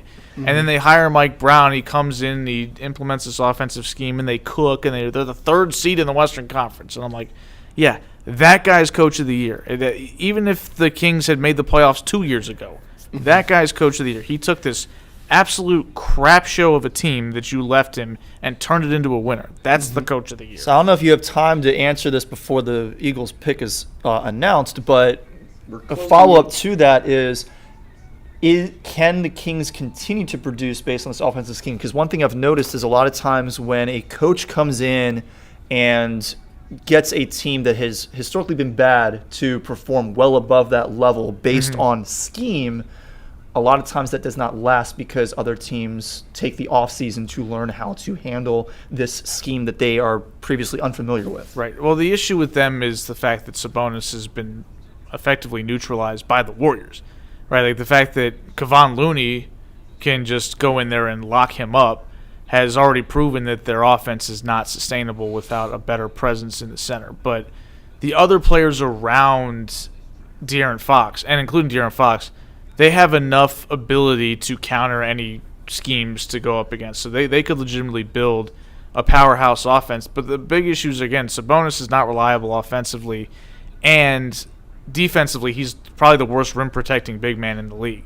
So they have to win every game in a shootout, and if a team can take away one of their primary offensive weapons in Sabonis, then they're just never going to be able to advance deep. Those are the dude perfect guys.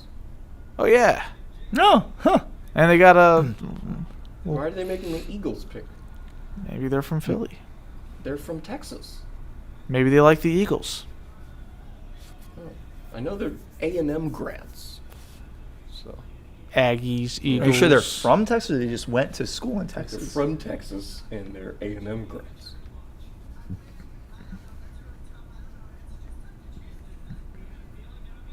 Maybe this is just a bit.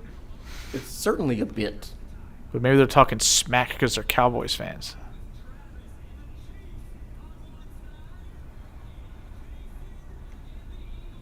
Oh, so they got like a Jason Kelsey, Travis What is Kelsey. going on? Maybe they're just doing like a not a stunt, but like one of their things. A bit. Yeah.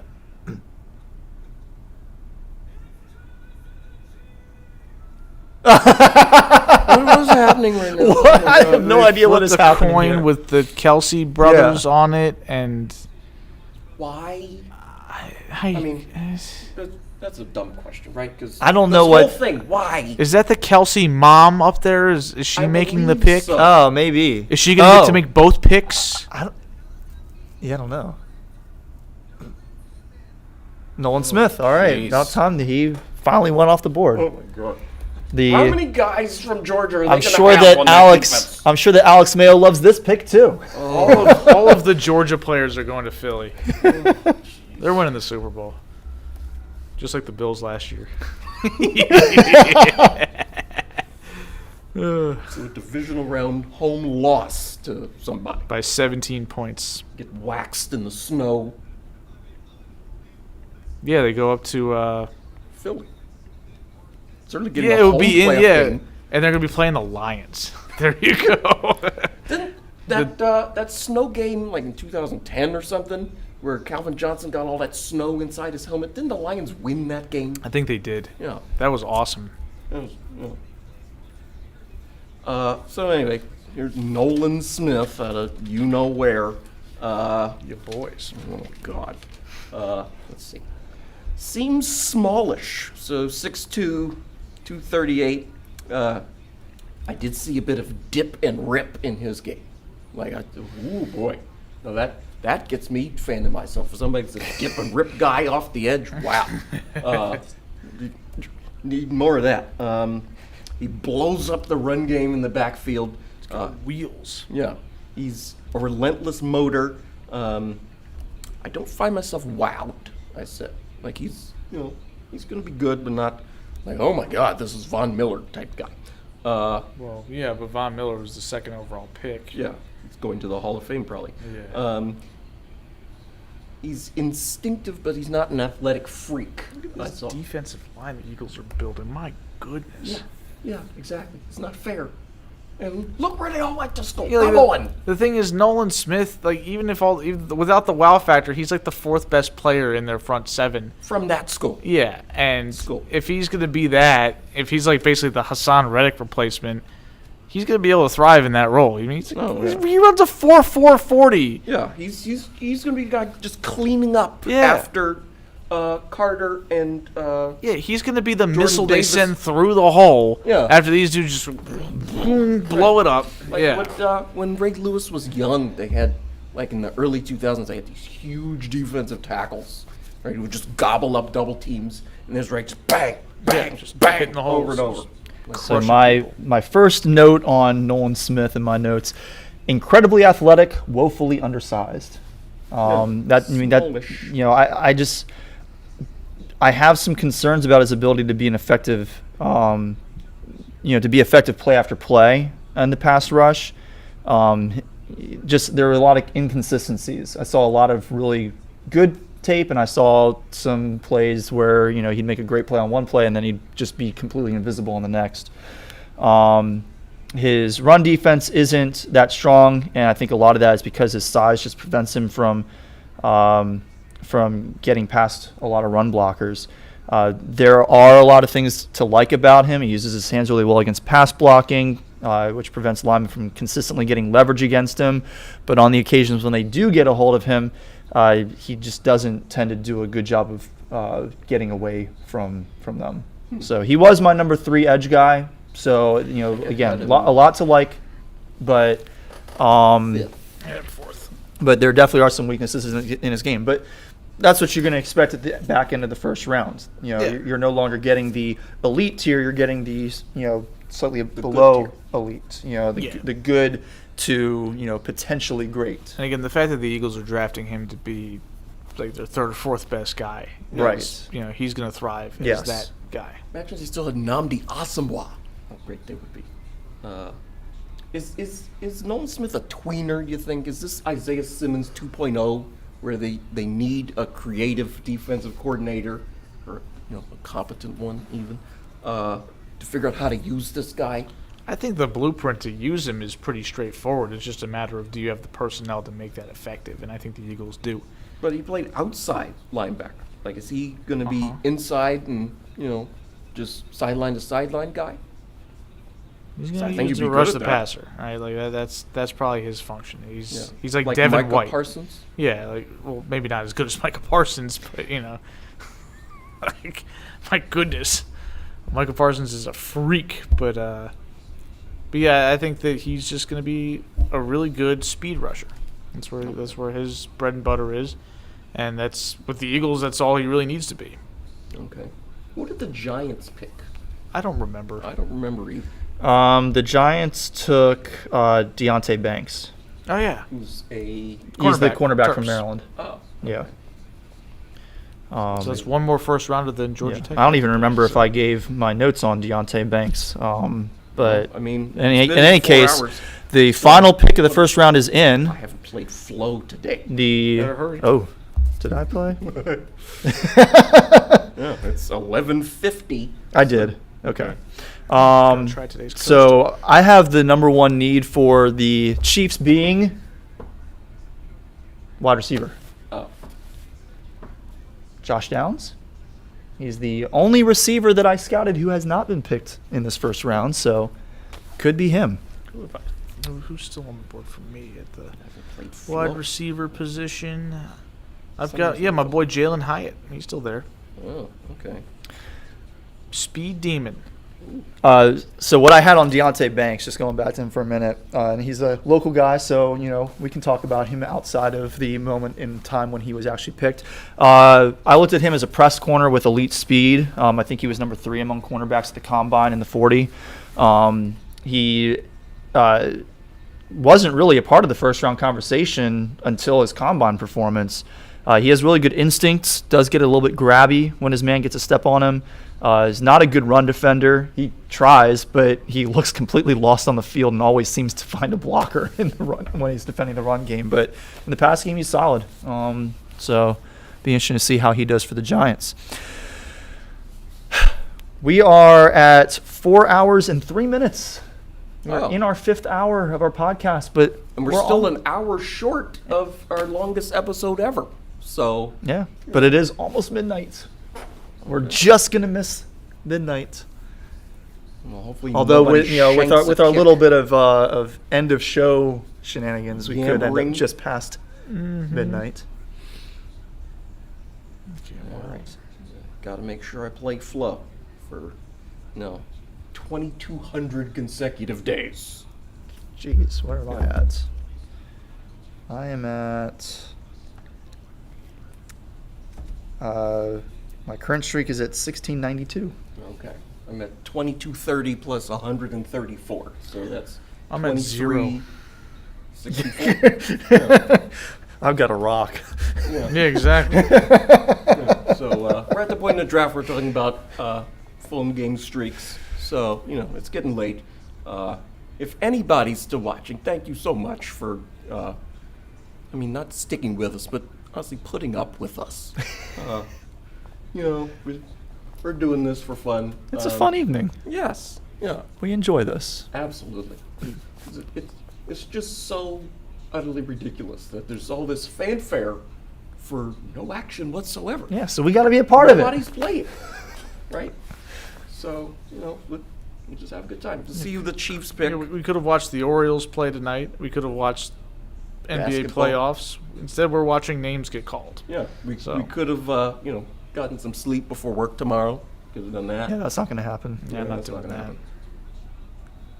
Oh, jeez. And then we get to Granted, finish I'll off still the night probably with end the- up getting to bed around the time that I normally do. That's true. You don't yeah. sleep at all anyway. Yeah. You listed off all that stuff you've done in the past 2 weeks. You didn't While say watching sleep. 2 seasons of Game of Thrones. Oh my goodness. Well, I usually go to bed around like 1:30, 2 o'clock in And the you get up morning, at and like 4. and I get up at 6:30. Oh, okay. That is not a lot of sleep. That's not sustainable. Well, I usually sleep in quite a bit on the weekends. Okay. Well, yeah, but Get some rest, tall child. You can't be burning the candle at both ends. John Mulaney made a Bo Burnham reference in his new stand-up special. Oh, he does have a new special. Yeah. some guy with a bad haircut holding the Lombardi Trophy. That's cool. Yeah, it's Clark Hunt, the Chiefs owner. Oh.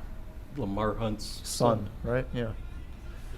All right, here we go. Final pick of the first round. Mm-hmm. There's a- Clyde Edwards-Helaire.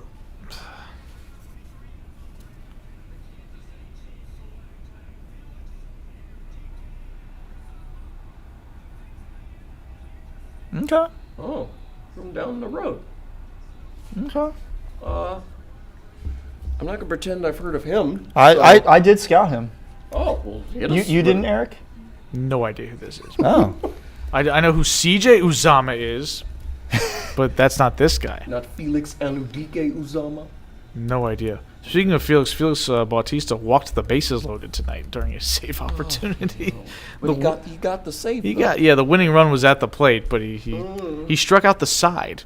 So, He's like Darren O'Day against the Blue Jays. So a 3 I true will- outcomes player except for the home run. Thank goodness. I'm going to update this real quick, and then since neither of you guys have notes on him, I will give my notes. Yeah. oh, We don't have notes on this guy, really?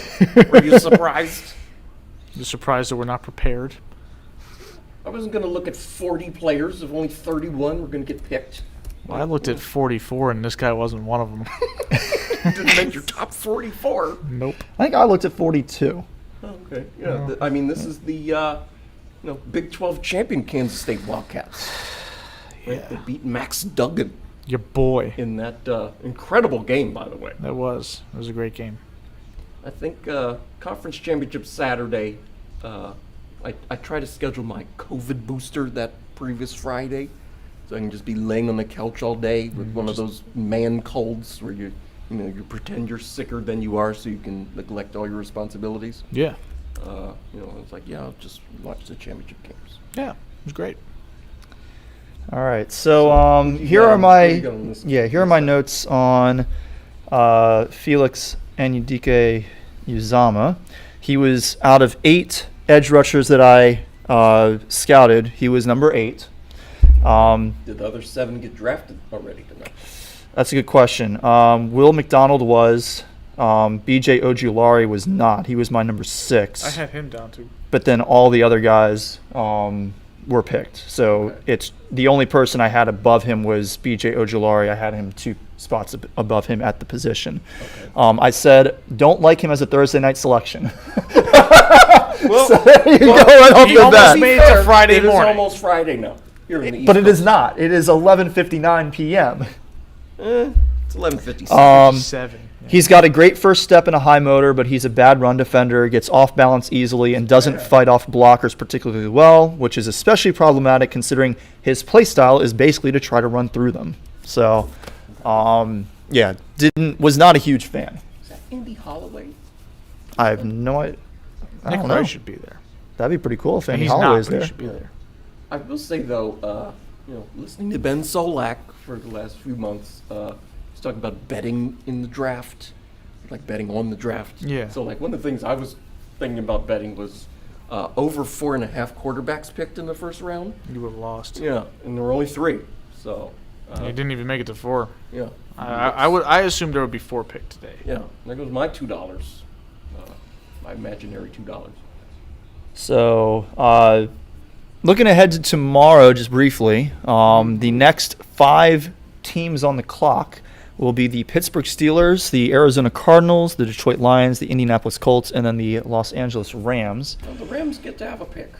Yes, they do get to have a pick in the Yeah, second they didn't round. trade that one So away. the Steelers took Broderick Jones, the offensive tackle from Georgia, in the first round. That was their top need, was offensive tackle. So at this point, their biggest needs are probably cornerback and defensive line. My top available cornerback, I think that's probably the position they need to prioritize between the two. Brian Branch was not taken today. He's 6 foot, 190 pounds from Alabama. Did Joey Porter get picked? No. Oh, Yeah. that's right. Joey Porter wasn't Love picked. So using there you Joey go. Porter, So Joey 'cause I was like, Porter. I got Brian Branch up Yeah, there. Joey Porter should be their top guy. Brian Branch was interesting because Joey Porter again. I've seen Brian Branch listed as a safety virtually everywhere, but on NFL.com he was listed as a cornerback. Yeah. So based on his game, I think he could be a really good slot corner. He was a guy who I might have looked at for the Jaguars if they were going to prioritize slot corner at the cornerback position. So that'll be the Steelers. The next pick will be the Arizona Cardinals. They made a pick somewhere in the first round, didn't they? Yeah, they moved all over. Yeah, they the got the place. 6th pick. Yeah, they took Paris Johnson from Ohio State, Yep. which was It's like 4 hours ago. that was 4 hours ago. Arizona's biggest needs were defensive line and cornerback, even more so than offensive line to me. So we'll see where they go with that second pick. We could go cornerback. Got a couple of decent ones there. And then we'll have the Lions, the Colts, and the Rams. And I don't know if there's any players that I scouted who meet those teams' other needs. So I don't really have any comment on that.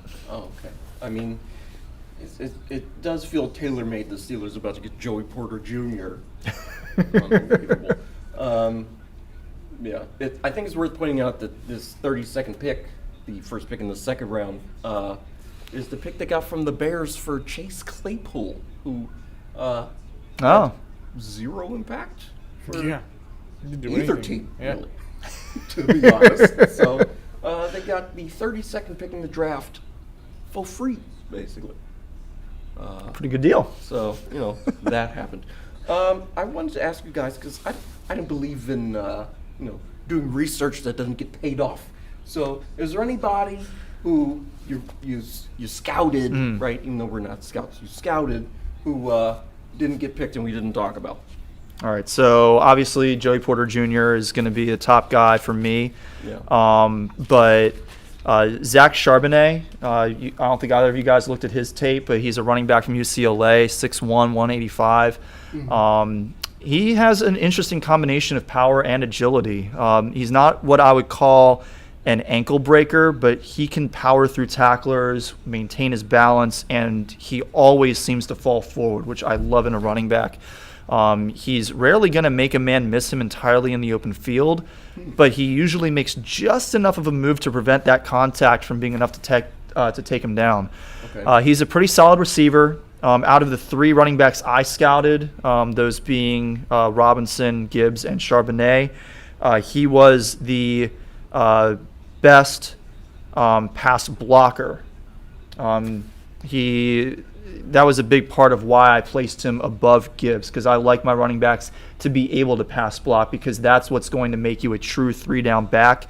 And he is, in my opinion, the true three-down back out of the top handful of guys in the draft class at running back. Oh, okay. I think you said Bijan Robinson can't pass block, but Yeah, he can't. I mean, I don't think he needs to worry about that. Right? He's just going to be down the field he's going to be he's going to be a third down type running back most likely. Okay. You got anybody else? Outside of those guys, Maisie Smith, I mentioned him briefly earlier. He did end up getting picked. That's right. So, I don't think that there's really anybody else who was high up for me. The only linebacker that I scouted was Diane Henley from Washington State. He's a wide receiver who converted to safety and then converted to linebacker. So all in college. So he's had an interesting career. His best.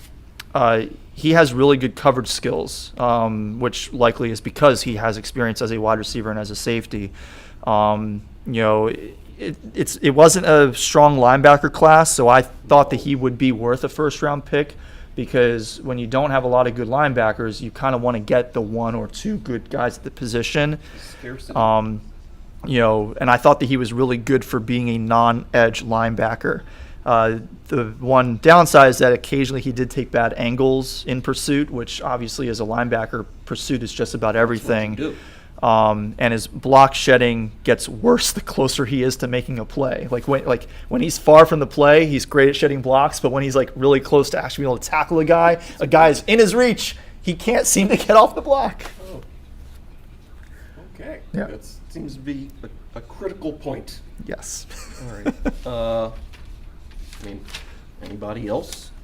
That was it for me. Oh, anybody for you guys who you guys scouted but did not get picked? We didn't really talk about Hendon Hooker tonight. It's true.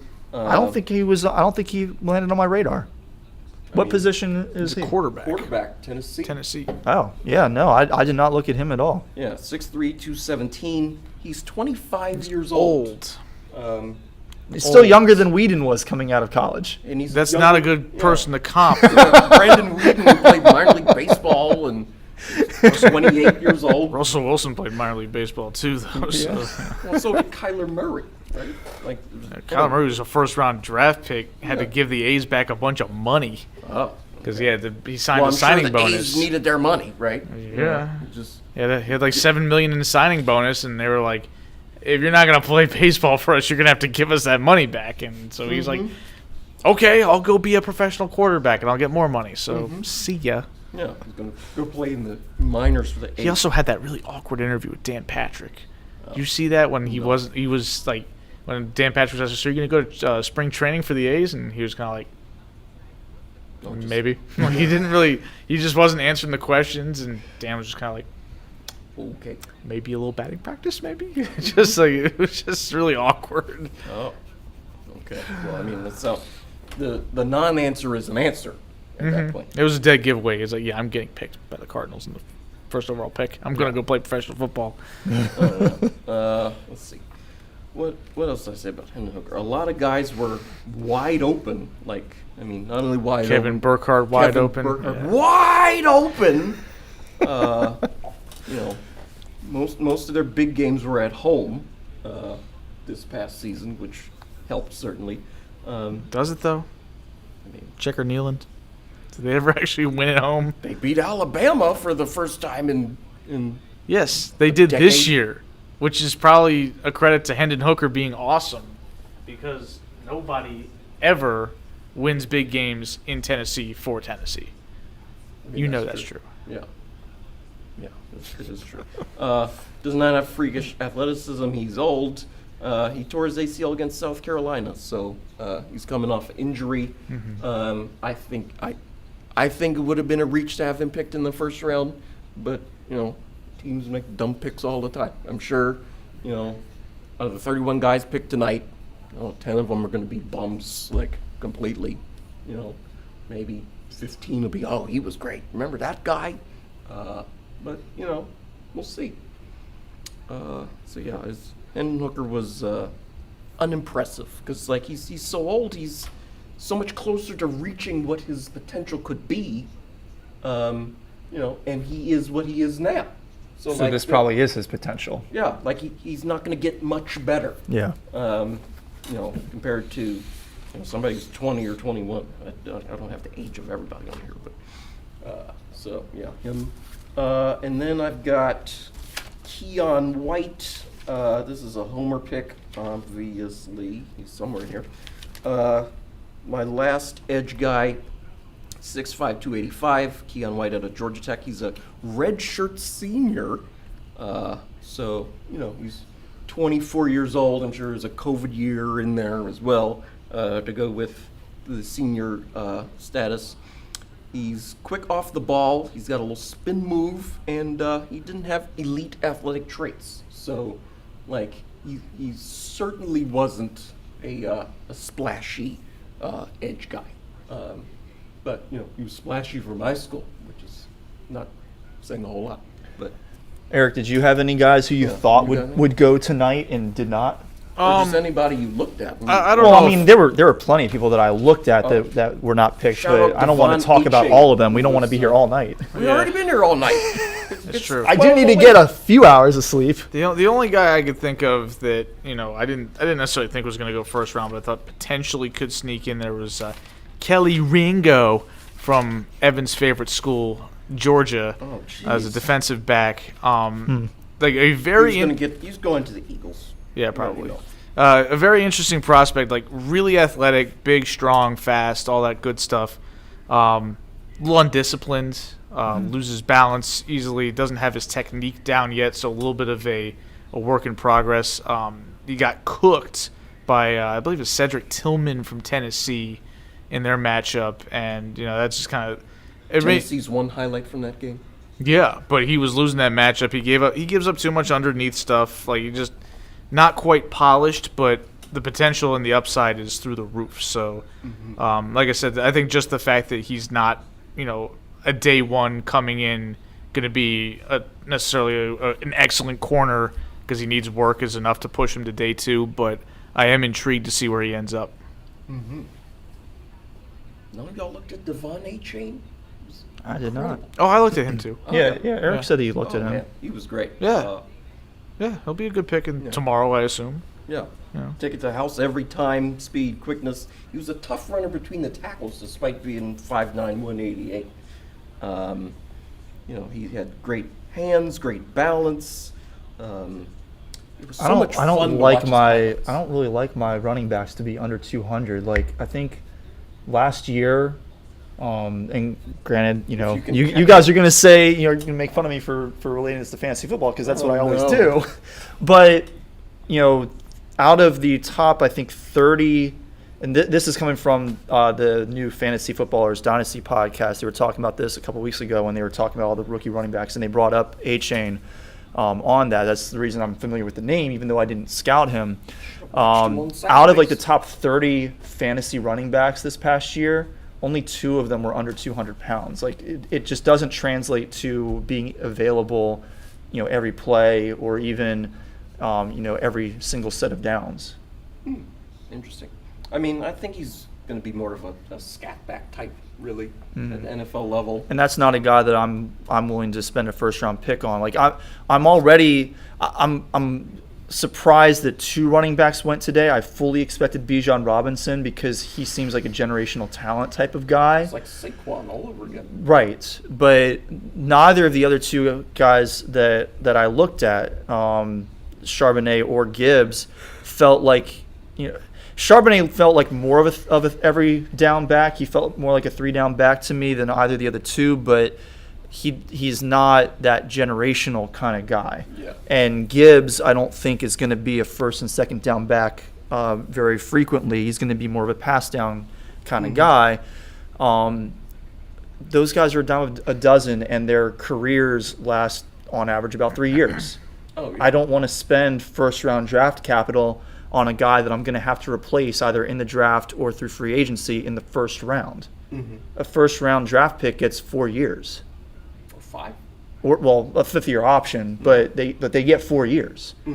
And I might be replacing him before his contract is up.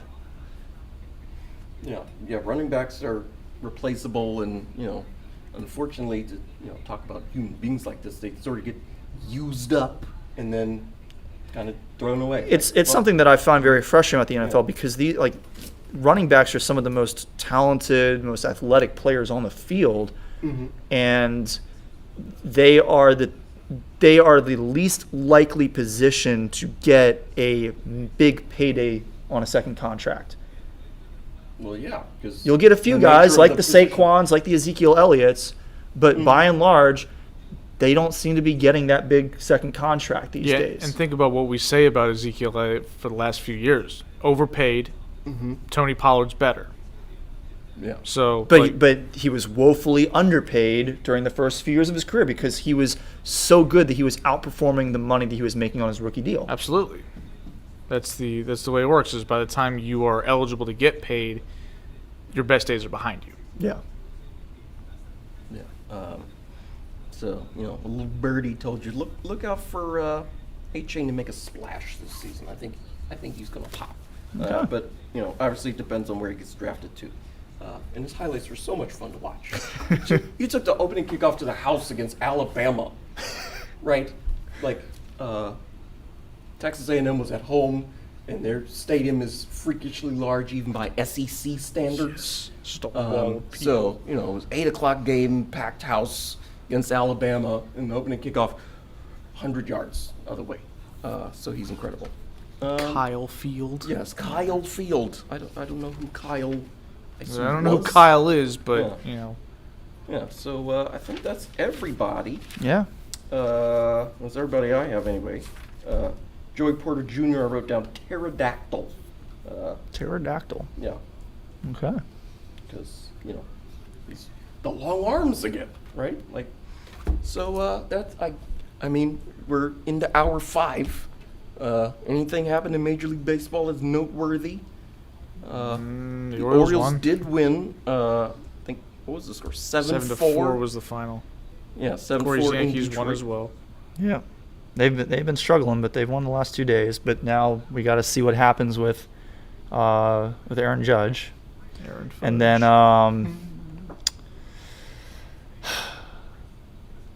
preseason.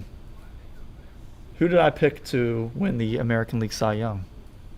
I don't remember. Garrett Cole. I did because I couldn't think of anybody else who would for dominating. sure be in the conversation.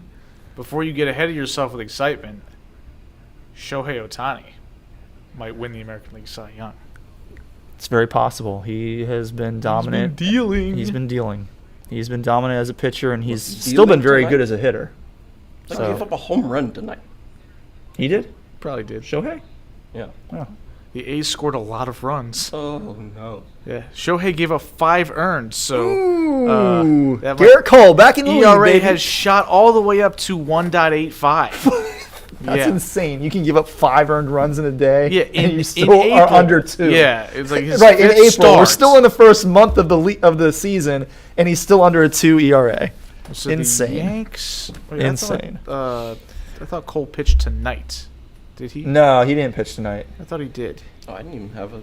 I'm pretty sure he did not. Cole or the Yankees beat who they played? They The Rangers? played Texas. They played Texas. Garrett Cole pitched tonight. He went 6 2/3 Oh, yeah, innings. he did. Gave up 2 earned. Okay. Struck out 8. Walked 1. ERA is currently at 1.11. So yeah, he's still ahead of Shohei by a putting good in little work. bit. Yeah. Got a Alright. pop quiz for y'all. No, It's also after midnight. April, so Yeah. keep that Yeah. in mind. Who has the best record in the National League right now? The Pirates, don't they? Wait, the Pirates? Pirates have been rolling. The Pirates are 18-8. What? Yes. Yeah. Yes. 9-1 in their last 10. I feel like every En fuego every right now. 6 or 7 years, they just have a random good season. Well, I mean, they went from 1992 to 2013? to 2013. Yeah. They went from the Sid Bream slide to The Fat Man slide, yeah, that the was great. Sid Bream slide all the way to Cueto. Remember that wild card game? Yes. Oh Yeah, man. 20 years. So yeah, the Pirates are in first place, but the Rays are 21-5. Good lord. Yeah, but that. How about demos, hon? 17-8. Pretty solid. I mean, I'll take In it. Cupcake City the last couple weeks. They're but- 9-1 their last 10. Yeah. Yep. I mean, you got to win the games against the Yeah. teams that are worse than you. Yeah, And that's true. for the last 5 years, there haven't been any teams worse than the Yeah, Orioles. 2 years ago, we were that team. So Yeah, yeah. We lost 110 games, 114 or something. Yeah. It was atrocious. So yeah, we love baseball on this podcast. Oh, Phillies won 1-0 against the Seattle Mariners. Does that sound familiar? It does, actually, yeah. Yeah, 1-0. What's going on with the Padres? They're under 500. Nobody's hitting for them. Yeah. The Nationals lost 9-8. Oh, okay. The Angels did win, barely. Yeah, I think We're Shohei, really was running the through lead. every single the whole No, I'm scoreboard. just scrolling through right quick. Shohei got the win despite giving up 5 runs. Yeah, yeah. Wow. So, yeah, I mean, It also helped that Shohei went 3 for 5 Yeah. with a dinger. So you also hit a home Supporting run. himself. eh. Would he have been better served starting for Evan at utility or as pitcher? Actually, he didn't hit a dinger. It was a double. I'm sorry. Yeah. Still. We scored 10, so. Oh, okay. hard to score Well, 10 yeah, he on still offense. had 8 Ks and still got the win. So, Okay. still a good start for him as a 6 pitcher. innings, right? You put Yep. a lot of points on the innings. Yeah. So, Yeah. you know. Point and a half each. Ryan Mountcastle only got 11 points when he drove in 9 runs last week. Wow. So, was 2 weeks ago. Or 2 weeks ago. That's true. Yeah. Hit a 3-run homer and a grand slam. 11. Really? The most RBIs in Orioles history in one game. 11 points. You got to be kidding me.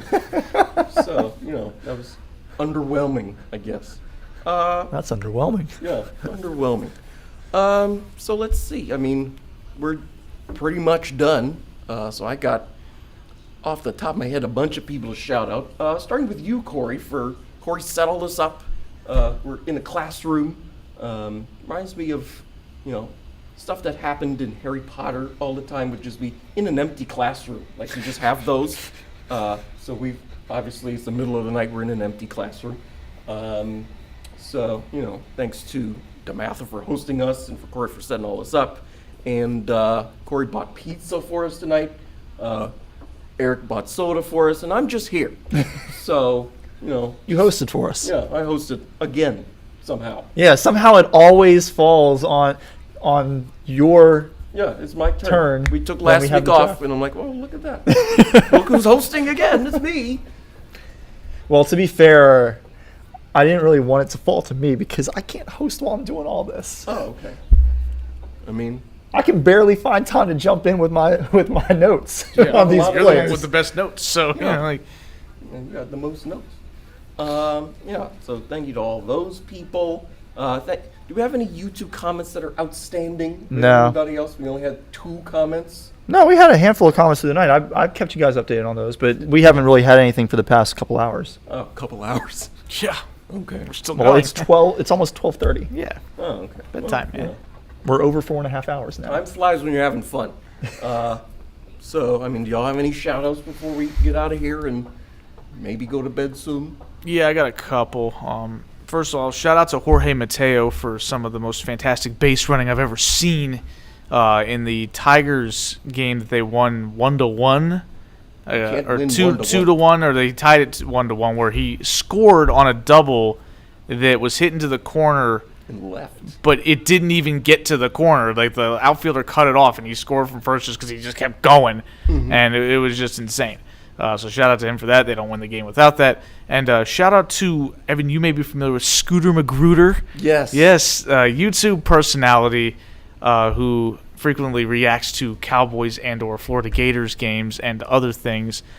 He has recently gotten a certificate as a certified carpenter, and he is using his internet fame and, I guess, earnings to help build houses in Florida that can sustain, inclement weather, hurricanes, things like that, and, maintain temperatures and things like that in case of when it gets really hot, really cold, stuff like that. And he's pretty much said, I'm committing my life to this. Oh, that's tremendous. So, shout out to him for undertaking all of that. It sounds like a great cause. And obviously his videos are excellent too. So, check those out, because not only are they, a rollicking good time, they're also for a good cause. So, Because the Cowboys are a perennial disappointment. and he is excellent at being disappointed. I mean, he should be used to it by now. He's still an optimist every year. Oh, let's deal with his Florida Gators. Maybe they need to win in Jacksonville like once. How about that? Doesn't matter. Yeah. Really, my only shout out is to all the different content creators on YouTube who take the time to go through a bunch of film and try and cut it up a little bit, because there's no way I would have time to watch find and then watch every single down played by these players in every game that they played. So I definitely rely pretty heavily. I generally don't really listen to much of what the people are saying when they're offering their own thoughts on players, because I kind of want to develop my own opinions. But I definitely rely on a lot of different content creators on YouTube. There's a guy who does it's called 2-minute drills. I forget the name of the channel. But basically just a really quick fire look at players. Vach Lombardi does some pretty good film. There's a guy, I forget his name, but he works for John Boy Media. Apparently John Boy Media does some football stuff too. They collect. John Boy Media's a they collect film for football, and so particularly for offensive and defensive linemen, I relied pretty heavily on their videos to look at film. So big shout out to all the content creators on YouTube who take the time to glean film from all of what is out there on these players, so that I have a more condensed bit of film to look at, and I'm not wasting my time trying to skip through everything. Okay. Is that all we got? That's it for me. Alrighty. Well, shout out to anybody who's still watching or listening right now. If anybody's watching live, you deserve some sort of award or prize. We don't have one for you, but you deserve one. So for Corey and Eric, I'm Evan. This has been the Sports Ballers Podcast 2023 NFL Draft Special. So we will see you next week on the podcast, and next year for the draft as well. So I assume we're running this back. So thank you all so much for watching and listening, and we will see you next time. See ya.